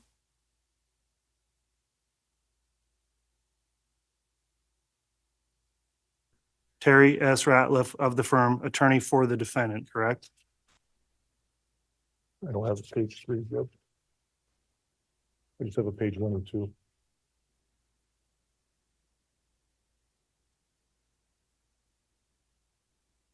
The bottom of the certificate of service is one signature, another at the bottom of the contents of the pleading. If it's there, Judge, it's there because it's a template form and I didn't strike it. Okay, so 3 times you called yourself the attorney for the defendant. So who are you the attorney for? Me. So Terry S. Ratliff, attorney for Terry S. Ratliff in this case. I should have signed citizen. Citizen? Yes. Boys. Why are you Boy. referencing your bar number if you're just citizen? Again, it's the form, Judge. It's a reference to the form. I'm not Mr. Daybell's attorney, never was.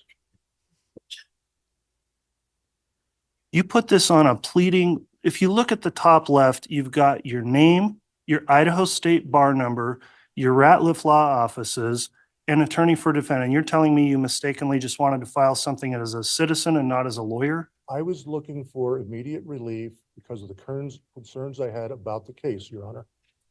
And why were you doing that on a Friday night at almost midnight? What, you've known about this case for a long time, according to your own content here, right? That's correct. So why are you doing it then? Because I thought I needed to do something to slow it down.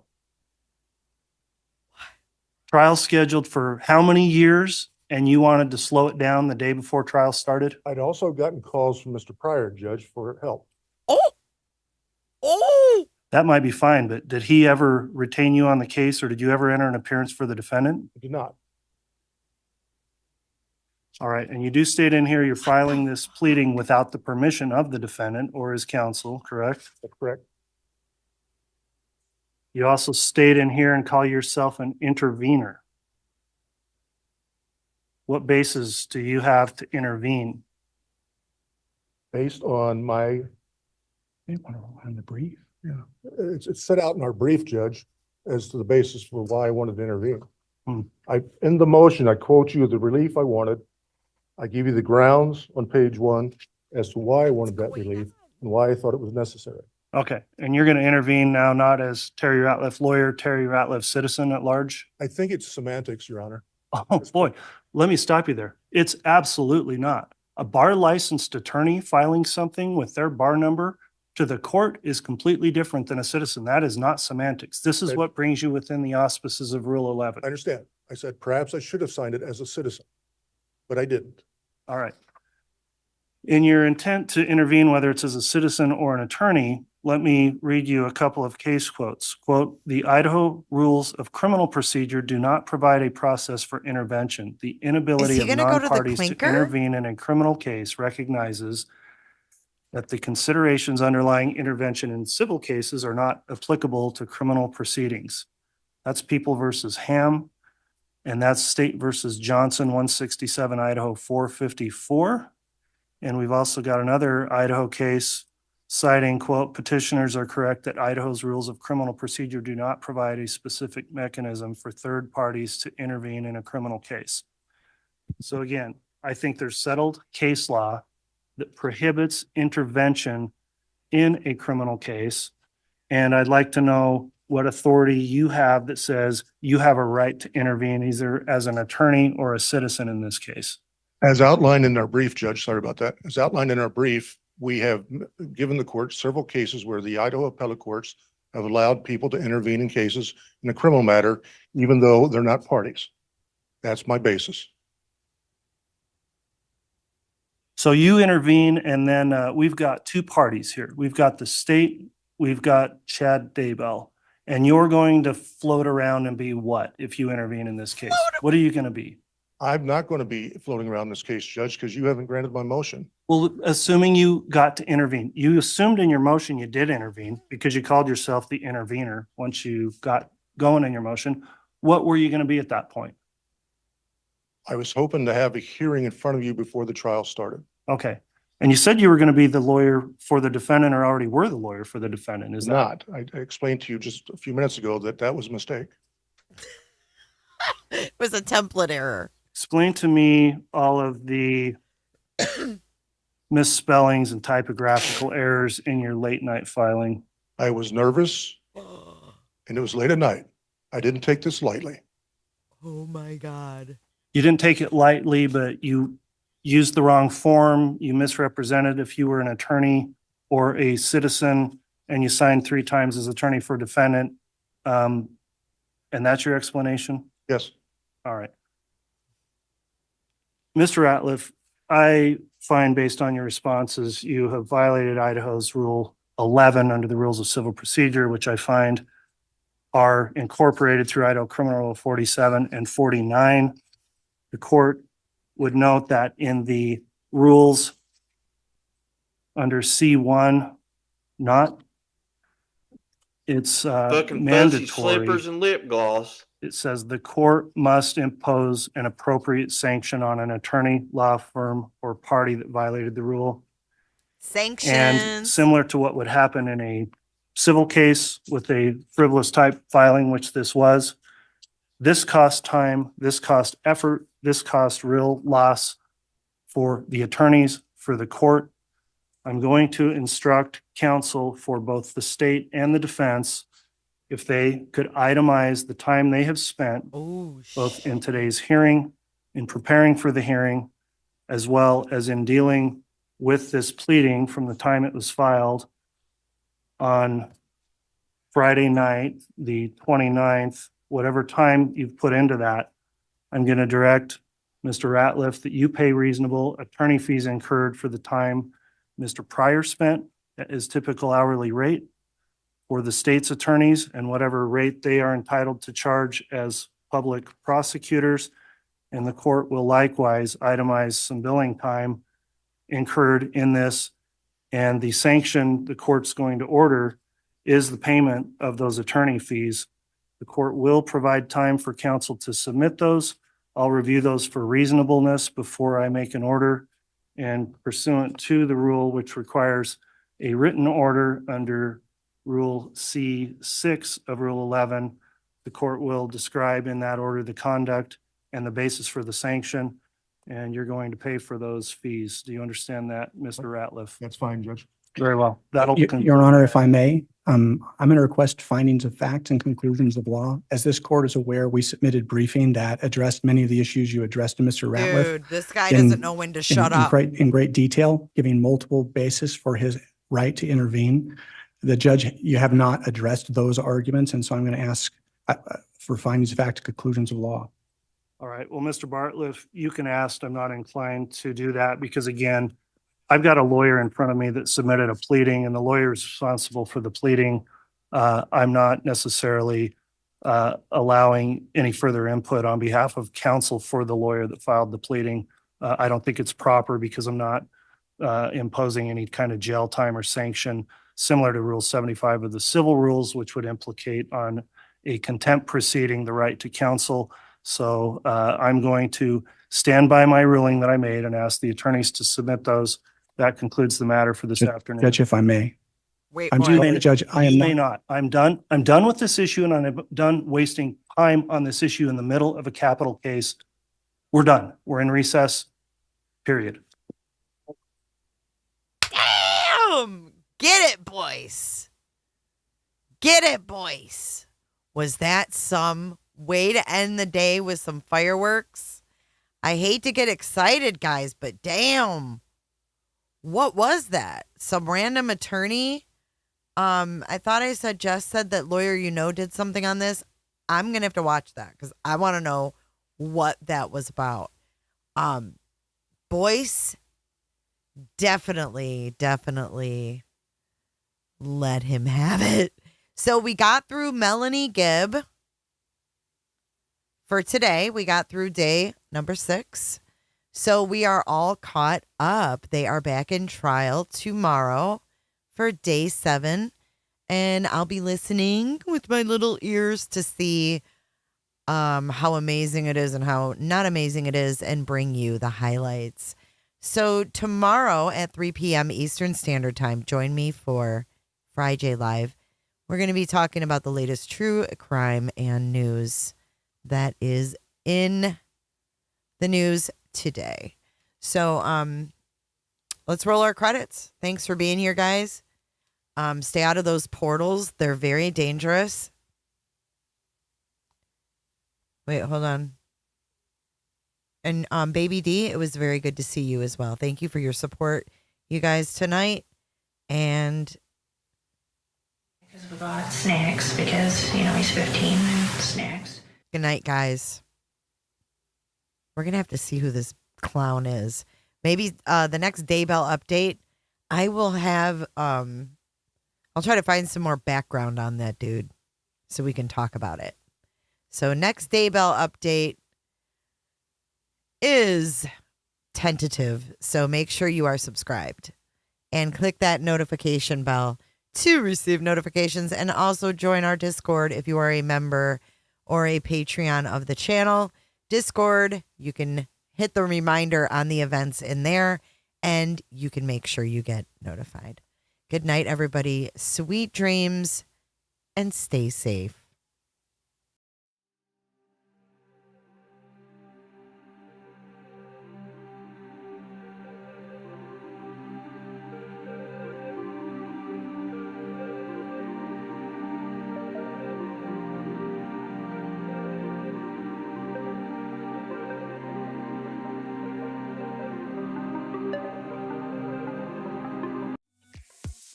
Be sure to check out my other videos and playlists for more true crime content.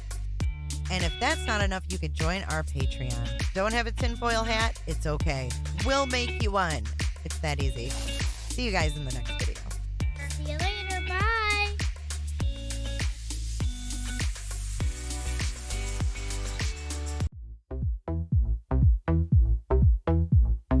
I don't give a damn. I don't really care about you and your problems. I don't give a damn. You talk way too much. I don't really care about you and your problems. I don't give a damn.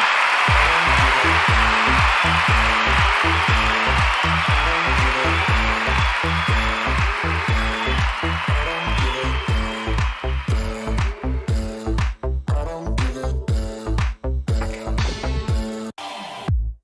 wanna be, you wanna be, you wanna be with me. You wanna feel something real, but I'm feeling differently. You're making plans to get to friends, but don't wanna face the fact that I ain't got time, I ain't got time, I ain't got time for that. Staying up late, sleeping all day, dreaming about Cadillacs. Buying new shoes, hanging by the pool, sipping on Coke and Jack. Calling my phone when you feel alone. One Jennifer or two Jennifer? Thanks so much, Jennifer. Hi, Jennifer. Jennifer loves horses.